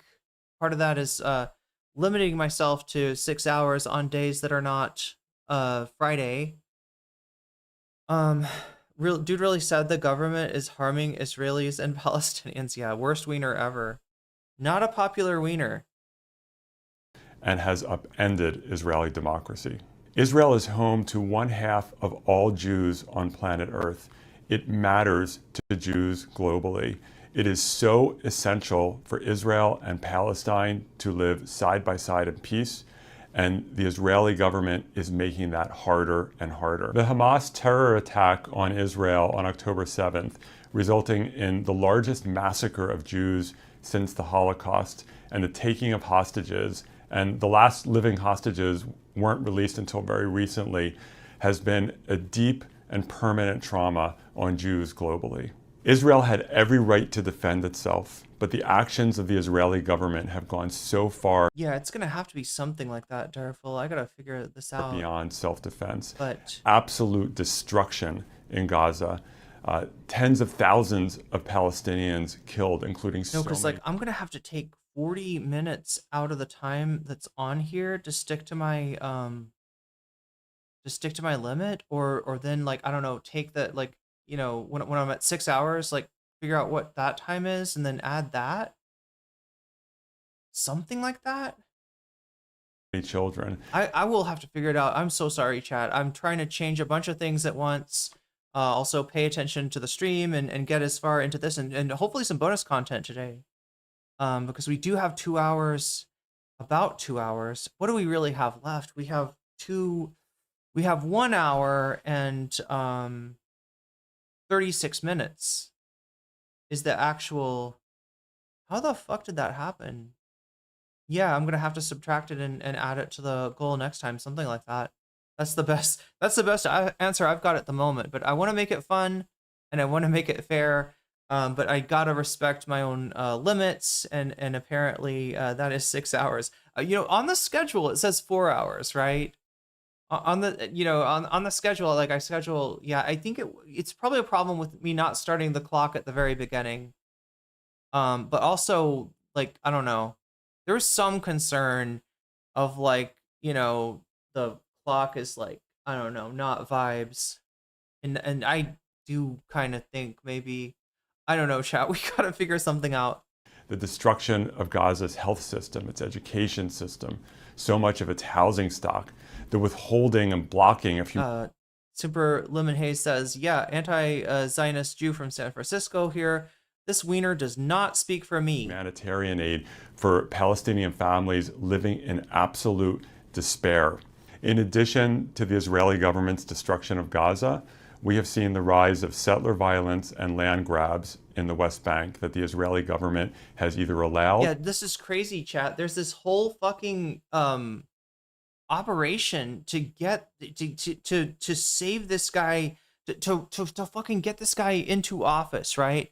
Despite the fact that he stands for a bunch of people shit that people just do not fuck with anymore, especially in a liberal city like San Francisco. But if you can, he can come in and say, look, I really, really, really hate Netanyahu. He's a bad, bad man, and he did a genocide.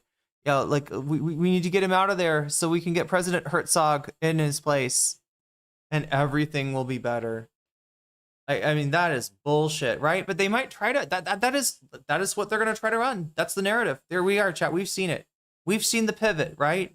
We noticed that Israel's Hasbara, on a, in terms of what they say on the global stage, and the U.S. Organizations like AIPAC, their narrative has failed, right?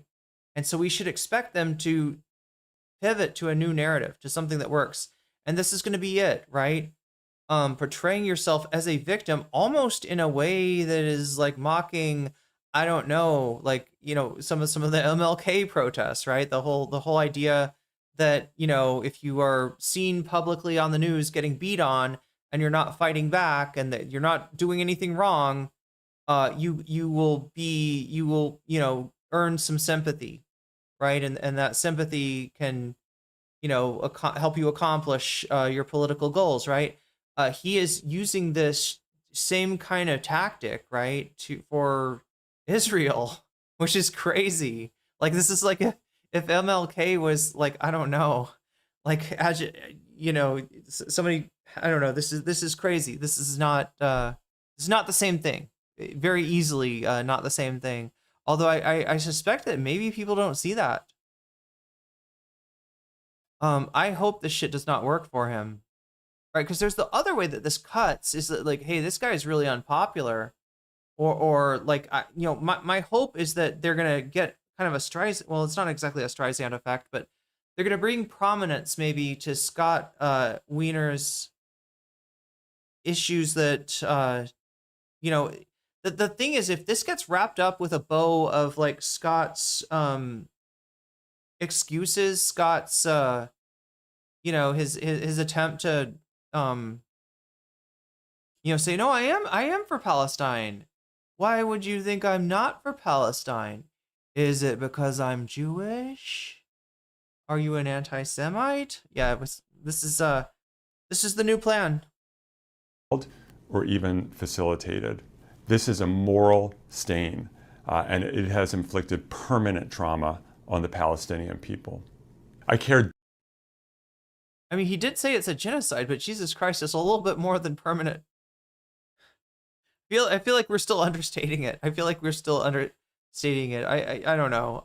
Let's get back to Hutch. That's about country to do so. He has never taken any money from AIPAC. He has voted no on military funding for Israel, and he supports Palestinian statehood. So that was because he didn't say the word genocide until January, and Wiener said that he left the march because the hecklers, quote, were so physically and verbally aggressive that it was impossible. One of the chatters said, betray queers for Gaza. Like, I mean, that kind of attitude is the same kind of like sort of tacit homophobia that you saw in the, if you remember the Israeli SNL, where they had stereotypical American students, non-binary, queer, as the to sort of like make fun of, the premise being that in Gaza they would kill you, so why are you fighting for people who want you dead? You stupid F-slur. Like, right, that was like it's giving kind of the same sort of thing. Anyway, that's just a chatter. I usually don't talk about chatters. I'm not going to name the chatter. For me to safely remain. We're not going to shame the chatter. If you're following around an elected official who is, although I do blame the chatter, pro-trans at a trans-supporting event, and you are yelling at them and saying you're oppressing queers because of your position on Israel, even though your position on Israel is that you believe Israel has committed a genocide. So, John, the question is, are you just this ignorant about what is supposed to be your wheelhouse? Right now, Hutch and Destiny, right, I can say, don't know much about anything. Don't seem very curious about politics, the field that they are supposedly covering, right? They know that their audience is more ignorant than they are and that they're going to get away with it, right? Pod Save America is not the same, okay? Pod Save America often has takes that their audience disagrees with, but nobody's ever questioning their, you know, them being up to date on, you know, on the news, right? So for him to say that this guy's very pro-Palestinian, very good, what more could you want from a guy, right? Considering that this is who Scott Wiener is?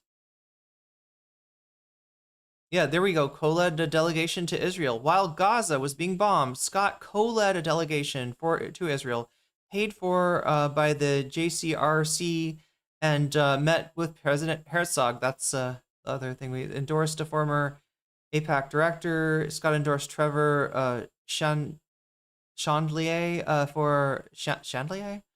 for supervisor, a former AIPAC director of 5 years, who came out against San Francisco's Gaza ceasefire resolution. For years, Scott has openly declared himself a Zionist. Everything above is what meant. So yeah, for you to call him a Zionist is just for you to be characterizing him in the same way that he characterizes himself. It's not anti-Semitic. It's the truth. Co-authored AB 715. This is to silence teachers and prevent them from speaking about Palestine and Israel in the K through 12 grades. There we go. There we go. Okay, good job, PSA. No, I can't. I cannot. Like, look, I usually try to not attribute towards, I don't know, malice. You know, that's the phrase. What is explainable by ignorance? But these guys aren't ignorant. John Lovitz is not ignorant. John Lovitz is a smart. Lovett, not the actor. John Lovett. Yeah, that's funny. One of them is named the same thing as a more famous director. The other one is named the same or close to the same as a more famous comedian. Gaza, then what you're doing is being an anti-Semite. If you're following Scott Wiener around, I didn't want to say it. He said it. I didn't want to say it, but yeah, to me, I was thinking it though. That just looked like probably anti-Semitism. Yelling at him in this park, it is because So, we may see more of this kind of knee-jerk, claim of anti-Semitism in the fun half, in the bonus material. We got 2 hour. Oh God, what do I actually got to make it? We got 1 hour and 26 minutes left. Okay, I gotta kind of hurry through this because I want to make sure that to get you your bonus content. What is winning right now? The Cringe Denims Takedown by a VTuber. I think that's a good choice, chat. They're all good choices, but second place tie, Jillian Michaels, DSA Crashout with the majority report, and Bad Empanada accuses Hassan of slander. Fourth place, of course, Boy violating that Cuban blockade. We got 89 votes so far, chat. Make sure to vote if you haven't already, and also make sure to like that stream. That really, really helps me. I mean, like, I cannot stress enough how much it helps when you like the stream. Like and subscribe. That's what I meant to say. Like and subscribe. But yeah, we gotta get through this. you are being anti-Semitic. You are an anti-Semite. That is why you are yelling at this man. Whatever you are Hamas. Tell yourself whatever story you tell yourself online about what you believe and why it's justified. That is as pure anti-Semitism as you can see. I'll tell you what. I am glad to see the Pod Boys speaking up about this. It makes me feel a little bit better about them. I was a little bit worried about the Pod guys, but they definitely are breaking with. Well, no, I agree with them technically on this. I mean, like, obviously I don't like it, but I do think that they are. It just seems like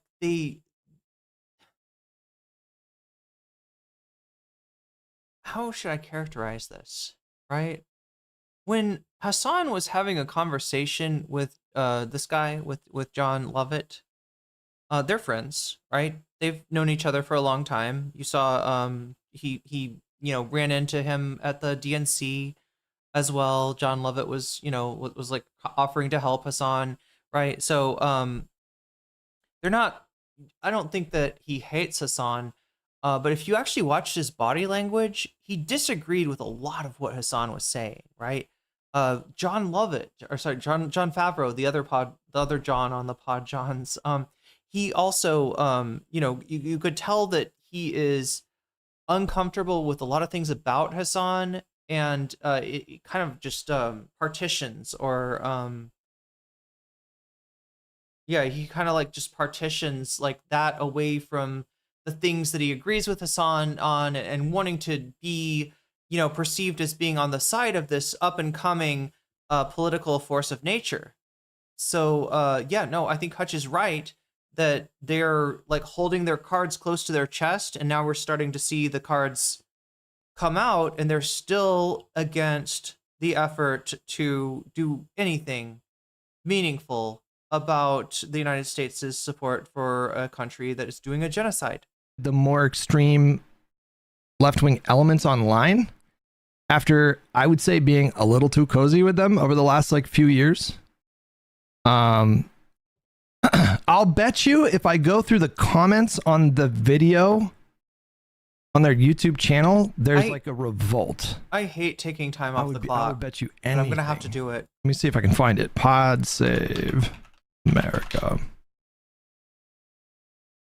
Did you see Professor Dave channeling his inner Richard Spencer and going off on Jews? Who is Professor Dave? I don't even know who that is.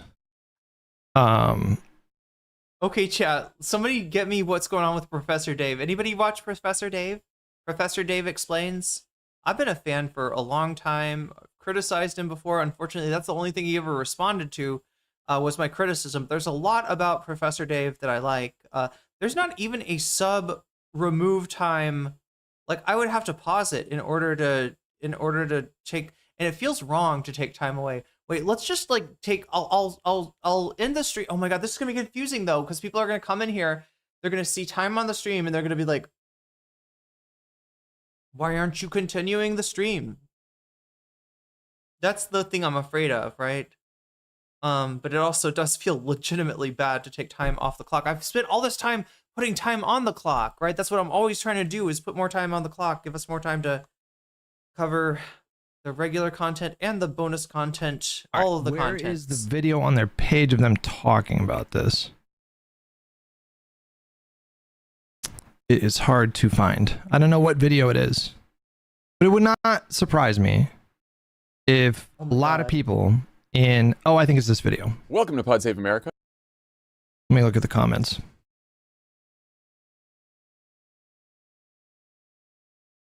Wait, they're looking, they're looking at a short, right? Is that, no, it's on Twitter. It's on Twitter. Okay. Not a lot of people even talking about the Scott Wiener thing in the comments. It's a video that's like an hour and 15 minutes, and they talk about other, so what Hutch just said, I think if I understood correctly, is that Professor Dave is an anti-Semite. Wait a minute. I can't remember, chat. If I think Professor Dave might be, Jewish. Not that that's not a thing that exists, but no, he's, it sounds like he is arguing with Zionists now, right? He's usually a guy who debunks, like I think somebody said, explaining the moon landing. Who is saying this? Dareful, yes.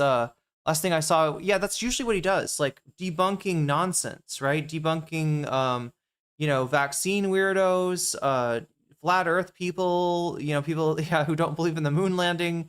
That is generally kind of what he does, but with a fairly left-wing, actually surprisingly left-wing slant. I had some issues, not with what he was saying or what he was arguing to Matt Walsh, but with the way that he was arguing it, right? And I thought that there was some, kind of information that he didn't have, that if he did have, his arguments could have been stronger. That's all I was, ratioing him on Twitter about. But no, not a very big ratio. Reading Hutch's chat is even wilder than listening to him speak. I try not to read the chat. I mean, his chat. Topics as well. And it is corrosive. It's worth calling out. There's a lot of people when someone says that Brad Lander in New York 10 won because of anti-Semitism or that anti-Semitism played a role, I find that hard to understand. Because so he's trying to say, I still do think there's weaponized anti-Semitism that's bullshit, but this one is not bullshit. You can't be mad at Scott Wiener about Gaza unless you're an anti-Semite. That's fucking bullshit, John. And he should know it. This is the thing. A lot of times, Dave only know that he's Italian. Yeah, I don't actually know much about his background, but I know he's not an anti-Semite. And to hear that he is so based on Palestine that Hutch's chat is mad at him it kind of speaks to his merits. It kind of speaks to him being based. Wait, Professor Dave has a Canary mission page? Holy shit. So no wonder Hutch's chatters think that he's a anti-Semite. Wow, he's been... God, I'm subbed to this guy. And I used to get his videos in my feed, chat. I don't know. There should be like a button that you could press if you have that happening. You're subbed to somebody, you're not getting their videos and you want to. There should be like a button to be like, please recommend this to me. Like, could you give me more of this? I need more Professor Dave in my life.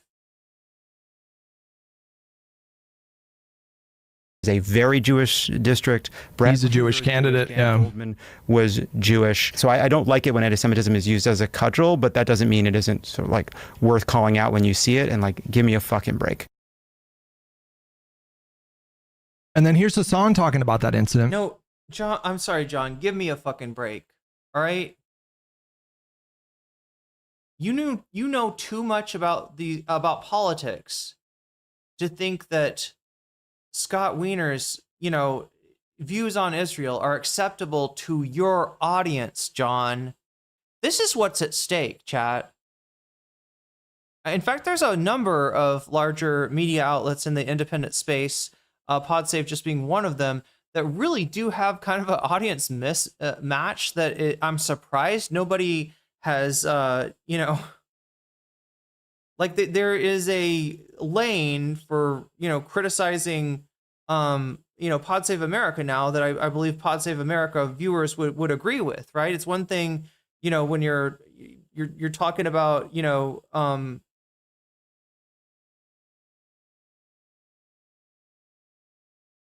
like he's literally trying to launder a very Zionist candidate as a ally to Palestine, which he is not. And he knows better. He knows better, right? He just thinks that, he thinks so little of his audience. That's crazy. It's my heart. It breaks my heart. I don't know why he thought he could go to one of the most woke spaces in San Francisco and think that it would be fine. I don't know. Maybe he wants these videos to exist. Maybe he's getting his licks in, like he's just getting people to yell at him. Maybe he's farming sympathy. I don't know. I don't know what's going on here, but like, of course this is going to happen. What are you thinking? This is like if I went to a Klan rally, okay? They would probably kill me, all right? Okay, Hassan? He was kind of unintentional. Yeah, that is like the worst metaphor you could reach for. I mean, look, live streaming is hard. I'm sure that I say some things that upon further review sound silly. But damn, no, it is not like a Klan rally. It is different. I do not agree with Hassan on this. Professor Dave started by creating relatively short lecture-style educational videos. His channel is quite large, even before he began doing the debunking videos. Yeah, but he really took off when he started doing the debunking videos. No, this guy like taught me like half of my general chemistry. I don't remember which classes, right? But I do remember Professor Dave being one of the more useful channels for... God, I can't remember. Was it organic? Was it Gen Chem?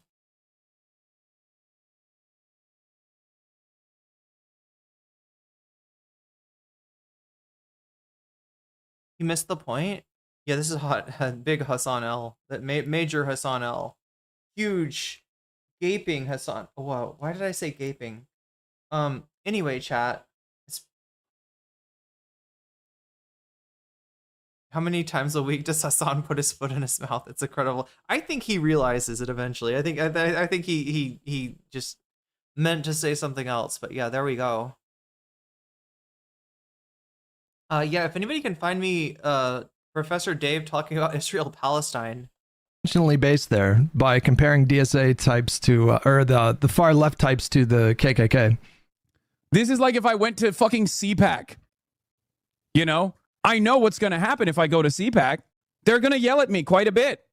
No, Hassan, we support you. No, of course, if I went to this place, this space, there would be some fucking weirdos who would be like, you're a Yimby or something, which it would be funny. All right, but so I gotta pause it. Scott Wiener, born in 1970.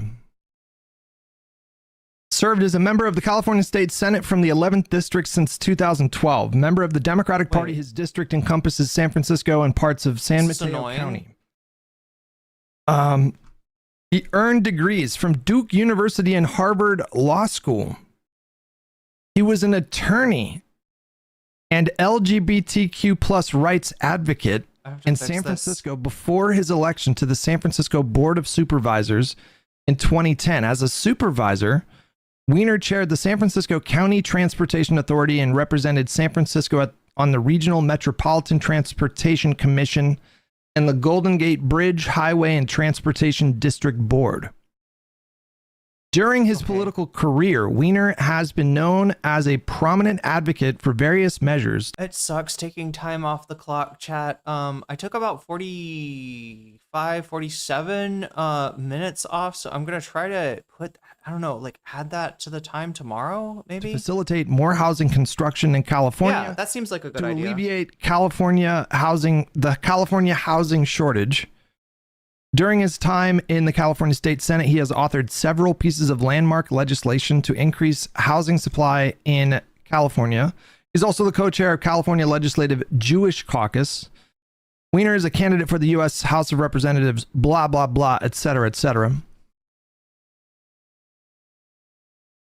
Before being elected to the Board of Supervisors, Wiener served as chair of the San Francisco County Democratic Central Committee. He also co-chaired Alice B. Toklas LGBTQ Democratic Club and the San Francisco LGBT Community Center, and served on the National Board of Directors of the Human Rights Campaign.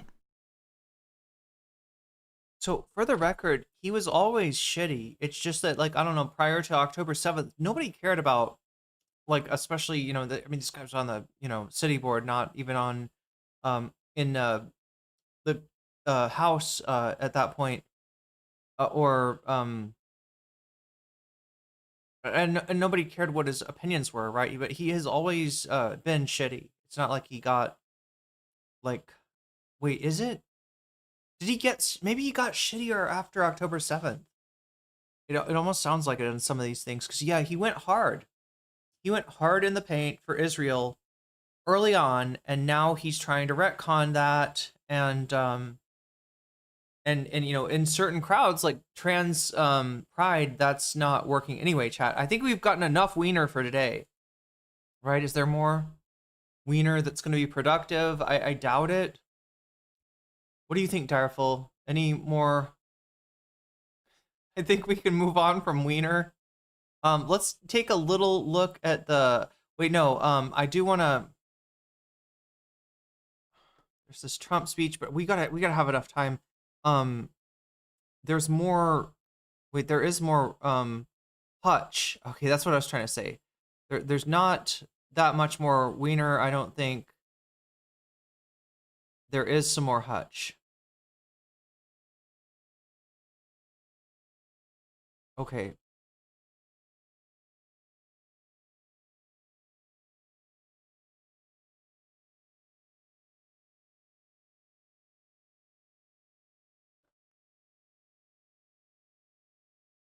Good evening, America. If you think that was easy, it wasn't.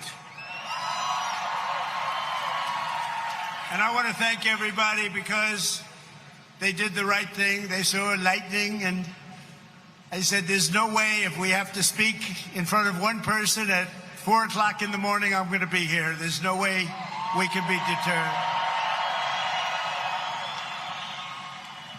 And they estimated they had 375,000 people before everybody had to leave. And they now have 150,000 people. It's the craziest thing anyone's ever seen. At least.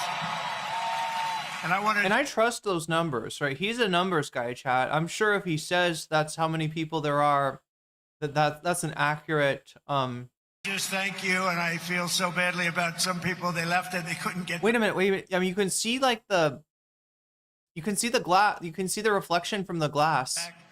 But you're very special people, and we have a very special country. Thank you. That's what he said after January 6th. Jeez. How long does he speak? Tonight we come 37 minutes. For one of the most joyous and glorious milestones of all time, and you know what that is, 250, the 250th anniversary. And I do have to say this. One of my very brilliant people backstage said, don't worry about it, sir. We can do it maybe next week. I said, it doesn't work next week. This is the big day. We want July 4th. We're not looking for July something else. Because this is the 250th anniversary of the Declaration of Independence. Nothing like it. For 2.5 centuries, our American Republic has stood as the crowning achievement of human history. This country is the home of freedom. This is the land of liberty. And this is a flag that's the banner of the most extraordinary. People waited in line for 3 hours and were told to leave and then to come back a half an hour later. What time? Was it really like 1 o'clock in the morning?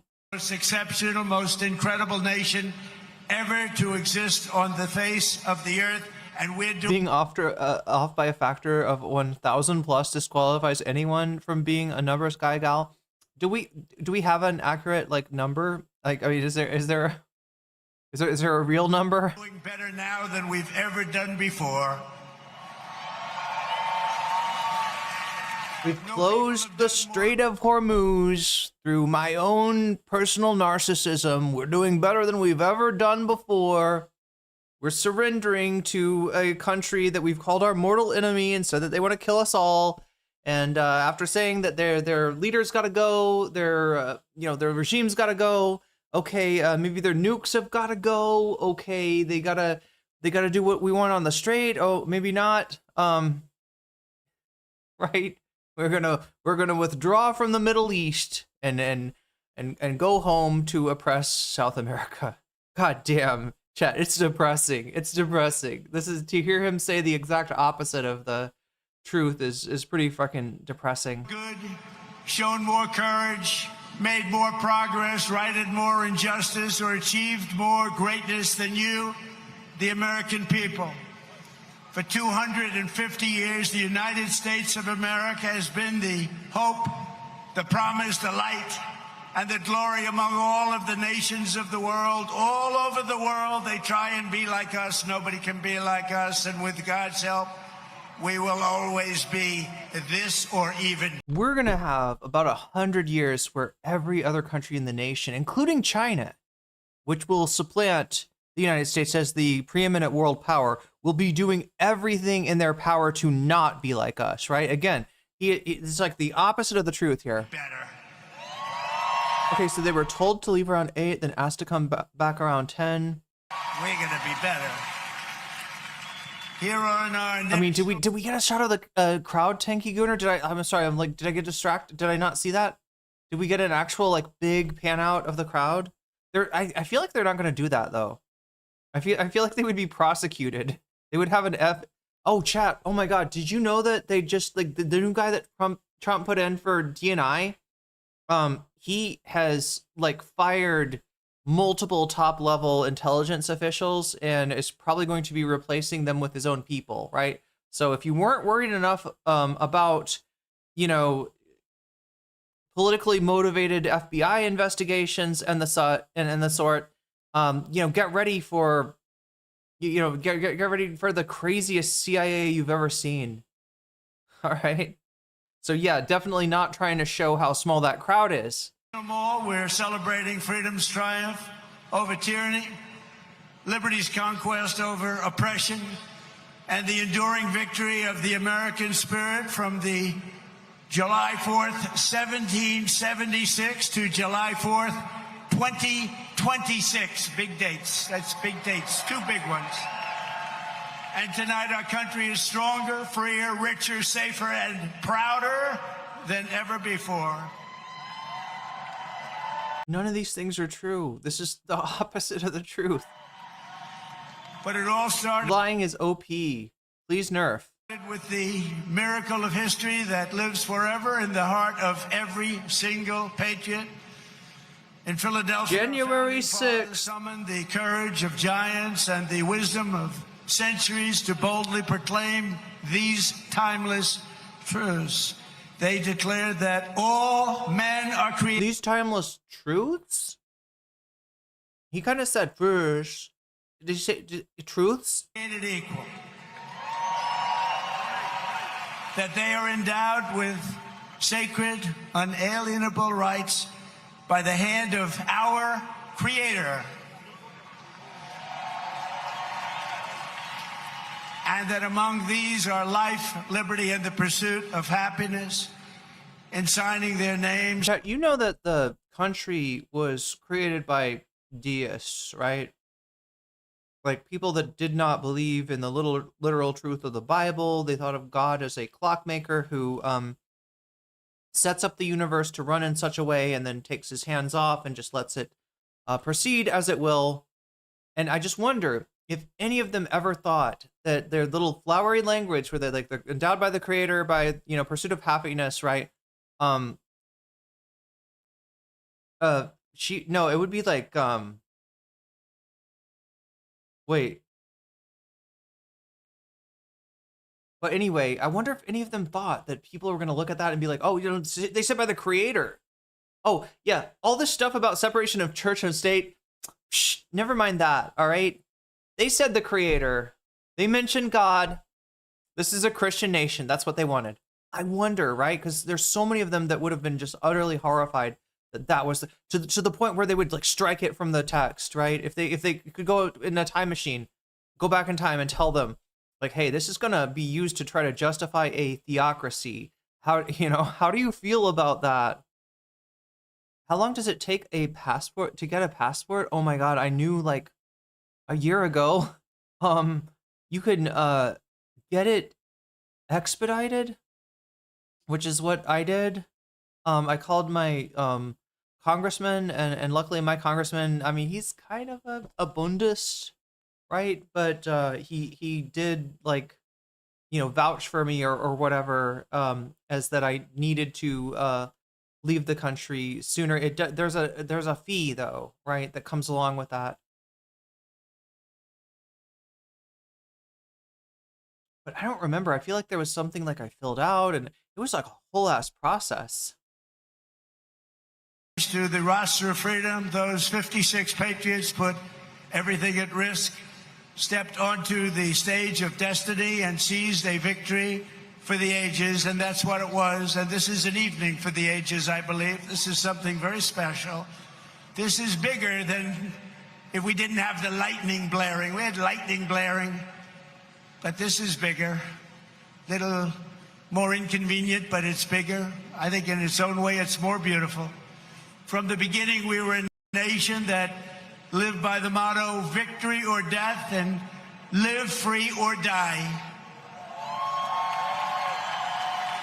1 out of every 100 Americans gave their lives in the fight for independence to remind us of who these heroes were and what they gave us.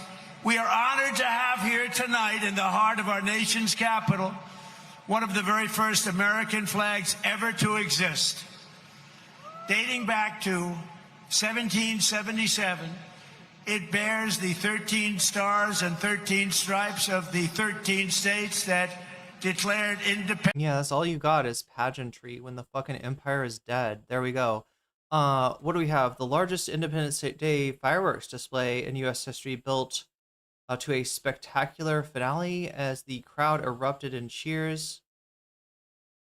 Oh wait, do we just see the crowd in this one? I mean, these are the people that are there for the fireworks, though. Yeah, there's some of the crowd. Okay, I mean, we're not getting a big...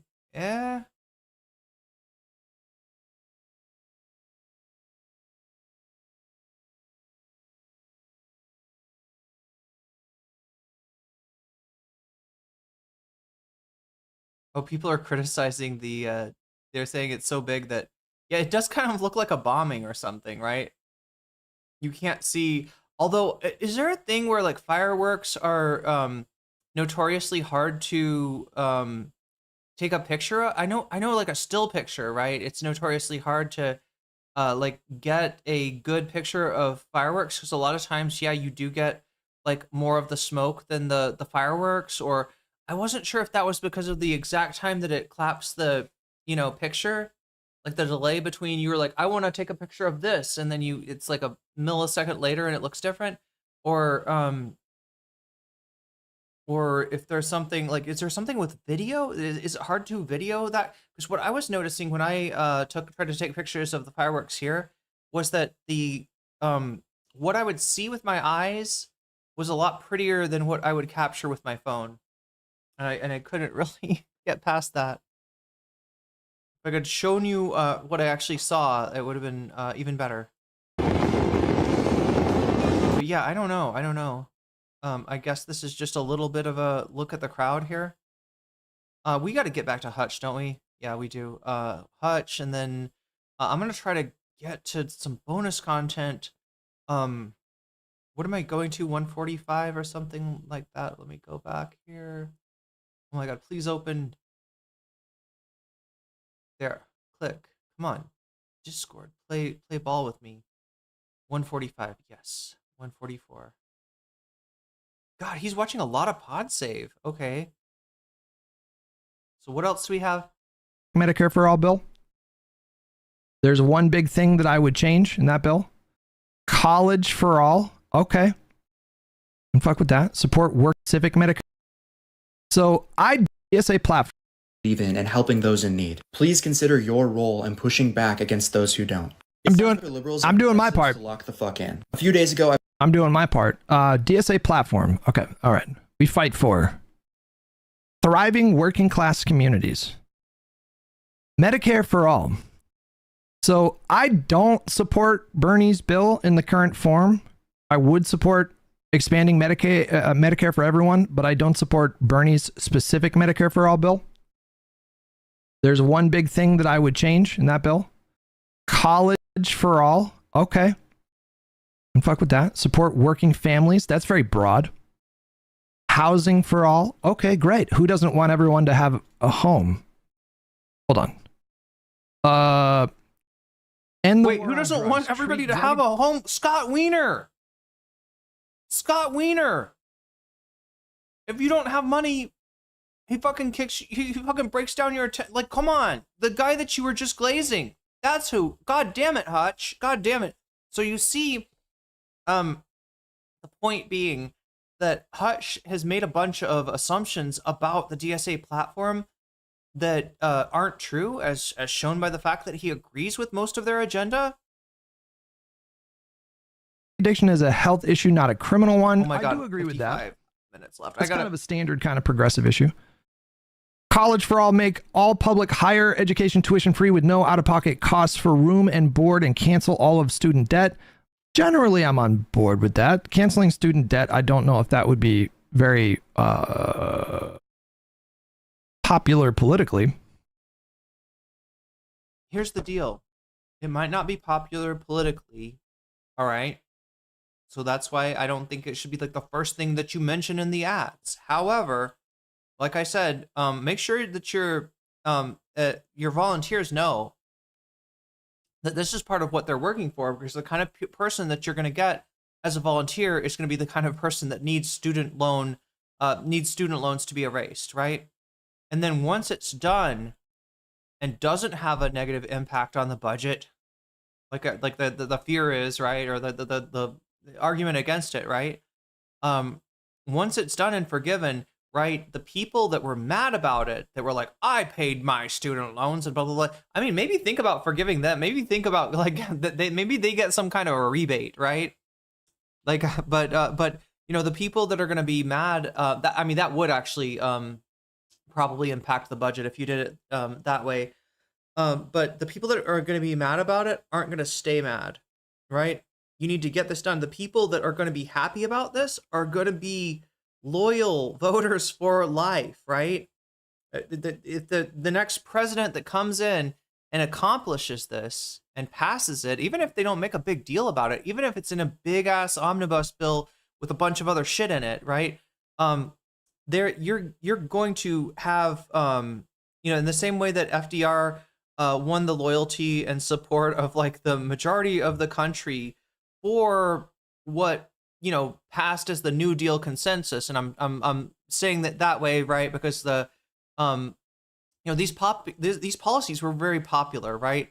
Under Truman, under Eisenhower, and so they do end up, these two, a more conservative Democrat and a Republican, although a weird Republican, Eisenhower, maintain this, right? Maintain this system and right. So and that lasted right until the 70s, right? It was the 70s when the Democrats started to abandon the New Deal, and the 80s where they really just absolutely stabbed the working class in the back, and the working class remembers that too, right? They thought that because Reagan Republicans were like often working class voters, that these ungrateful sons of bitches, like, we're the party of the workers. I mean, right? We haven't been that much the party of the workers recently, but we were the party of the workers. How dare they vote against us? Okay, let's just get these donors on our side. Let's just get these businessmen on our side, right? Let's try to go for, it's the only game in town at that point.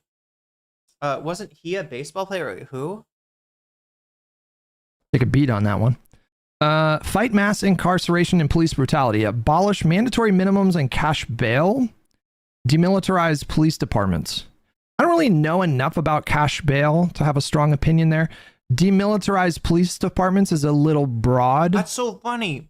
So here's the difference between Hutch and Anna Kasparian. I think Hutch would probably be against that if he knew what we were talking about, right? I don't know though. I haven't heard him talk about a bunch about crime and punishment. Crime and punishment, like Law and Order, type. Like, I haven't heard him be like a super strong proponent. I know he's like hostile to the abolish prison, abolish the police kind of wave, or even maybe the defund the police, right? But yeah, it's just like he doesn't think about this stuff. He sounds very no. He's not like Anna, right? Because Anna knows this issue, and she knows that she's against it. Hutch, I think, would be against it if he knew enough to be so. But that's kind of funny. It's kind of like, it goes to what I'm saying, right? These guys don't care about policy, which is ultimately the goal of politics. Yes, getting elected is important. Yes, getting through the primary is important. Yes, retaining political, capital, all the politics stuff, that's important, right? But ultimately, what you want is change. You want change in policy. You want a better policy, not a worse policy. That's what you're going for. And Hutch is just not interested in that shit at all. The only thing that he can slightly interest himself in is the team sports of it all. And mostly the team sports of the inter-party, fighting, rather than realizing there's a lot more, leftoid people that are, on the left, and that those are votes you should care about.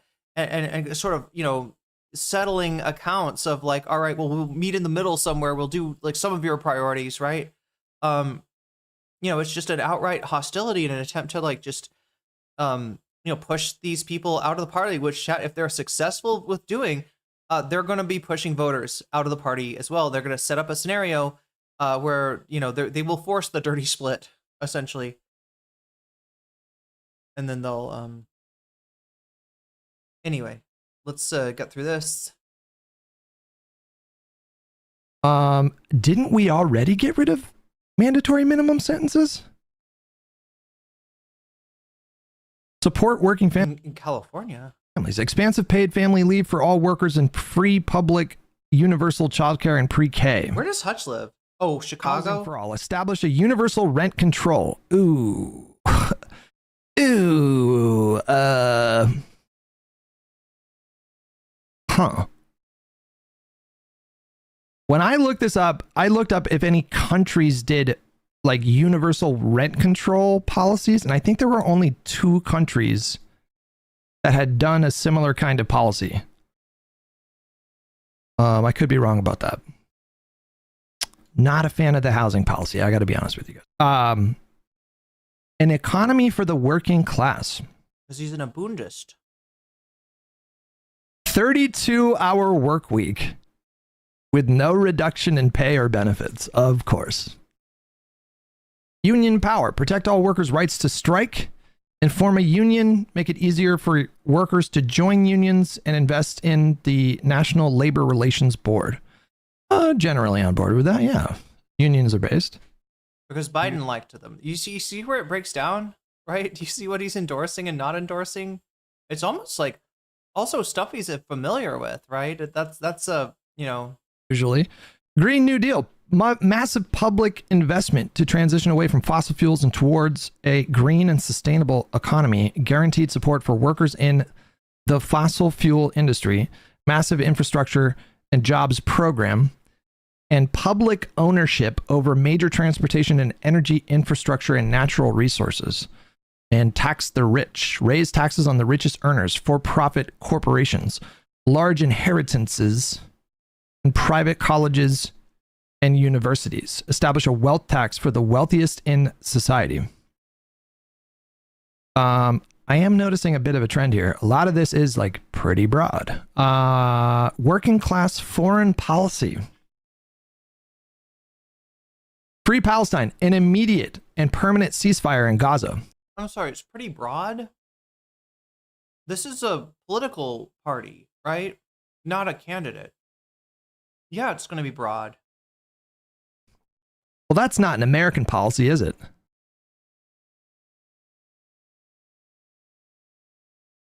It's not like the president can be like, I'm signing an executive order to declare a permanent ceasefire between 2 entities that we do not control.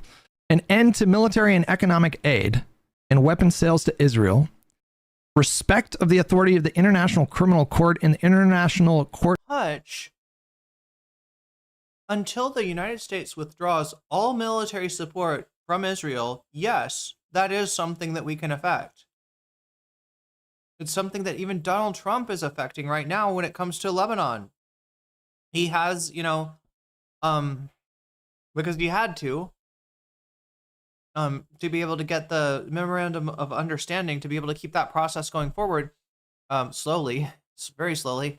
He has had to rein in Israel in terms of their actions in Lebanon. They're not, they do like to show defiance, right? And it's unpopular for an Israeli president to be perceived as having gotten the boss call from Washington and be doing what they want. But no, multiple presidents have forced Israel to undertake actions, policies that they did not want to. This is absolutely doable.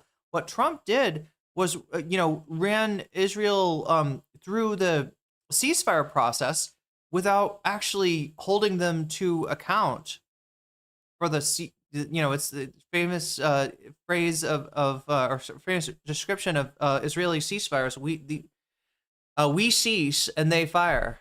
And that's what's gone on. Yeah, you could do better. You could do better than what Trump is doing, right? And if you don't think so, like, I don't know, like, at that point, I don't know why we want you in the party. Court of Justice and national sovereignty for the Palestinian people. What they mean by this is like send in SEAL Team 6 into Tel Aviv. Again, as you said before, this is fairly broad, so they're not saying that at all. Aviv to, like, what can they do, right? Realistically speaking, they can say, you can change policy. They probably are not going to be attacking Israel with SEAL Team 6 and abducting anybody Trump style, right? But what you can say is, like, much of the world, like much of Europe, you can state that if you if this list of Israeli war criminals, if anybody shows up here, then they will be subjected to the ICC. And and the more of the world that decides that, the smaller the world gets for these war criminals, right? And the more international consensus builds to actually hold them accountable. Extradite Netanyahu. End the U.S. war machine. Greatly reduce the U.S. military budget, close overseas bases, and bring troops home. What does he think about that? I wonder. What they did not include in this is end aid to Ukraine. I feel jaded. I see what you mean. They have been very tactical with their language here. Freedom of... I love this whole, they're too vague on one hand, and I'm going to read into what they say on the other hand. Hutch, you pick one. Pick a lane. Movement. Allow workers to freely migrate between countries. To seek employment without restrictive immigration controls. Demilitarize the border. End all immigrant detention and deportations. Immediate amnesty for all immigrants, regardless of current immigration status. And provide access to jobs, labor rights, and social services to all immigrants. No more economic warfare. End economic sanctions that impact the sovereignty of countries whose governments act independently of the United States, such as Cuba, Venezuela, and Iran. Isn't that crazy? And then, wait, is he going to say anything about this one? And working class. Okay, he's not going to comment on this one, right? But we got, they nod to something the United States does, in terms of coercive embargoes and sanctions against countries to try to interfere in their sovereignty. We saw this with Venezuela. We're seeing this with Cuba. We saw this with Iran, and so we can do that, right? But somehow we can't affect Israel. We can't put pressure on Israel to, do a ceasefire and stop the genocide and, allow some degree of autonomy for Palestinians if they're not going to be enfranchised in the state, right? In this sort of legal limbo that Palestinians are in, where they're subject to not just the Israeli law, but the Israeli military, Israeli injustice, one might say, and at the same time not able to participate in the politics, for example. So, yeah. Mass democracy. Universal suffrage. Extend full voting rights to people with criminal convictions and non-citizens. And establish statehood for Washington, D.C.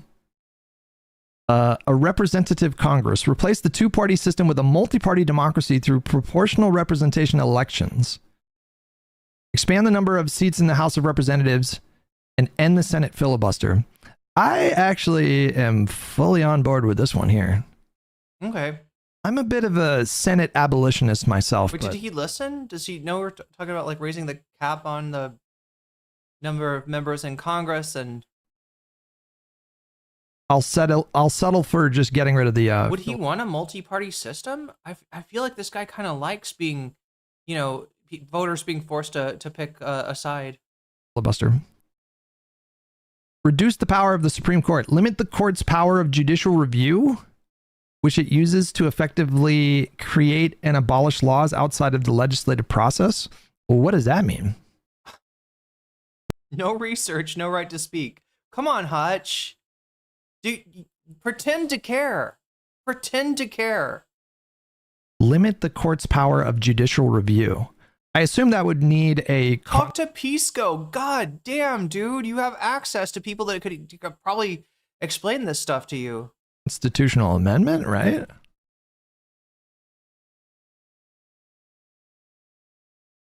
Popular vote for president. Replace the Electoral College with a national popular vote for president. And I think that's it. A lot of silliness.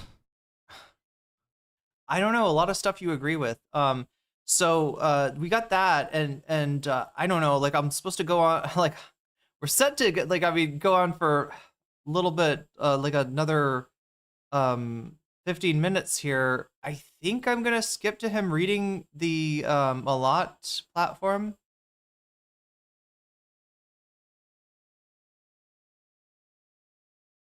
Like if he doesn't get too confused by her name. Are in extremely safe blue districts. So if you don't want to vote for them, it's fine. They don't need you. Means the promise is made, the promise is unfulfilled, that this country belongs to everyone who loves it and what it stands for, not just the people born here, not just the people who look a certain way, but everyone who believes that democracy is worth defending. Steel Atlas, Hutch, how are you so comfortable dismissing these wins? I feel like Trump went from a joke on both sides to completely devouring the Republican Party. What's preventing that here? So I don't think I'm dismissing these wins. I want to give DSA credit because I think they are it's a little different tack than he's taken. Demonstrating real savvy and discipline for this cycle. Like strategically, they have this goal. They're executing on that goal.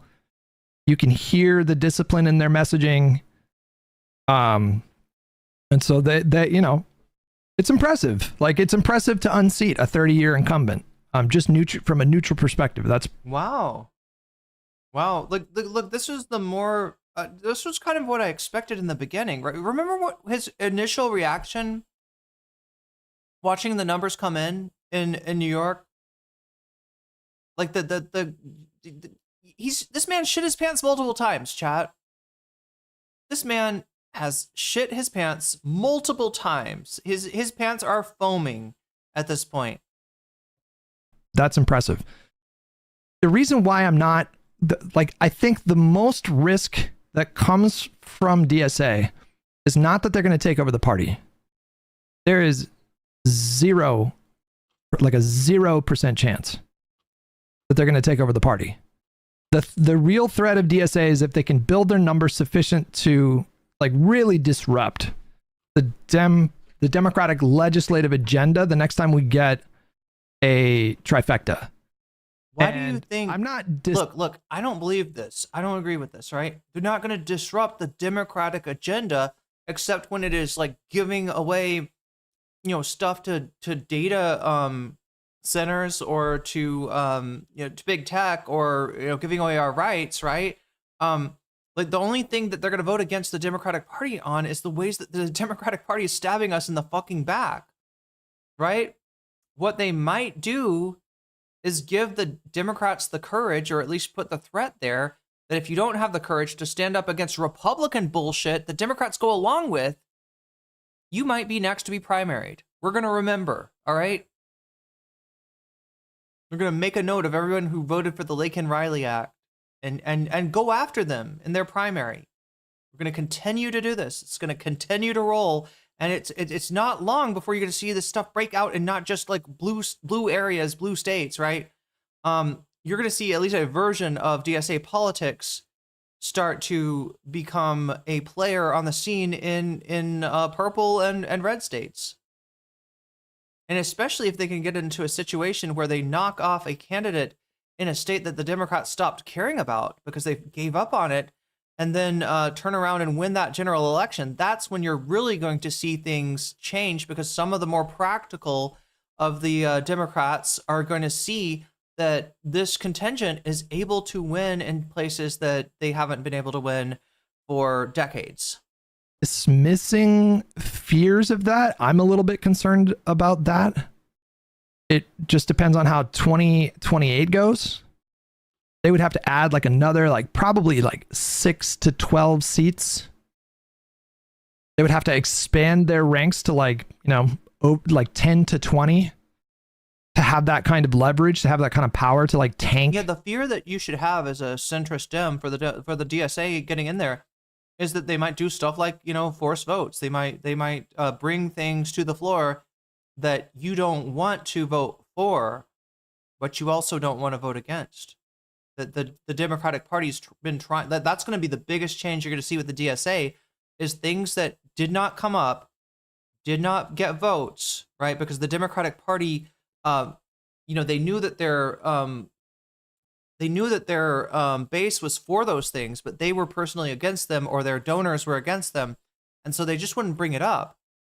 And that vote will come to the floor now, and they'll either have to decide, okay, I'm going to go along with this, even though I don't agree with it, because I'm going to get, primaried. That's the best outcome. Or they're going to stick to their guns and they're going to stand against it. And now we're going to know, the American people are going to know in no uncertain terms who stands against them living a better life, for instance, right? When it comes to affordability. All right, so 44. Okay, that's I think we got a good sense of that. I spent 2 minutes on it, chat. Wait a minute. That's it. We're done. Okay, so that's very important because I want to have time left for bonus content. And it looks like we might have just enough time. And again, chat, please bear with me on the way that the bonus time is working. I know it kind of sucks that we had to limit the effect, the lengthening of the stream this time. I will endeavor to make it back to you. And I think what's going to happen, right? Because my suspicion is this: if we do what me and Direful were talking about, and I take the 45 minutes I took off, and then combine that with the extra time that's on the what am I trying to say?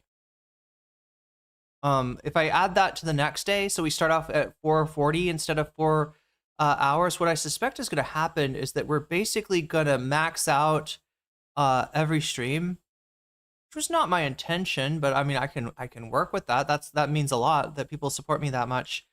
But yeah, the cumulative effect will be to max out that stream. And then what do we do with the overspill after that? That's the real question. And that's where things could get interesting, right? Because I feel like it should be some kind of a reward or a content or something. Anyway, speaking of content, let's take a look right now at the polls, okay?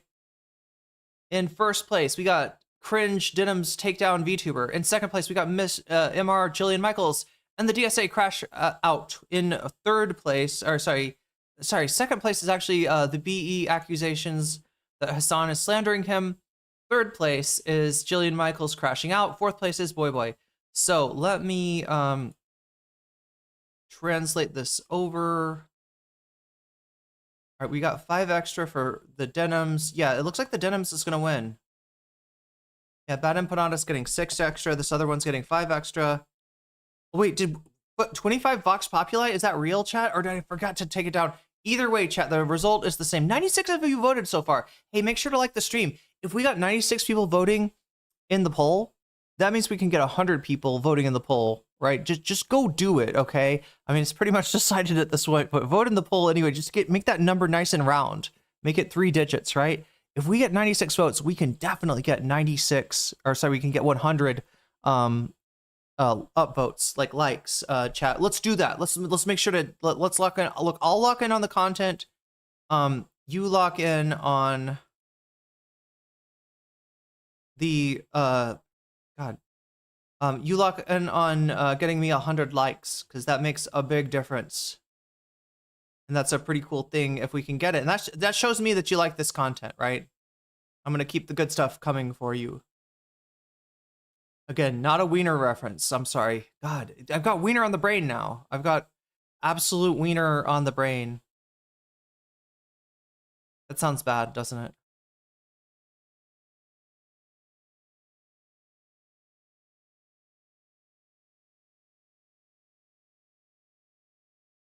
Oh, here we go. Here we go. This is going to be amazing, chat. This is some amazing content that you've selected for us tonight. Thank you to everybody who's voted so far. Thank you to all everybody who's donated. Remember, you can use your donations to sway the poll results, or you can use your donation to what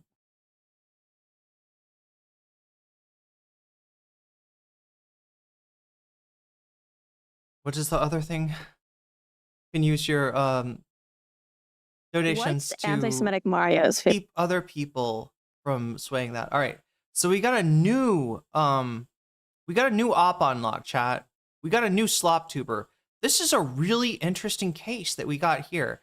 All right, this is, I'm told, a loner box orbiter, which I didn't think was possible, chat. Like normally, like how orbit works, you can orbit a star, right? Stars are big. Stars have a lot of mass, right? You can orbit a star.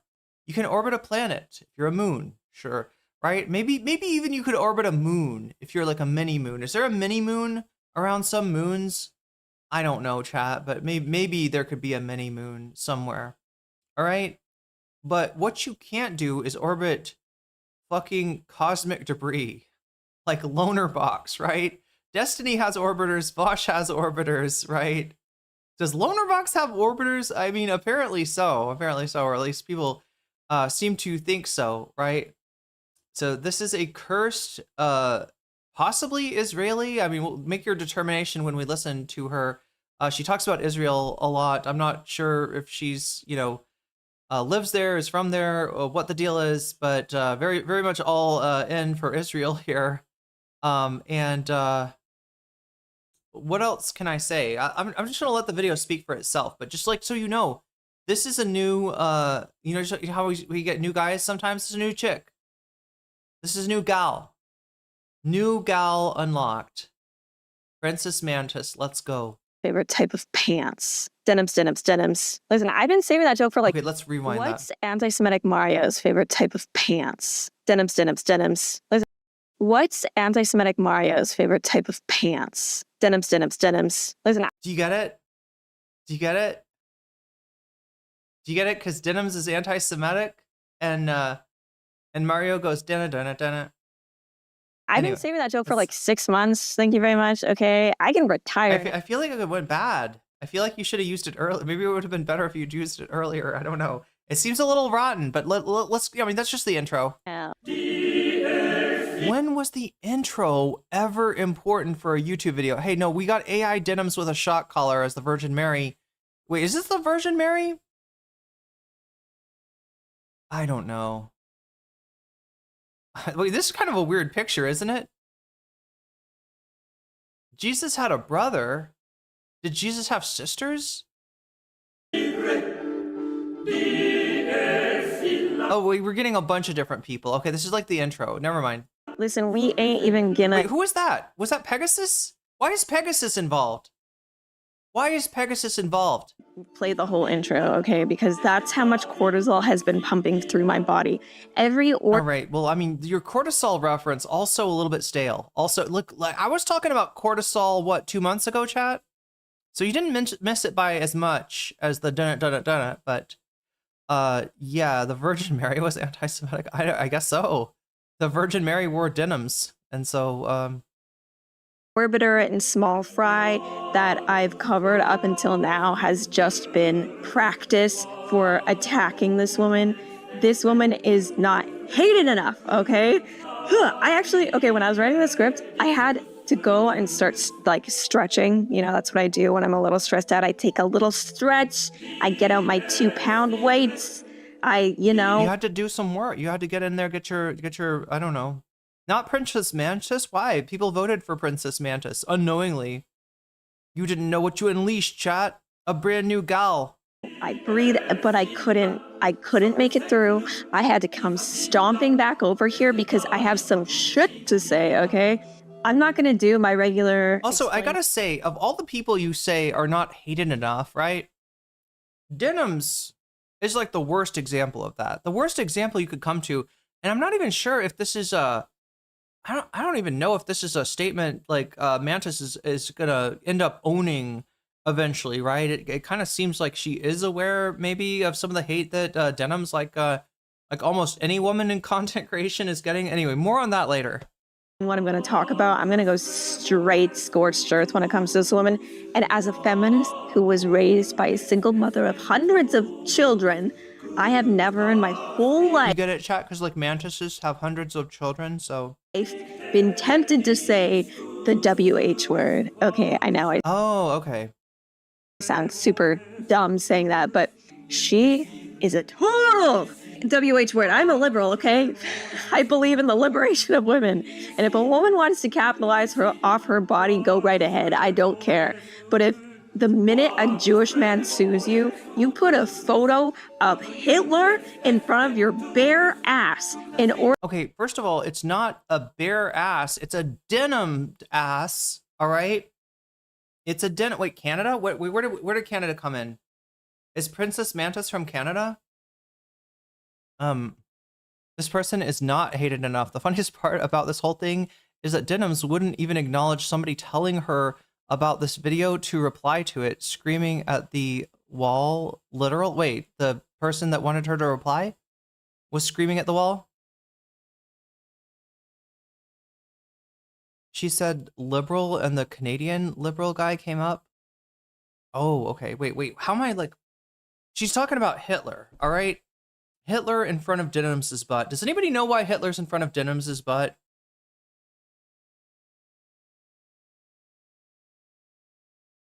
As in, Denims wouldn't even see this video, let alone react to it? Yeah, probably not. It's only at 3K, so it's not a very big video. But it is making some waves on Twitter. Can I find this? Princess Mantis... I can't spell her name. Princess. I can't spell anything, chat. Princess... No, not Princess. Princess. Okay, Princess. Mantis, Denims. Let me see if I can find this. Oh, there's Queeman going over this. All right.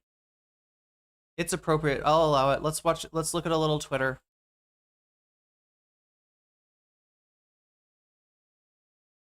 Because Jew hatred is so normalized, and that's partly thanks to Denims, which we're going to get into. Okay, thank you, Denims, for the rise of anti-Semitism.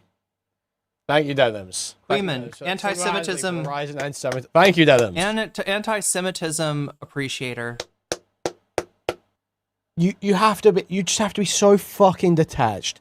Such a psyoped fucking idiot to think it's people like Denims that are responsible for a rise in anti-Semitism.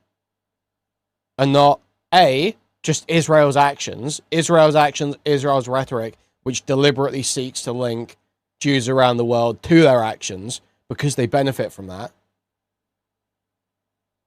And two, people like Fuentes, Asmongold. There you go. Okay. Asmongold. I was going to say, it's not all Israel that's increasing the anti-Semitism, but that is part of it. The only criticism Ethan Klein has for him is, you're kind of like a loser for not liking the You Got a War game.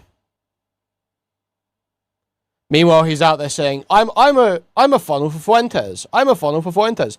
I'm an accelerationist. I want the US to be reborn in flames. Okay, so OnlyFacts has got the answer for me. Look, I can tell you why Denims has Hitler in front of her butt, but I wanted to see if chat knew. OnlyFacts says, she is mocking the claim that Palestine was pro-Hitler because the British puppet leader in Jerusalem met with Hitler, and that Ethan, and again, where did she get this? Ethan and Lonerbox used that weak, lame, false excuse to somehow ad hoc, post hoc justify genocide in a sense by saying, well, they met with Hitler. Yes, all of the Palestinians, right, met with Hitler. They all, yes, Joel, you've got it, because Ethan Klein put the picture in the lawsuits. Yeah, Denims is putting the most embarrassing page of the lawsuit, right? The false allegation of anti-Semitism, the very obviously weaponed anti-Semitism, the over-the-top allegation of anti-Semitism, to say, lawsuit my ass. And indeed, her ass won. Her ass won. The lawsuit lost, her ass won. I don't know. I don't think Denims did nothing wrong. All right? Denims did nothing wrong. That's crazy. She thought she, like, but here's my question, chat. Does she think she cooks with this? Is she that ignorant and incurious to just like post Ethan Klein's L's on top of Denims' ass, thinking that this is a proof of Denims being anti-Semitic, or which it weirdly doesn't mind. Do you notice that too? Like, I'm guessing why she runs in a crowd of people that are like mixed. Like, some people will just be like, you know, hostile to Jews. Will say, you know, anti-Semitic shit. And, you know, if you want to be cool, you can't call it out and be like, hey, that's anti-Semitic. You got to be like, oh yeah, no, I can take it. I can take it. You know, like we all say racist shit to each other. It's okay. Just as long as you don't throw me to the wolves when the fascist government takes over. Has the Mantis read the lawsuit? Listen, I'm going to ask you that, actually. What do you think, right? What do you think? Has Mantis read the lawsuit, maybe, and just doesn't care about lying?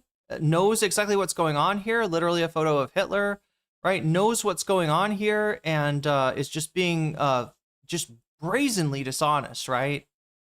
Almost maybe even baiting somebody like me to be like, hey, Mantis, why would you lie about this obviously provable fact so that she can go laugh at me, right? Because she knows she's lying and she doesn't care. I actually don't know. I actually do not know. Yeah, very similar take here from Clem Ferguson. Who orbits Loner Box? At least pick some. Yeah, you got to pick somebody with gravity. I think it's worth noting because I looked at the suit that the Hitler image is included in the Denham's lawsuit by Ethan's lawyer because he was comparing Hassan to the Grand Mufti. This guy, Amin al-Husseini, in the copy. Yeah, in the most ridiculous page in the Ethan Klein lawsuit, right? You know, tea and crumpets with Hitler. Yeah, God, these people are lazy. It's a page from Ethan's own lawsuit. They should be asking themselves why. I think it's kind of rage bait. I think it might be rage bait, but I want to know what you think, chat. Because, you know, like, I mean, don't, you know, attribute to rage bait what could be easily explainable by profound lack of curiosity and interest and just complete laziness. And I would say, and we'll get into this in just a second, chat, a bit of a waste of talent here, right? I've got criticisms for Princess Mantis here, right, on a factual level, but I might have some you know, positive feedback as well, right? But maybe not for what you fear it is for, right? In order to raise funds, this is not my time to be like, actually, Israel is cool as fuck. Actually, I love Israel. Can I please have my $7,000, please? Can I please get my $7,000? No, it's not that. Just watch. Your lawsuit, I think that constitutes the WH slur. That's WH slur behavior. I'm not going to say it, but I'm thinking it very loudly in my mind. The internet is a strange place. The internet's a very strange place. Sometimes I don't find my sources through very honest means. Sometimes I use Reddit. Actually, I use Reddit a lot. I don't know how to use Twitter really. Sometimes I go on there and I'm like, ugh, right? And so, like, part of me is like, this could be Photoshop. This could. I don't know. Is that real, chat? Is that real, or is the character that Mantis is playing? Like, is Mantis really this like person? I don't know how to use Reddit. I don't know how to use Twitter. It's complicated. What's a subreddit? What is this about? I don't understand. Like, is that really you know, Mantis is you know, I half think this is like a character. Be fake. This could be a fake picture, but I don't think it is. But it's driving me crazy. Okay, so let's imagine the scenario that Ethan is black or like any other race. Okay, let's imagine he's black and she holds a picture of a slave owner in front of her bare ass. You really cooked there, Mantis. You really cooked. Not only has she not read the lawsuit, she hasn't even watched the content covering the lawsuit. See, one would think that, but I could imagine a scenario where she is, you know, aware of the, you know, negative polarity between the audiences, right? She knows that no matter what she says, Ethan's audience is going to eat that slop right up. And that a bunch of people, you know, saying this isn't true are only going to convince the audience more. She admits to watching more Pegasus. I'm going to say she never read it because all of those sloppers for bar said things. Okay, I mean, it's possible. It's possible, chat. I'm not... is this Loner Box's girlfriend? Wait, I don't know about that. No. Liquid Sonic's girlfriend. I'm sorry. Which is to say that Liquid Sonic is Princess Mantis's boyfriend. Not trying to make her like the subsidiary. I actually think her content is better than Liquid Sonic. My thoughts. I regretted voting for this video. Just wait.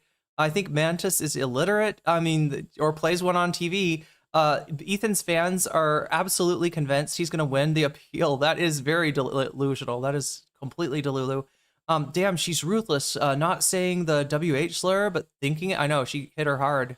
What's up, Vadim? The WH slur? She means wackadoodle, right? Yeah, yeah, definitely. It's got to be wackadoodle. Because it's WH. Or whatchamacallit? It could be that. This stupid Mantis blocking the screen.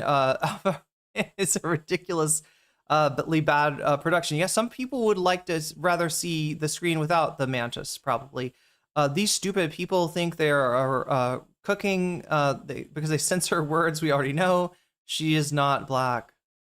Let's imagine things that are not going to be reality. Yes, that whole thing. Imagine it was a slave owner and Ethan was black. Oh my God, please. I don't have to imagine Ethan was black. The motherfucker does blackface all the time. Any excuse he has. He's like, can we put some dark makeup on my face and fucking rage bait some more? Can we please do that? Yeah, no, like I don't have to fucking imagine what minstrel show Ethan Klein looks like, because he does it. He's done it a lot in his long and storied career. She's the daughter of Kosher Katie. Wait, is that for real, or is this meme? Are we memeing? I can't tell. Mantis is gonna meme. To raise money for Princess a lawsuit. Mantis. Like, the only reason this isn't getting outrage, in my opinion, is because Jew hatred is so normalized. And that's, partly thanks to Denims. Partly thanks to Denims? I'm sorry. This was what Queeman was freaking out about too. Sorry. I'm freaking out too. Wow. That's crazy. Destroying this woman. This woman fucking sucks. Oh my God, that's a great way to open up a takedown, to be like, I'm gonna freaking destroy this woman. This is not satire. No. Some of the other Mantis videos are, or at least are clickbait. Don't necessarily take the titles 100% seriously, but. Listen, I'm gonna tell a story while you're sitting right there. I'm gonna tell you the story about how you need to like and subscribe, because damn, I watch this woman's content, okay? Do you know how much pain someone has to go through? Do you know how much I'd have to hate myself Email to Ethan watch vibes? this person's content, okay? You can go to ko-fi.com. Donate to me if you feel like it. Because I had to open twitch.tv, okay? And that's not an easy thing to do. But anyways,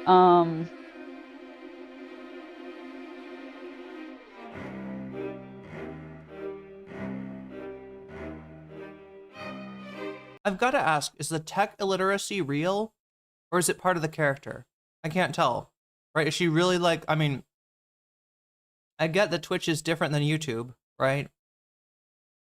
There's a little bit of culture shock when you go over there, but like, is she serious? Like, oh my God, Reddit is hard to use, you guys. Twitter is impossible to use. Twitch is hard to use, guys. Is she serious about the tech illiteracy or not? I don't think the tech illiteracy is real. Yeah, it does seem like it's hard to tell.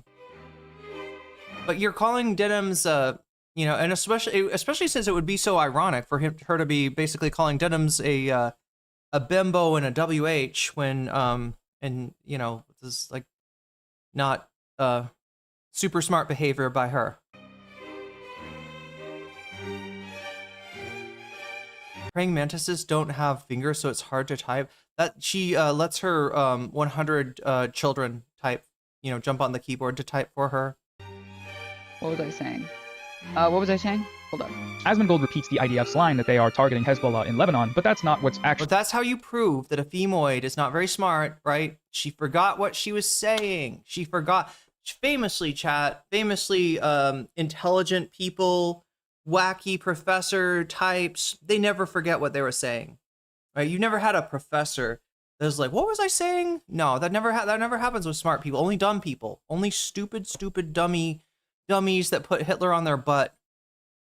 Actually happening. What the evidence shows is that targeting Hezbollah is just a pretext, one that Israel uses to blow up everything in sight and mass murder civilians. Israel is targeting men, women, children, journalists, healthcare workers, hospitals, ambulances. They are leveling entire cities. They're also routinely using white phosphorus indiscriminately and in civilian residential areas. In the first month of attacks on Lebanon alone, they used it to burn over 10,000 acres of forests and farmland. These are all war crimes. In just the past... Yeah, but you have to understand it's a war crime when the terrorists, the evil terrorists, the ones of a particular complexion, when they use white phosphorus. But when we use white phosphorus, it's just based. Okay, do you guys get that? I don't understand what's hard to understand about that. Like somehow she has trouble with a single website while she is being a streamer. I don't know that she's a streamer. Anybody want to help me out with this? She isn't a loner box orbiter. Loner box, I mean, I guess is mostly a streamer these days. What I see on her YouTube channel though is videos, like prepared content. So she looks like a YouTuber to me, unless there's a Princess Mantis Live or Princess Mantis IRL. Is there like another channel where the live stuff goes on? Because I'm not seeing it on this channel. Yeah, the format is conducive, I guess, to like audiences that enjoy streams, right? She's but I here's what I'm gonna say about her. I think she's an okay YouTuber. Like, I think as her voice is good. Oh my God, Joel, overwhelmed with gift subs here. New member 1, you just got jellyfished, and that's a good thing. This is a throwaway 12, you just got jellyfished, and that's a good thing. Dissident PM, you just got jellyfished, and that's a good thing. Dr. Draith, you just got jellyfished, and that's a good thing. However, chat, I am still gonna have, even though that looked like it made the stream longer, I have 7 minutes left before I'm at 6 hours. We're gonna have to, how do I do this? We had 45 minutes left over. I had 30 minutes to that. We're starting with 5 hours and 15 minutes tomorrow. For now, chat, I'm pushing the excess time past 6 hours to the next stream. I realize what that's gonna do though. That's gonna make it so that next stream, like that we get to 6 hours really quick and there's more spillover, and the spillover has got to be accounted for somehow, because I am trying to stick to 6 hours a day now, 5 days a week. If you haven't checked out my new schedule, it's available on twitch.tv/nocommentchick. Just click on schedule. You'll see my new schedule. It's basically Monday, Wednesday, Friday from 7 Eastern, no, 7 Pacific to 7 Pacific, 10 Eastern. For at least 4 hours. It's looking like it's going to be at least 6 hours, right? The way things are going. I did not think of this, chat. I put it towards video games. Oh my God, absolutely. Absolutely. I've got to hurry up though, because I want to bring you as much of this Princess Mantis as possible. I may end up going, breaking my rule and going over time a little bit today, but I'm trying to keep it, yeah, because I want to be able to stream to you 5 days a week, maybe even more if there's a, special, there's something special going on a Monday or a, what is it? Sorry, on a Sunday or a Thursday, right? Those are the days I'll be off. So Monday, Tuesday, Wednesday, skip Thursday, Friday, Saturday, skip Sunday. That's how we're rolling for the near future. And I'm trying to adapt the bonus goal to that. Anyway, the best thing I can do now, though, is play Mantis so we get to as much of this as possible. I didn't know Princess Mantis existed. Yeah, until now. But look, I think she's, like, as a YouTuber, I don't think she's bad. I think she could, go places, right? As a political or even a drama or commentary entity, though, I'm going to say she kind of sucks, right? This is maybe not her lane, unless she's just trying to like infinitely rage bait. I'm still holding space for the infinite rage bait thing, right? Where she knows she's lying. She's going to do it anyway. She hates you so much for being a snarker. She hates you for being a Denims fan. And so she's just going to be like, oh, no, she put Hitler on her ass because she's anti-Semitic. What you going to do about it? What you going to do? If this is satire, it's amazing. Well, it wouldn't be like satire like she secretly thinks Denims is based. It'd be, satire like she is purposefully lying to try to get a reaction out of people being like, that wasn't Ethan's lawsuit. And she's like laughing because she knows it was in Ethan's lawsuit, right? It's either that or like some other people have said, she might just be that ignorant. I don't like her voice. Oh, I think that's one of her best qualities. And, she's going to even, well, there might be a singing voice in that too. So the first thing is that she has absolutely no idea what she's talking about, okay? She's insinuating that Israel gets away with... I mean, maybe now that I'm listening to it on neutral headphones, I do think that her compression is maybe out of whack. War crimes because I can see why people are annoyed by it, like why it's just the quality, the sound of it.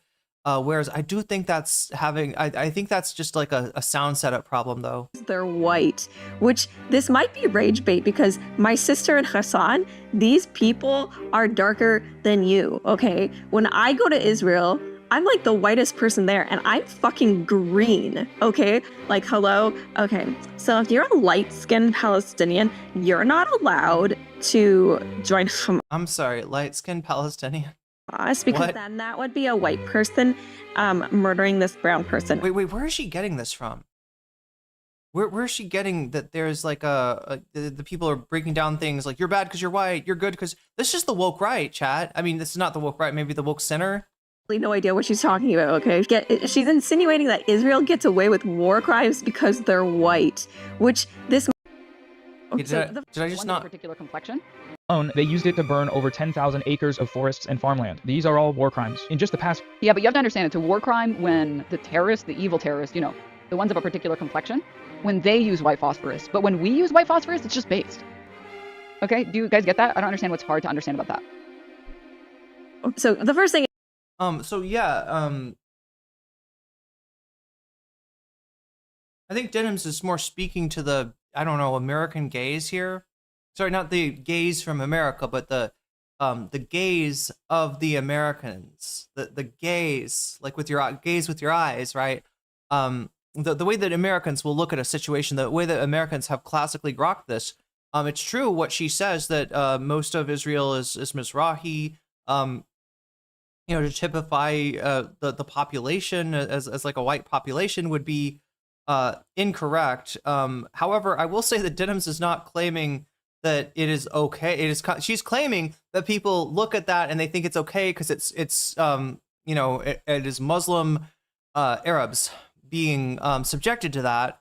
Whereas if they were white instead, they wouldn't be okay with that. She's not conversely saying, I want to see you know, this happened to white people, or I would be okay with this if this was brown people doing it to white people. That is a weird, like, right-wing knee-jerk response, I think, that we're seeing right here. Is that she has absolutely no idea what she's talking about, okay? She's insinuating that Israel gets away with war crimes because they're white, which this might be rage bait because my sister... Well, in terms of we're speaking of prior to, you know, October 7th, you know, there's been a sea change in the United States in terms of public perception, but yeah, before then, yeah, Americans, like Princess Mantis, I don't know if you're Israeli, I don't know if you've spent much time, yeah, I don't know anything about you. You're a mantis. You could be anywhere in the world right now. You could be like under my desk for all I know, right? Because you're a mantis. You could be anywhere.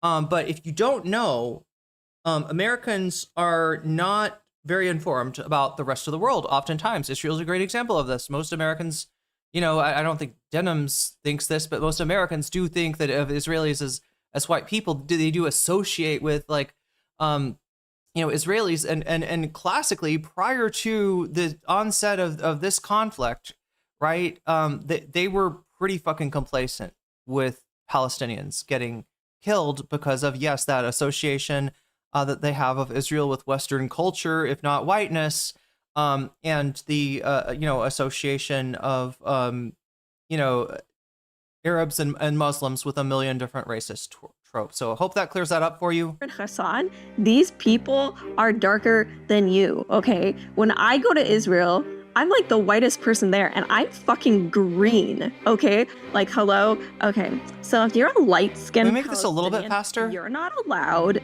to join Hamas because then that would be a white person murdering this brown person. Okay, I'm gonna open some pictures I've never... She's 100% trolling. No one is as stupid. Yeah, it's a bad argument. It's a bad everything. It makes me want to think that there's some kind of shenanigans, chat. I call shenanigans. Done this before, so the editing might be shit when I do this. But I'm gonna open some pictures. Oh my god, I'm already past 6 hours. God damn it. These girls, these women, that one way over God damn it. there who has dyed blonde hair looks kind of white. The girl next to her, these people, they're not white. They're not. She's all about the skin tone. Is like These people are not white. These people are not white. Okay, tell me this person is white. Go to the beach for a week. You're not white. Oh, surely. Okay. I mean, you're tan. You're not white. He could just be like a really tanned Italian, maybe. Yeah. This guy on the left here is ginger, so I mean, like, you know, kind of white looking, I guess. And this isn't me Googling like dark-skinned Israelis. This is me Googling Israelis. Like, these are average Israelis. Anyways, let's keep going. This guy. I love that. Arab Israeli. Well, certainly he doesn't count as Israeli, right? Because he's Arab. In Denham's mind, I'm just trying to like, I'm just trying to do the mental. Look at this guy. He joined the IDF. See? Fantastic she does. Like, okay, so when an Arab Israeli joins the IDF, is white because he lives in Israel and everyone in Israel is white. I think the last time you are fighting with ghosts, Mantis. I like fighting doing with research ghosts. on this. I was like, oh, isn't the majority of Israelis Mizrahi from like North Africa and the Middle East? Did I make that up? No, I don't think I did. I think Denham's I'm losing it. It's one of the few things you said that are true today. I also didn't take my ADHD medication today, so like and subscribe. Okay. Anyways, and I was like, see what I mean? That's good. That's good. I didn't take my ADHD medicine today, so like and subscribe. Like, that's good instincts. You got the YouTube instincts. This is why I'm saying, chat, what a waste of talent. What a phenomenal waste of talent. You are languishing in a field that you seem to have no interest in, certainly have no knowledge about, and just are brazenly, I don't know, stating things that aren't true at a rapid speed that I can only assume is at least somewhat either way. Israelis are acting on behalf. Yeah, that's what I mean. And this is the the white gaze, not the gays that are white, but the gaze of white America on this conflict definitely does like classify Israelis along with Western culture, whatever the fuck, is the stalking horse for whiteness, right? Even if it's not true, even if it's demographically untrue. okay, Denham's is white, right? Or somewhere I heard like she's like of Moroccan descent, but she doesn't really care about it and she doesn't really talk about it, so I guess it doesn't really matter. But like, what? Girl, you are whiter than the average Israeli. Okay. Okay. And this, okay. So yeah, this is what she thinks. This is the woke right? You think you got this weird misperception of the left and you want to throw it back at them. Okay, so you like people with really dark complexions. The darker the complexion, the more you like them. You don't like, so you got a hierarchy, right? Of like, I'm, you're more white, I'm less white, and I'm over you because that's the hierarchy. We're just gonna revert. It's a Ben Shapiro, kind of reverse hierarchy of oppression thing that he pushes, which is obviously a caricature of the left. Now, Mantis is interesting in that, like, ostensibly she is somewhat on the left. She's actually hard to see. I might actually have to classify her as apolitical, like legit, right? And by that, I mean just like not knowledgeable enough to have a particular political valence, right? She's going to shout out more Pegasus later here. I think maybe she doesn't like Asmongold because she had it labeled as mold or whatever. So maybe she's not a fan. There's some, I think there's some like, I'm legitimately, I'm not saying I don't know what her political, affiliation is. I'm saying she does not know.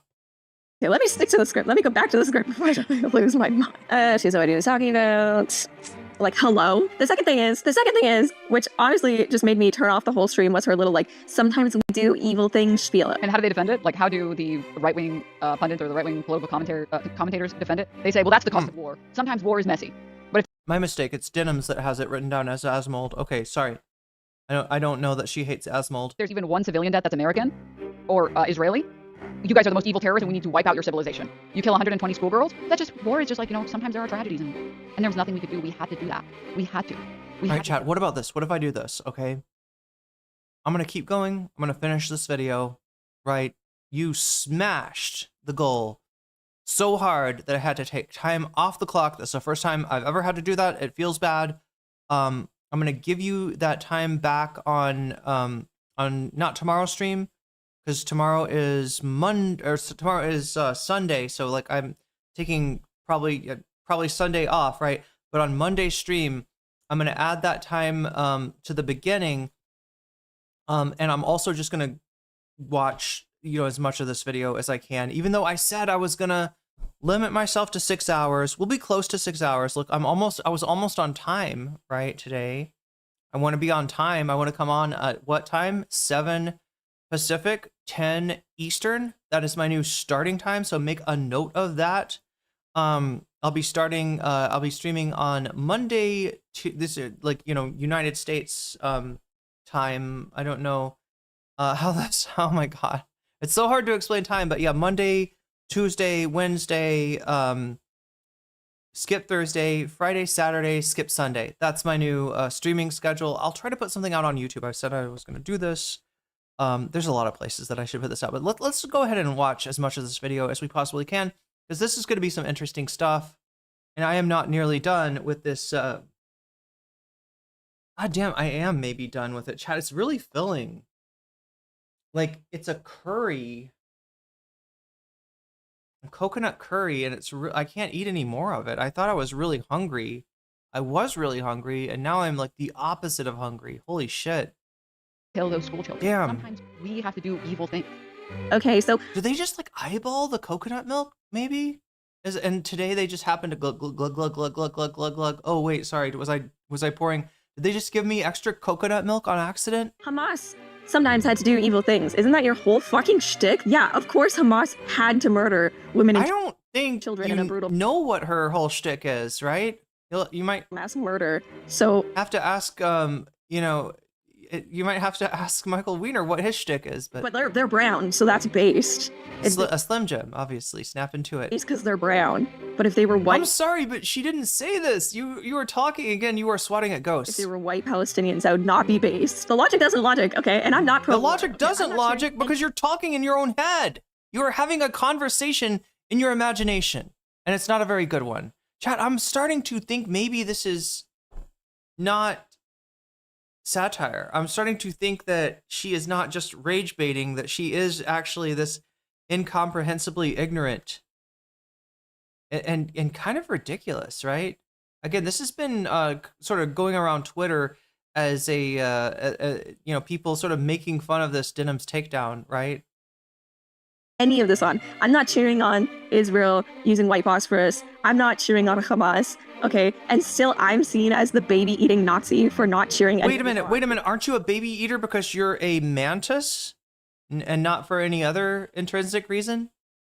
Do mantises eat babies or do they just eat husbands, chat? I really don't know. This is so logical. You know what will bring peace? Acts of terrorism. Because some of the people who live in Israel look white at us. Does that mean you're going to eat Liquid Sonic? After reproducing?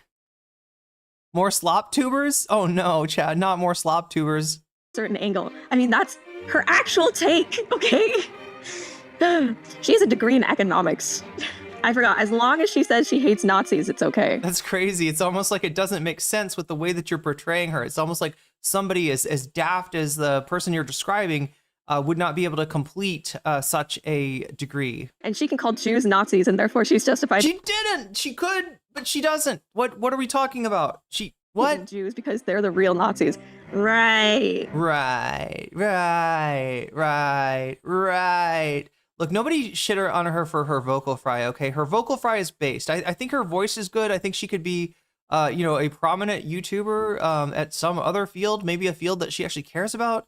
Cares to educate herself on, cares to learn about. Obviously, politics is not that, all right? Or drama slop even is not that. You're not even locked in enough. And this is, you know, I have ADHD, but for drama slop.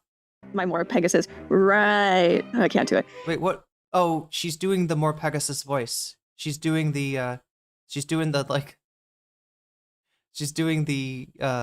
guess they're like memes from More Pegasus. Is that right? If you actually watch him, little things that he does over and over again. Okay. Hitler didn't see Jews as white, obviously, and white supremacists don't see Jews as white, obviously, but she sees Jews as white because she hates Nazis. Oh my God, this all makes so much sense.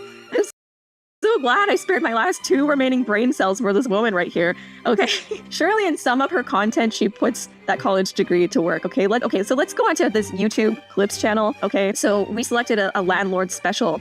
The landlord pylon is crazy, dude. I feel like we're glossing over this. The easiest slam dunk in socialist history. There's a bad landlord. Kill those motherfuckers. Let the street. Yeah, why is it the easiest dunk, right? Because it's kind of fucked up to have somebody else in charge of your home, right? And to pay them money to be able to stay there, have them, you know, have them treat you like shit, have the law basically favor them unless you can bring a lawyer in and you know, or a rent board or something like that. But default, you know, Yeah, do you think they get away with a lot? Do you think landlords kind of get away with a lot in the US at least? I don't know what it is like in other places, but It's run in the red capitalist blood, dude. okay, that is a Hassan quote, and thank you for that nostalgia. That you totally didn't misunderstand from Dan. Is Dan Saltman the one? That's ironic, chat, because it was Dan Saltman that Hassan was talking to. Dan Saltman was at the time a landlord. Actually, I think had either a TikTok or a Twitch called Landlord Dan, or was known as Landlord Dan. I think his name was Hark Dan, right? But he was known as Landlord Dan.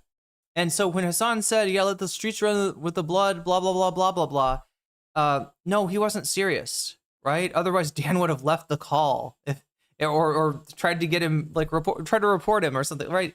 Yeah, Slumlord Dan.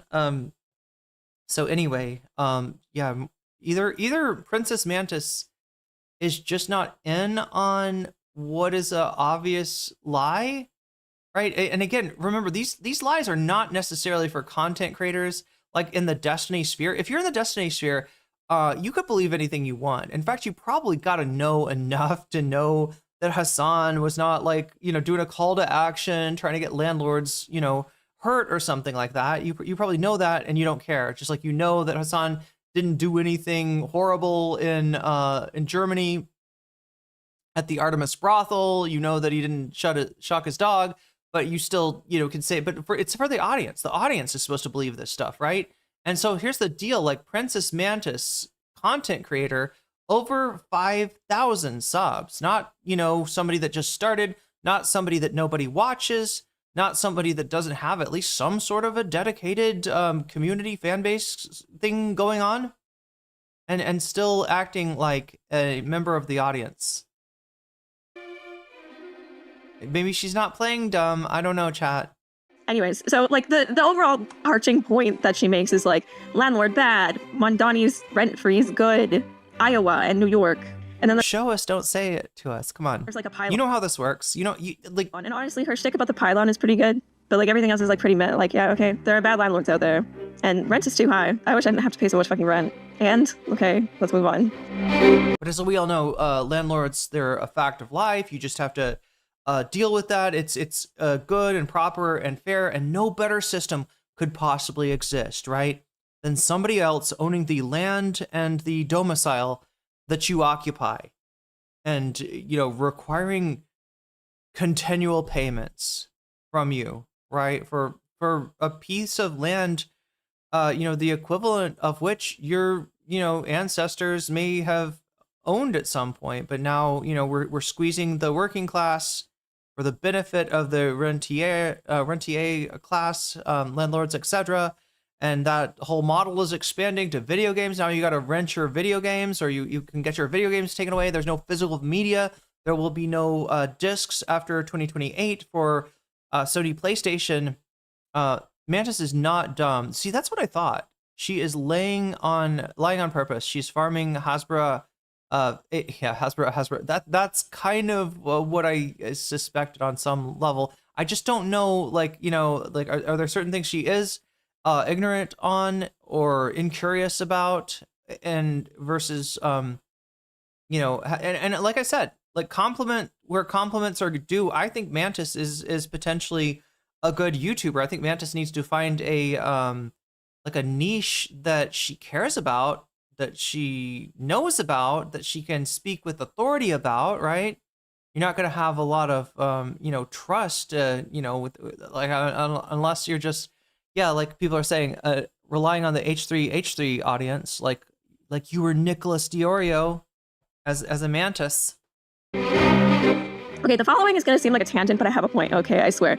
This is me post freaking out. Hopefully, I'm a casual Pegasus viewer. I think a lot of his takes are pretty on point. He's funny, and it's pretty amazing that he ever leaves his house. Is this rage bait, chat? Is this rage bait? I'm not saying that Pegasus doesn't have fans. I'm sure he does. But I don't think a lot of content creators are like, yes, Pegasus good, earnestly right? He's like one of the more embarrassing content creators on their side. Or sleeps because this man is prolific.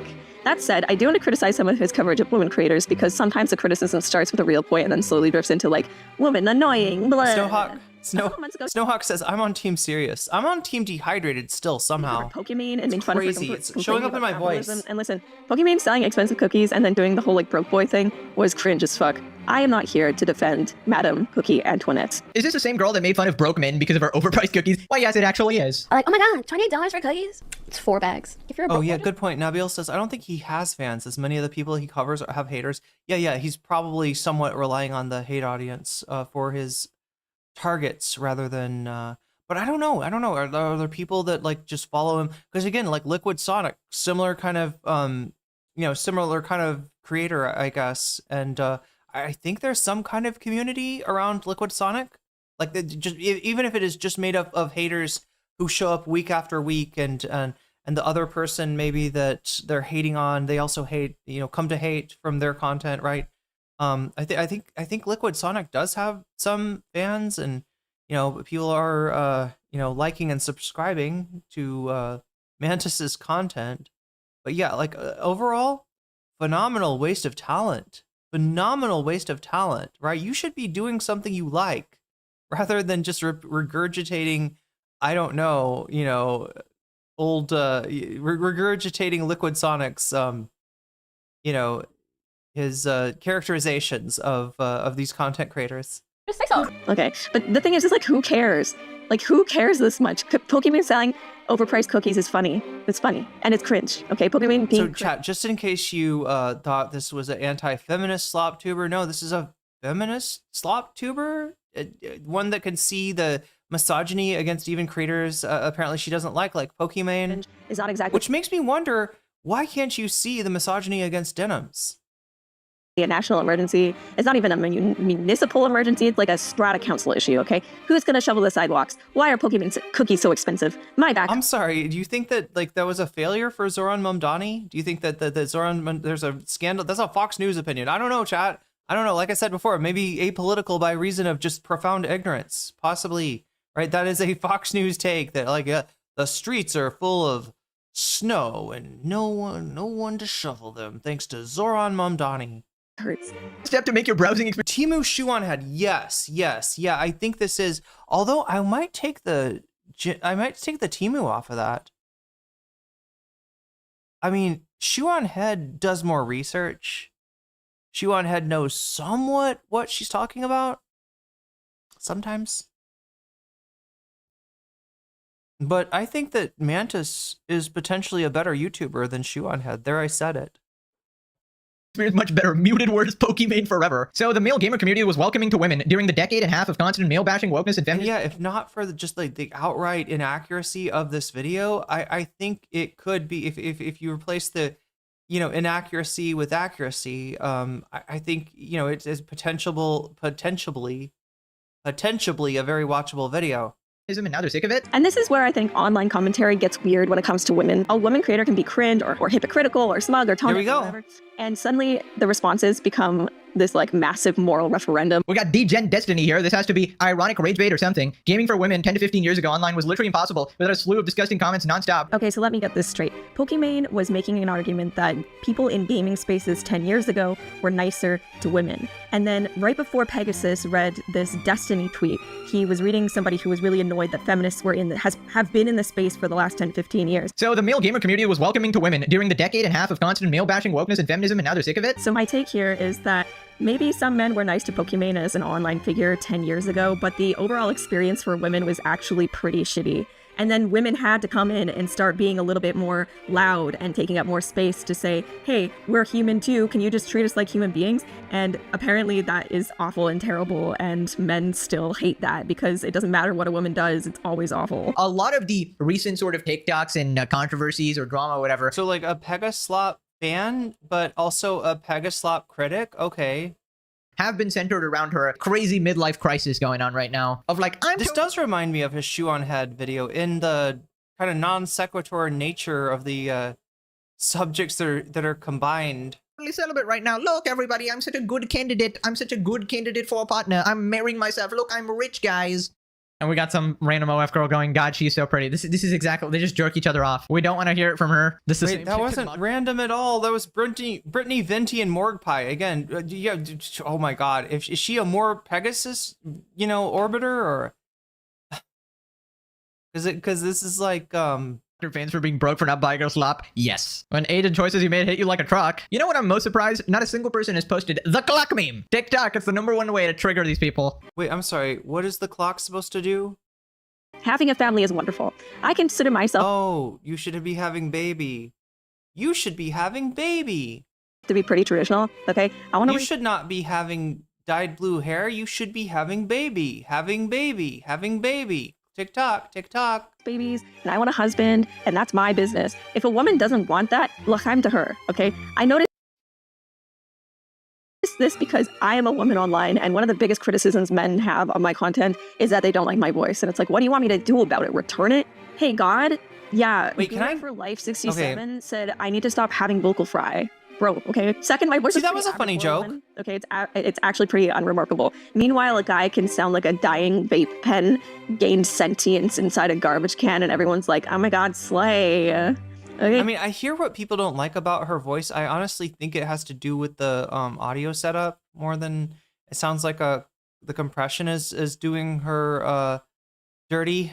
I know that if I cover, say, some lame guy, it usually will not perform as well as when I cover someone like Cruel World, Happy Mind, or Anissa Joma. Himbos do not get the same clicks as bimbos, except for Hassan Piker. People love watching women get taken down, and it's just so overplayed. Wait, did you ever think about that? Why just Hassan Piker? What is it about Hassan Piker? Okay, and sometimes it's for valid reasons, okay? Let's not forget Denims is a person that exists. Sometimes it's just the internet sees a woman being annoying and they start acting like they found the Ark of the Covenant. And before someone says, oh, well, it's not because she's a woman, it's because because she personally did something bad. Like, brother, please. I mean, it's her content that makes her annoying. Yeah, I mean, like, not knowing what you're saying or just straight up lying brazenly. Yeah, those are pretty annoying traits. I would agree, Nabil. Please be so serious. If a woman makes a mistake online, it becomes 3 times bigger, 5 times more personal, and somehow always ends with people analyzing whether she will die alone. A man creator can be a scammer, a creep, a hypocrite, a liar, and people will still mostly talk about the thing he did. A woman creator sells overpriced snacks and suddenly half the comments sound like they were written by a divorced uncle trapped in a Facebook comment section. This is true and really kind of lends to my apolitical hypothesis. I don't know. Brings me back to Denims, okay? Back to the butt, back to the Hitler, back to the Mufti. Because while everyone is doing doctoral dissertations on whether Pokemon's cookies caused their parents' divorce, Denims is allegedly using a picture of Hitler and the Grand Mufti as a prop for a sexualized legal fundraising post. So my overall takeaway so far is this, that look, women get criticized like always over nothing, right? Just for being women, you get criticized. And if you're a man, you get criticized for what you do. If you're a woman, you just get criticized, right? But hey guys, if you are, so intent on criticizing women, why don't you criticize a deserving woman, a WH word, that being Denims, who actually deserves it, and leave Pokimane alone, and leave Mantis alone, and stop cracking your voice. How old is Mantis? I don't know. Again, I think it's more prominent. You're hearing you're hearing the cracking more prominently, I think, because the over compression. None of these 3 stories fit tangent fit. Yeah. I hate this woman. Actually, do you know Pegaslop? I like him, but he's a misogynist. But then here we could be less misogynist and we could attack this other woman instead. Is that that's pretty much the synopsis of what's going on here. All right, let's all attack. Let's all our misogyny towards Denims. Denims is a WH, so Denims deserves it. While she's being sued by Ethan Klein, a Jewish man. A Jewish man? Oh no. Why are we ever talking about Pokemon's fucking cookies? Obviously. Imagine a man holding a swastika, okay? over his. Yeah, that was Denham's take, right? That was Denham's take. Hey, Ethan, you Jewish? Mm-hmm. Mm-hmm. Well, how do you like a picture of Adolf Hitler? Right? Totally, you know, totally ignorant of the fact that that is Ethan's lawsuit. She is showing Ethan's lawsuit to Ethan. She's putting her butt on Ethan's lawsuit. She is saying, in effect, chat, you know, correct me if I'm oversimplifying, but it's like, lawsuit my ass. Your lawsuit's a joke. You're talking about Hitler on the Grand Mufti when you're supposed to be talking about how I violated your IP. I didn't violate your IP. I beat you in court. L ratio. You know, rest in peace. What can I say? That's what she's saying. That's what this is. It's not, hey, Ethan, I bet being a Jewish man, you don't like Hitler much. Well, here's a picture of him. You have to look at it because here's my butt, which you will also be looking at, no doubt. For like fundraising purposes, imagine, okay, that would get outrage, okay? The same should be said about Denham's.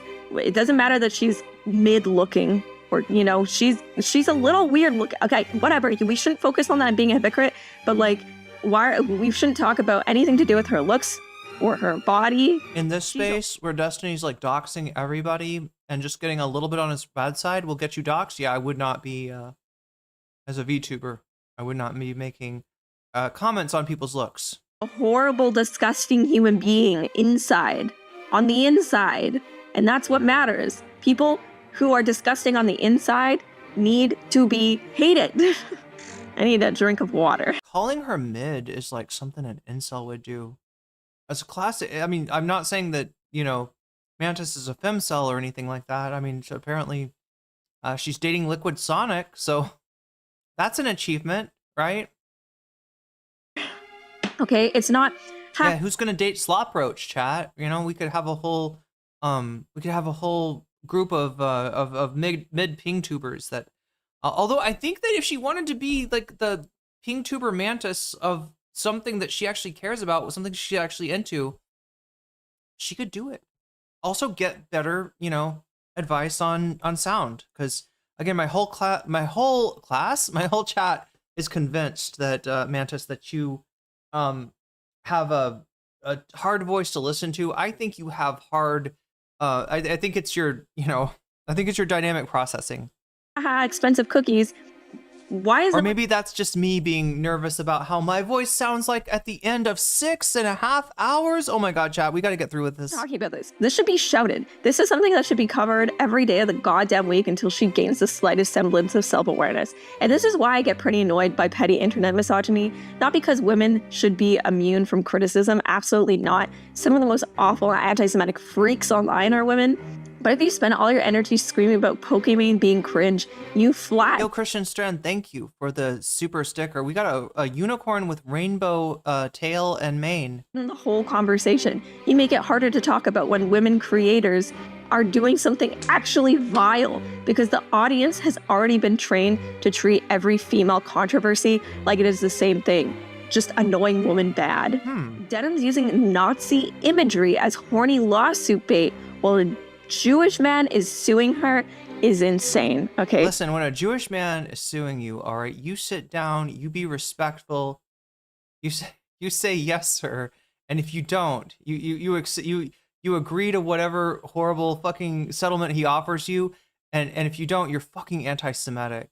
Again, Mantis, this is the slag against, like, you know, people who cry anti-Semitism the way that Boy in a Story cried wolf, right? This is the, you know, you're doing the thing. You're doing the thing. And yeah, it does contribute a little bit to anti-Semitism. It doesn't excuse it. Anti-Semitism is fucked up. I will fight it. I will fight to keep, you know, those people, you know, out of the movement. But yeah, this doesn't help. She says it at the end, Smidge. She says, unless she's joking about that, is that a joke? Is Liquid Sonic like unfuckable or something? Is that the? I don't think that. I think she legitimately is. I mean, who knows? We don't really know what either of them look like. So. Why? And I don't really care either. is a content creator being out of touch. The other is someone taking the most loaded anti-Semitic imagery possible and turning it into a burlesque prop for legal sympathy money. Denims is profiting off legal sympathy money. How about the money to actually defend yourself against a fucking vexatious litigant like Ethan Klein? Of Jew hatred, allegedly. And you cannot prove me wrong. Male commenters, please stop acting like every annoying woman is the end of civilization and start saving some outrage for the people doing things that are actually deranged. Anyways, thank you so much for coming to my TED Talk. I love you. Wait, are we done? Okay, let's get into her background. No, we can't be done. Denims first grew to prominence online in Wait, is that Liquid Sonic? due to her association of Destiny. Destiny is a more political streamer who I don't really remember. Oh my god. discusses topics from my Wait, what does it say? What does it say? Something media. Rob's Media. It's Rob's Media. It's Rob's Media. Okay. more liberal and progressive. I was gonna say, is there a rule against like using your partner's content in a video? The viewpoint. Probably not. Her origin story is not exactly local women, works hard, builds independent political platform. It starts in the orbit of a much bigger streamer. I'm not going to relitigate every detail of that drama because frankly, I would rather stare into the sun. And much like every Destiny drama, this involves gooning. Well, rather, actually, okay, in this case, I think Denims had an affair with Destiny's moderator in his bed, and Destiny has this famous clip. I'm sorry, in Destiny's bed? About this guy getting pubes all over his pillow or something. But I think that's basically the gist of it, but it looks like there's a bit more, but honestly, let's just move on. Look, I don't really know anything, all right, but there's this juicy goss that I want to relay that Denims is a big slut and she's had sex with a mod of the Destiny mod. Wow. Remember when Ethan tried to imply that she had... The story I know, chat, is that he tried to use his leverage on her as a bigger streamer that was platforming her to, entice her to sleep with him. It didn't work. Did you notice her voice is cracking when she's like... Is this like a... So that's why people are saying female Ethan. W Destiny's mod? W Denims? Yeah, I know, right? Because frankly, but also W the truth, and I don't think this is substantiated. I don't think it'd be above Destiny to imply something like that. For drama, I don't think that like I don't see anything substantial that she's like citing here. Yeah, there's sources is fucking Liquid Sonic's bong, I guess. We've been talking about Destiny way too much on this channel. Isn't it weird how literally every fucking political streamer, anyone let's talk about Turkey Tom instead. That's even better. Has ever been a streamer that does politics is connected to Destiny in some way. Then comes the Hassan era. But let's not mention the diaper thing, okay? No mentioning the diaper thing. It's unfair. Turkey Tom did nothing wrong. None of the rape allegations, none of the abuse was ever proven. Only the diapers. And we like diapers here in the Trump administration. We're okay with that, whether it's Destiny or whether it's Turkey Tom. We're no judgment, no kink shaming. Many great men wear a diaper, including your president. Denims moved from Destiny's world into Hassan's orbit, essentially becoming a waiting room streamer for his audience. Not the main event, not the after show, but literally the waiting room before an appointment. Denim's brand is not really independent analysis, it's alignment, and it's cliche, and it's yawn-worthy. Like when she feuded with JXE over their video essay on reaction content. She did this to defend Hassan's lazy reaction content. Wait, are we watching... Though this led her to make an ass of herself. And if all of these things and I'm sorry, Tom watching... Wait, no, Rob's Media watching JXE, watching Tom... Or so, Tom watching... No, what is the fuck is this? Alternative all seem like they're too much effort, then sucks to be you. Take some pride. JSXE watching Denims, Rob's Media watching... No, Turkey Tom watching that. Wait, no, I can't even get it straight, chat. There's too many levels. In your work, holy shit. It's like a slop lasagna. What does take pride in your work mean? I don't know.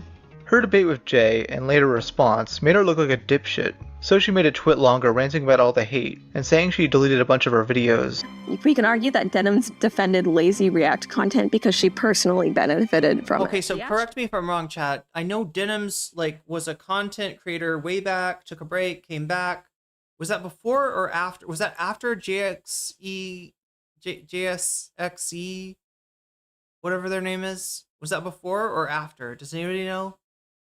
Did Denim's like get harassment for the drama with JXE and then take a break and then come back, or was the break before the drama with JX? Content I'm is too tired. not inherently bad, but if you add a little to it and then upload or profit from it, you are not transforming the work. You're just taking it. Last time I talked about her. Okay, so I mean, I guess I can't call you on this shit because you're a YouTuber, not a streamer. You're not in the situation where you're doing it live and you kind of have to like put something on, react to it, and that's how you deal with a piece of content. You have the luxury of being able to do some of that stuff off screen and then put together what you think are the clips that make your point the strongest, right? So I can't make the same criticism as I would at a XQC, at an Asmongold, hell, even at an Ethan Klein, of like, you're doing literally the same thing as Denim's doing. And the only reason you think it's different is because she's a woman and you're a misogynist. You're a douchebag that like looks at a woman and automatically says she's stupid. She's not adding anything of substance, right? But I am. I'm so much better. I'm so much more intellectual. Yeah. But yeah, I can't exactly leverage that criticism on Princess Manus, given the, oh my god, my Ruby Pearl coming in strong with the 10 gifted subs. We're gonna have to add those on to tomorrow's time, which will be starting out probably at 6 hours. Oh my god, chat, we're already into this. Oh, so if you don't know, I have changed. If you don't know already, I have changed my schedule. The new schedule's up on Twitch right now. I'm gonna be streaming 5 days a week. That's the good news, okay? I'm gonna be streaming Monday, Tuesday, Wednesday, skipping Thursday. These are US times, okay? Skipping Thursday, streaming Friday, Saturday, skipping Sunday, okay? That's the new schedule. And the idea was to start at 4 hours a day and, try to go for up to 6 hours. And then I realized, well, what happens if you get to 6 hours and people are still supporting the stream? Is that a problem? Is that a bad thing? No, that's a really good thing, right? And so, but we're gonna have to do something else with the, the reward system, because I feel like because what I thought is like, okay, so then we could just spread it to the next stream, and if the next stream there's not as much support, the support from the previous stream, gets you extra time to start out with, right? But what I'm noticing is like tomorrow we would be starting out at 6 hours, right? We would be starting out maxed out. So that means any support that comes in gets pushed off till the next day. Not tomorrow. I shouldn't say tomorrow. Tomorrow's Monday. I'm not streaming. Wait, did I say it right? Tomorrow's Sunday. I'm not streaming Sunday. I'm going to be streaming Monday, Tuesday, Wednesday, skip Thursday, Friday, Saturday, skip Sunday. That's the new schedule. And the new time is set theoretically limited at 6 hours. I'm right now looking at the time. It's 6 hours and 40 minutes. So I've fucked up. Is this the guy from H3? Yeah, this is AB.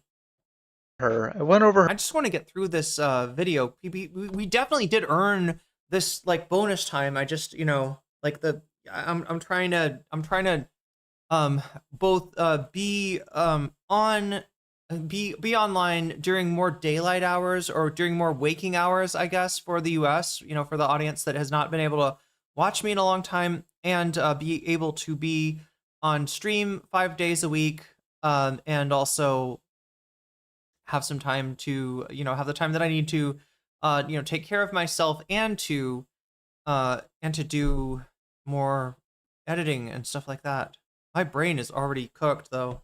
her hatred of Ethan Klein, which seems... Are we already rolling over street? Yeah, at least one stream, probably 2 streams ahead. to stem from the fallout of the But yeah, Leftovers podcast. massive thanks for the gifted subs. Do not think that just because the time's not going up, it is not appreciated. I will take note of that. I will add the time to Monday stream, and I'm gonna think of something else that maybe chat could build up like points, and then vote for something to do with those points. Maybe that's how we do. I don't know, chat. Go to bed. I do need sleep. You're right. You're right. I should take care of myself. I've been on for I don't know how many streams now, or for how many days in a row now, but yo, thank you for the follow. I just kind of want to watch the end of this, but yeah, massive appreciation to everybody supporting the stream today on all the platforms.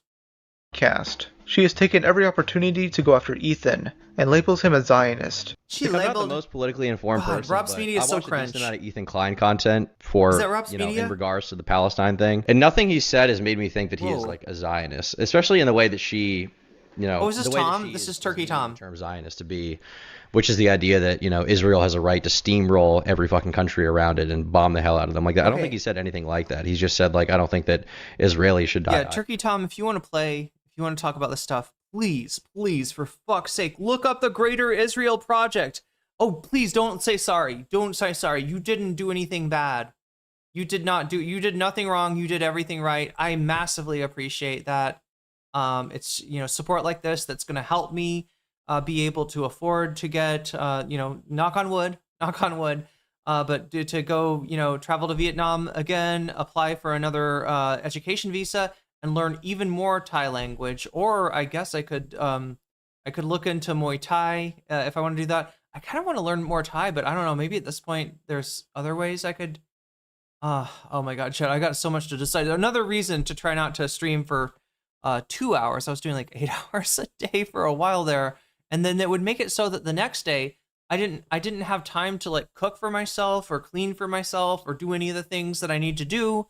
And so then I'd miss the next day, and then the next day would be Thai class. And if I didn't get on early enough, I'd miss that day. So now there's 2 days in a row that I'm missing when really it shouldn't be like that. I mean, 1 day off is kind of enough for me, especially if I get 2 of them during a week. And that's the goal. My students are on a trip to Vietnam. Nice. That's really cool.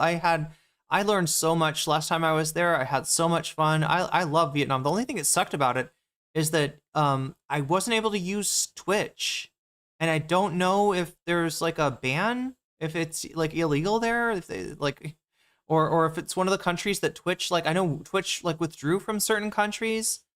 He doesn't like to see, Israeli children getting the hell bombed out of them, right? Like that's the majority of what I've seen him say. I could be wrong, but that's the majority of what I've seen him say. Again, what do we always say, chat? Point to the sign. No investigation, no right to speak. It's like, I don't know. It's just an embarrassing take from. But again, I mean, Tom is one of the dumbest slop tubers out there, to be honest. Like, Tom is just a fucking, this guy's got rocks in his head.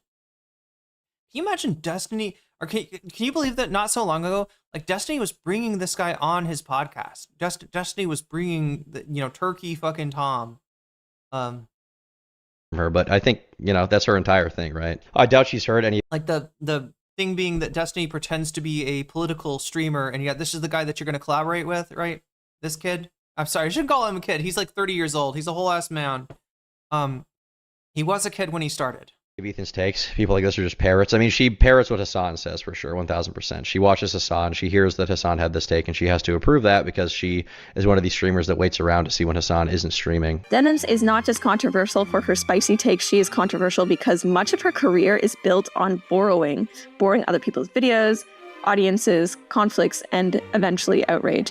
Hassan said Ethan bad, therefore Ethan bad. A normal person. Sorry, your whole channel is based on borrowing people's hate audiences. What do you say to that, Mantis? Sued might shut the fuck up and talk to a lawyer, but Denims turned the lawsuit into horny Nazi man in front of ass. If that makes you horny, then you're probably attracted to Hitler and or the Grand Mufti. I don't know which. Fundraising. Brilliant. How we're not still talking about this is beyond me. I'm just gonna keep bringing it up. This is not just like a woman who sells expensive cookies. This is a woman profiting from Jew hatred, okay, and then shrugging it off like it's no big deal. And again, I've said this a few times already, but yes, that is Ethan's lawsuit. Mantis is characterizing Denims as putting Hitler in front of her ass to harass Ethan Klein, right? Even though this is Ethan Klein's harassment lawsuit on her ass, by which Denims is saying, lawsuit, my ass, right? This is not a serious lawsuit. This is a ridiculous clown lawsuit, and I'm going to put it on my ass. She's apparently the #1 woman in politics on Twitch. I hate it here. I hate it here. And my life, Wait, please, in a video are game. you on Twitch? Is Mantis on Twitch? Does Mantis do streaming? This is going to be more hypocritical, chat. I tried to give Mantis a little credit, or like not jump to the conclusion that Mantis is a hypocrite for criticizing React content. Just because on the channel that we're looking at right now, there's only videos, there's only prepared content. And, you know, like I said, the tenor of the, you know, included clips in there is going to be shorter and more precise, right? Because with a live stream, you kind of got to react to a whole thing and see like, what am I seeing here, right? With this, Mantis can do all the reacting off screen, and she can be like, this clip, and this clip. Like, I choose you.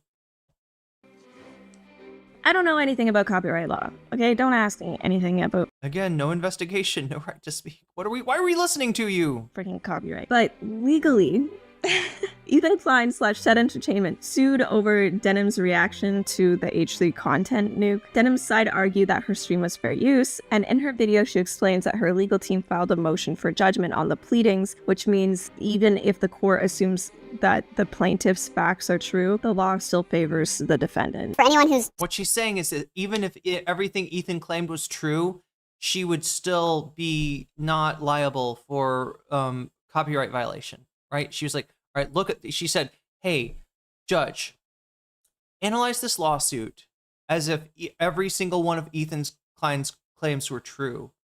Am I liable? Because if I'm not liable even by his claims, there's no point in going any further with the lawsuit. And the judge said, okay, I'll take a look at it. Yeah, actually, as a matter of fact, you're not liable. Like we can stop the lawsuit, right? And a lot of what Ethan wanted was to just drag it out, charge her more money, cost her more money, you know, get her to a position where she has to settle a lawsuit that she is in the right 100% on. And importantly so, because you know, if it turns out that Mantis is also a live streamer on Twitch, as she's quasi implied, then you know, Mantis, you're gonna not have to worry about, you know, you react to somebody's video on stream and they fucking try to ruin your life. No good faith break for the Mantis, yeah. Sort of only in the loop and doesn't know exactly what's happening. About a month or two ago, my legal team filed a motion for judgment on the pleadings, which is basically, it's very similar to a motion to dismiss. You're basically telling the judge, like, you can just assume everything that the plaintiff is saying is accurate. And of course, we're making Denims' voice really high because she's not serious. She's not an adult. She's not smart. Mantis is smart. Doesn't know anything about anything that she's talking about. Like I said, I think it's a waste of talent. I think Mantis has the skills to be some kind of YouTuber for something that she really cares about. I don't think Mantis cares enough about the stuff to research it. And as a result, you're really putting the slop in slop tube. I will say that, Mantis. But again, not because you're untalented. Because you're unmotivated. Oh my gosh, I feel like I'm your mom here. I'm going to tell you how to live your life pretty soon. And is factually correct, and even despite that, the facts of the case favor us, and you should rule on it now, and you should rule on the pleadings. And the court viewed Denim's stream as criticism and commentary, not a market substitute for the original video, and tentatively found fair use on that claim. But it's a great thing. Anti-Semitism is at an all-time high. And now not so tentatively. Although there will be, I guess, maybe appeal by Ethan Klein. More on that later. Because she made, apparently, a lot of money with her Hitler pick, and because she won. Not even tentatively. Yeah, it turns out people think Hitler is really sexy. Isn't that what Fuentes said? Oh no, I think Fuentes said he's really cool. We gotta all admit, we gotta be adults here and admit that Hitler is cool as fuck. The judge formally granted her motion for judgment on the pleadings and ruled that her live-streamed reaction to Ethan Klein's content nuke was fair use as a matter of law. This was decided unusually early. Denims asked the court to assume the allegation in Ethan's complaint were true and determined whether, under that version of events... Well, look, at least she understands that aspect. I feel like there's slop tubers I think there's a lot of slop tubers that aspect of the case probably went like right over their head. Stream was legally protected, and the judge concluded that it was. Throughout the live stream, defendant provides commentary pertaining to This is Internet Versus. Defendant contends that the nuke resembles a high school video project or middle school project. During the subject live stream, defendant complained. What is up with all these Redditor voice, right? We heard it from Rob's Media. We're hearing it from Internet Versus. What does Liquid Sonic sound like? It's about the documentary's editing, and that the video treats the audience as morons and is attempting to trick them. The complaint farther states that she frequently makes comments that are later contradicted by the nuke itself. Notably, the fair use inquiry does not ask whether the criticism or parody of the copyrighted work is just or accurate or mean-spirited, but simply whether the use is of the kind that copyright is designed to protect. The court found that her stream used Ethan's video for a different purpose, Ethan presenting an argument about Hassan. But yeah, whoever said shoe on head, yeah, that's what I was thinking too. I wonder how much is it like the music, right? Something about the music and the writing reminds me of shoe on head. And that's not a bad thing to say. Shoe on head's a very, successful YouTuber. I think Shoe on Head probably does a lot more research than Mantis. I also, think Shoe on Head is an abysmal, grifter. But yeah, this is a waste of talent here. This Mantis could be doing something that she likes doing instead of shit that she can't, be bothered to research. Other than this court case, but I guess the research was watching watching an Internet Versus video. Twitch and anti-Semitism, Denims was using the video to dispute, criticize, and mock that argument. The court also found that her stream was not a substitute for the original because watching hours of Denims interrupt and argue with Ethan was a substantially different experience from watching Ethan's edited documentary. This is the frustrating part. Fair use law does not require commentary to be good. The judge was not being asked whether Denims was making good arguments. He was being asked whether she added commentary for a genuinely different purpose. But Mantis, do you understand that that's not really it's not saying what I think you're saying. Like the judge didn't say Denims was right. Yeah, the judge is not going to say that. The court takes no stance on shit like that. The court is not going to say, in the battle of E, H, and D, we find in favor of Hassan, we find in favor of Ethan and Destiny, we find in favor of Ethan but not Destiny because we think Destiny is low-key a creepy child, right? It's not, the court's not going to say that. The court's not going to take a political stance, and the court, unless it's Judge Eileen Cannon, and the court's not going to take a it's not going to show favor towards somebody. Then it really could get overturned, right? If the judge was like, "Fucking Hassan rules," I don't know. Yeah, that's a real phrase. If the judge said left is best, fuck you, Ethan Klein, then that'd be easier to overturn than what the judge actually did say, which is basically how the law works in this case, whether Mantis likes it or not.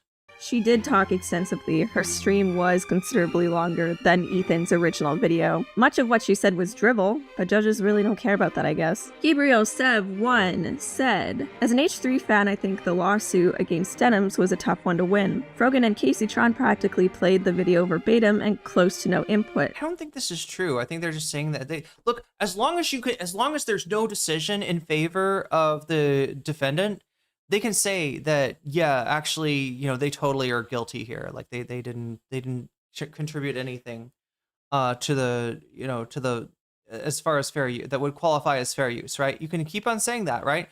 And if Rogan doesn't have the money to take it to court, if Casey Tron has to settle, then you can say, yeah, see, Ethan won the lawsuit. See, and it's bullshit. It's absolute fucking bullshit. And this is the result Ethan wanted with every single one of them. He wanted to basically present a scenario where, look, you can fight the lawsuit. He said this in the very beginning. You can fight the lawsuit, but by the time I drag you through the fucking mud, you're gonna have paid your lawyer as much as, you know, you could get a settlement, and the settlement's just going to come with a little, you know, bend the knee to Ethan, say Ethan was right, be a freaking, you know, sock puppet for Ethan, right? Do a hostage video. Yo, Stephen P, thank you for the gifted sub to X1011. X1011, you just got weaseled, and that's a good thing. Those were slam dunk cases. Denims is a moron, and the commentary she added was pure drivel, but the judge was never going to use the quality or intrinsic value of her reaction as factor in the ruling. Thank you, Twitter account. Even in parts of the ruling and in the arguments of Denims' lawyer, they imply that she is dumb. Okay, now the audio is bothering me. I don't think it's her voice, though. I don't think her voice is actually like that, right? There's something going on with the effects, yeah. She really needs better, you know, somebody to help her or to look into, do some research on audio. Because again, I don't think she's a bad YouTuber. I think she's got, you know, she's decent at writing.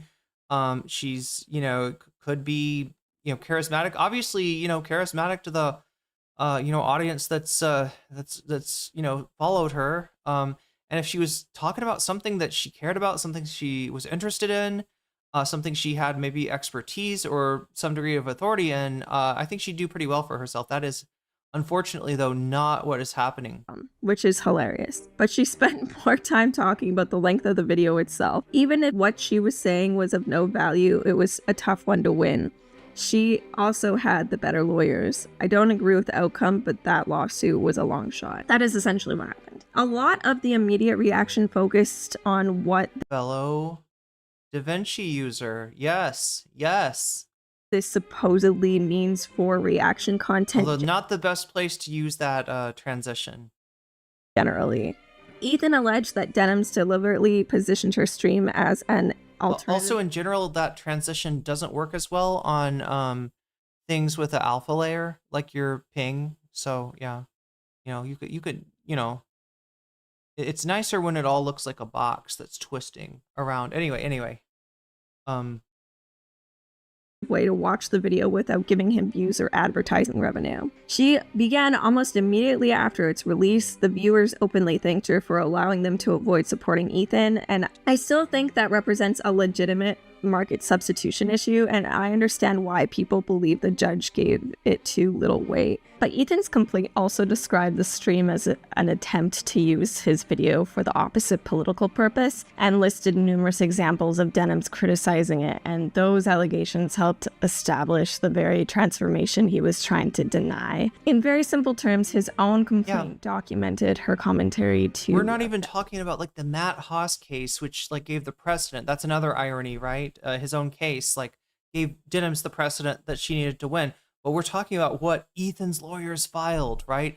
Their own description of the, you know, Denims' reaction is pretty exculpatory towards any notion that she is, you know, in violation of copyright, is infringing his copyright. Effectively. Filing a lawsuit does not merely force the other person to defend themselves, it gives a court the authority to decide that their conduct was lawful. Ethan believed his case could establish a stronger boundary against lazy reaction content, but instead, it produced a ruling that protects Denims' stream. I still understand why he sued. Denims and the community surrounding this conflict were not simply offering detached media criticism. There had been sustained harassment, attacks involving his family, a CPS call. Yeah, that's right. The beginning of this chapter. I don't know anything about copyright law, but let me see what Internet Versus has to say. His effort to isolate the clients professionally and socially. Did I mention she defended abuse of children before the age of 3 because they're, according to her... Oh my god. Again, a little research on this. This is something that Ethan tried to argue. It's a very, you know, it's very much a stretch. The judge was a snarker, true. Any bad memory for them. You're not forming memories at 3 years old, and it's very rare that you're forming memories at 5 years old. Was she justifying abuse? No. Was she making a statement that might, you know, she might not be correct on? Absolutely, right? I don't know what the actual age for beginning of formation of memories is. I think it's earlier than what she said. That being said, she wasn't saying that to say, like, yeah, go ahead and abuse kids. Come on, that's silly, Mantis. You look ridiculous saying this shit, even if you are trying to rage bait. Even if it is all a pure like attempt to, you know, use negative polarization to your benefit, this is cringe. This is bad. Nah, yes, you are. No, you're not.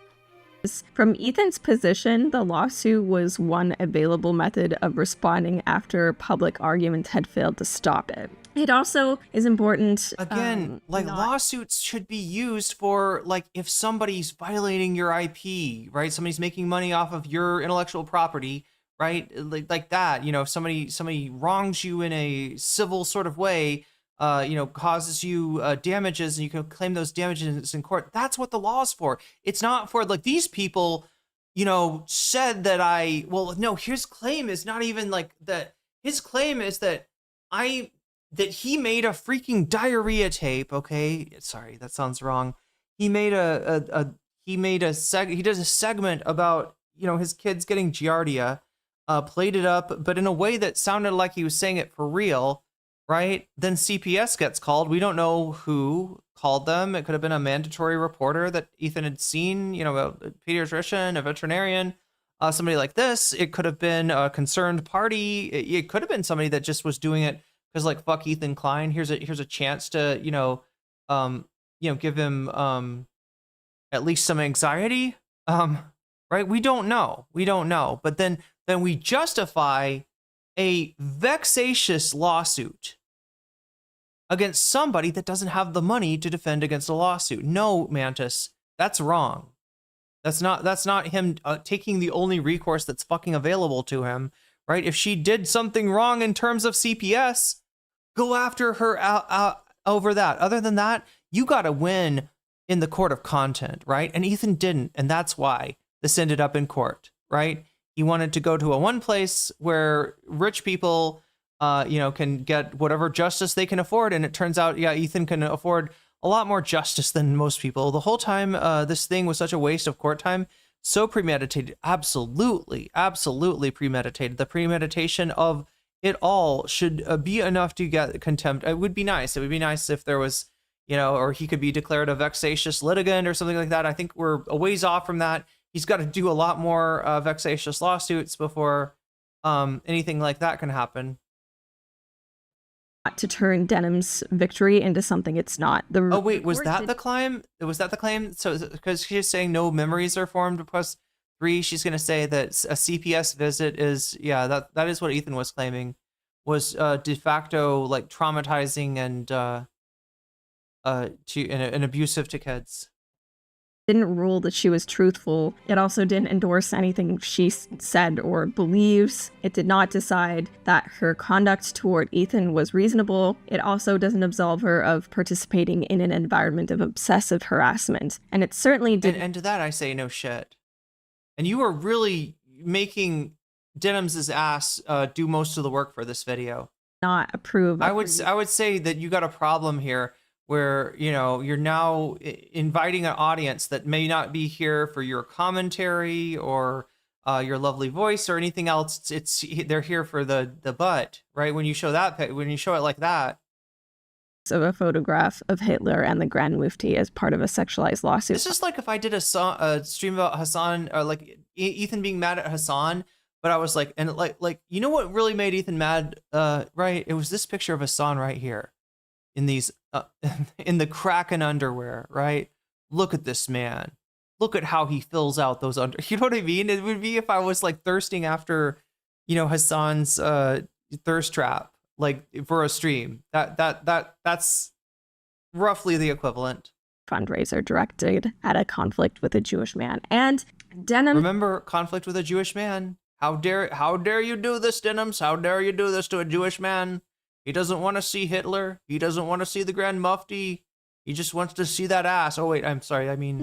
Won the lawsuit, but she did not win the argument. Trump would want to see the ass. About who she is. A total piece of shit. So yes, Denham's won the lawsuit, but she did not win the argument about her character or her politics or the way she has helped to normalize. Okay, please come back to me when you have some politics, Mantis, because I think you're a little too on the ignorant side to be anything other than apolitical here. So some genuinely ugly behavior online. Ethan says he's going to appeal, and frankly, I hope he wins. Okay, because I'm allowed to do that. His lawsuit doesn't have to make sense to me. A lawsuit doesn't have to make sense. A lawsuit doesn't have to be correct on its merits. It just has to hurt the person that we have justified hurting, right? The person we've accepted as an acceptable target. There we go. So there's only one thing I want to show you. Person to go down. There's only one thing that I want to show you. Well, we can start with you and your boyfriend, right? No, just kidding. You're not that bad. I mean, you're just like minor little slop tube niche people. I don't really mean that. I'm petty like that. Like the video, subscribe, tell me what you think. Subscribe. Well, that really convinced me. You can also support my channel by buying a Princess Amanda sticker or becoming a channel member. Help. Decent merch, right? Decent merch there. That again, I don't think that this is like a bad YouTuber. I think this is a YouTuber that is either just so lazy that they're in a field that they're profoundly ignorant about. Their takes are terrible. It feels like rage bait. I can't tell for sure if it's not rage bait. But you know, if this was, you know, whatever, I don't know, Princess Mantis is actually into, you know, it would probably be, you know, if this was like like, I don't know, like I'm thinking a Yaoi or a Yuri stream or something like that. I don't know, Chad. I'm just throwing it out. I don't know what Princess Mantis is into. All right. I'm not saying we got a femcel here. Obviously, they're in a committed relationship with another slop tuber. So wait, what is this slop tuber relationship? What is that like? I wonder. I feel like that might present some problems. Helps fund future investigations. Future slop tube enterprises, yeah. The people who make me regret having access to the internet. Thanks for watching. I'm gonna go make my cortisol levels lower. Yes, do that. Anyways, my husband and please, like, you know, watch some more stuff on the internet so you don't have to like recycle clavicular memes from, I don't know, 5 months ago. Yeah, it'd be great. My husband, Liquid Sonic, said I should sing one of my songs. Wait, now I don't know if that's the real husband or if that's just like, oh yeah, this other slop tuber I really like, I'm gonna call him my husband. I can't tell what's serious about Princess Mantis, to be honest. That I write instead of using AI. So you're gonna have to sit through that now. All right. Okay, so here's why I think her voice is not as bad as like everyone is saying. Okay, so I'm very, very sorry about what I'm about to subject. Don't be sorry. Skills. Don't be sorry. Let it play, and somehow that's fair use today. The judge said, yeah, she talked enough, even if the stuff was pointless stuff. Good songwriting. She raised the funds to pay her fees with Hitler between her cheeks. Denims, you showed your stuff. And when I say stuff, I mean your butt. Even if that is fair use today, I guess that doesn't mean you're not a total Gay? Wow. Wait, hag? Wait, sorry, what? Okay, I don't know. I think she's got a decent singing voice, right? She could do a ukulele stream. I don't know if those are still popular. Look, it's something in that, yeah, toxic gossip train. I mean, it's good. It's good stuff though. You don't think the voice is good? You don't think I think the music is good, right? I think that's a better free for Mantis to bark up. Now the freaking beach scene though with the ukulele just kind of says, I don't know, Hawaiian tourist, but it's definitely not satire. I am sold. Hard pass. Nobody's gonna go to the Spotify of Princess Mantis for more trembling voice, but it sort of works and it speaks to my millennial soul. I don't know, maybe I'm just as a millennial, like you put a ukulele in front of me and I'm automatically like on board.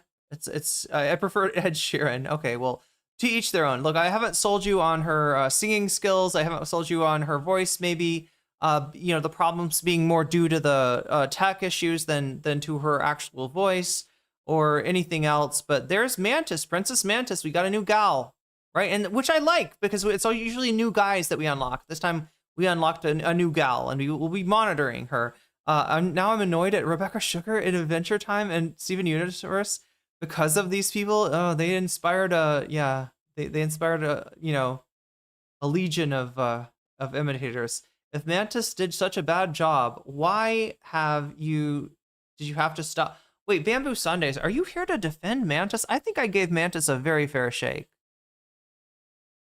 If I were to let that shit burn, right? If I was to let that shit run, it would have been a little bit more embarrassing, I think.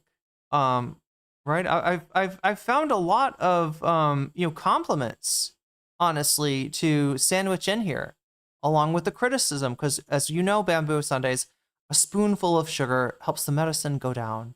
And even if that medicine is that Denims is the based queen of fair use, it's still some medicine that I think you should take. Wait, would that make Denims out to be right? Or maybe like going back and looking at the Denims' clips in context. Yeah, I'm not that, invested in trying to defend Denims because I think Denims acquits herself. In fact, literally so. Pretty well in this whole case, right? I think Denims, out of all the people, comes out of this looking squeaky clean. I don't hate Mantis. I don't hate Liquid Sonic, whether or not that is actually her, what did she say, husband? Or I can't remember, chat. I can't remember. Boyfriend. I think she said boyfriend. I think that Mantis could go places. I just think that it would be better if those were other places that didn't involve having to know anything about politics or even anything about YouTube drama, which she doesn't, all right? She doesn't. And the fact that she's conscious of the sort of like anti-woman tilt of the internet, but at the same time, like makes copious use of targets like Denims and who was the other one? Cruel World Happy Mind? I mean, it just kind of says it all. It just kind of says it all right there. But that's okay, Bamboo Sundays. You had to add your piece anyway. You had to come in here and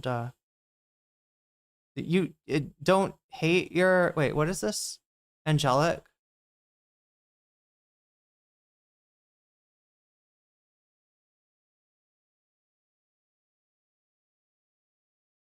I'm supporting an Angelic. I mean... I said what I thought was wrong. I said what I thought was good. I don't know. Maybe I'm falling for sarcasm here. I think maybe Bamboo Sundays has given me some sarcasm, and I have bit the bait. I have bit the bait. Anyway, or maybe I'm just like at the end of the stream and I'm not processing information correctly. I don't know what's going on, but I'm gonna let it all go.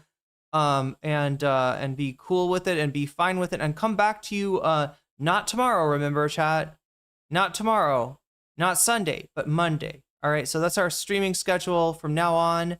Monday, Tuesday, Wednesday on 7:00 p.m. Pacific time, 10:00 p.m. Eastern time will be the starting time. I will go for at least 4 hours. It's looking like maybe more like I might go for at least 6 hours, because apparently that's what chat needs. Chat needs the 6 hours at least. It'd be withdrawal if I went from 8-hour, 9-hour streams to 4-hour streams. But I did that to make sure that I'm giving you more streams during the week. So I'll be giving you 5 streams. Will be Monday, Tuesday, Wednesday, skip Thursday, Friday, Saturday, skip Sunday.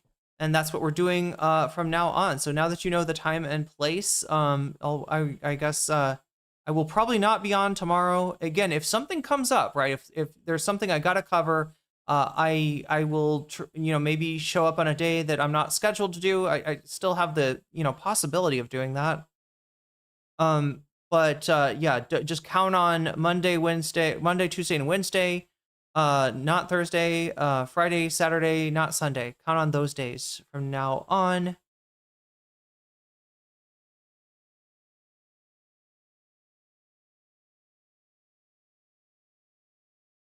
I am looking for something to throw your way or where to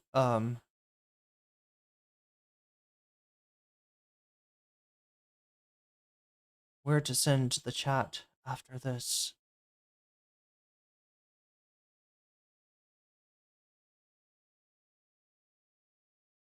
Okay, look, I'm gonna send you some Dave the Diver content.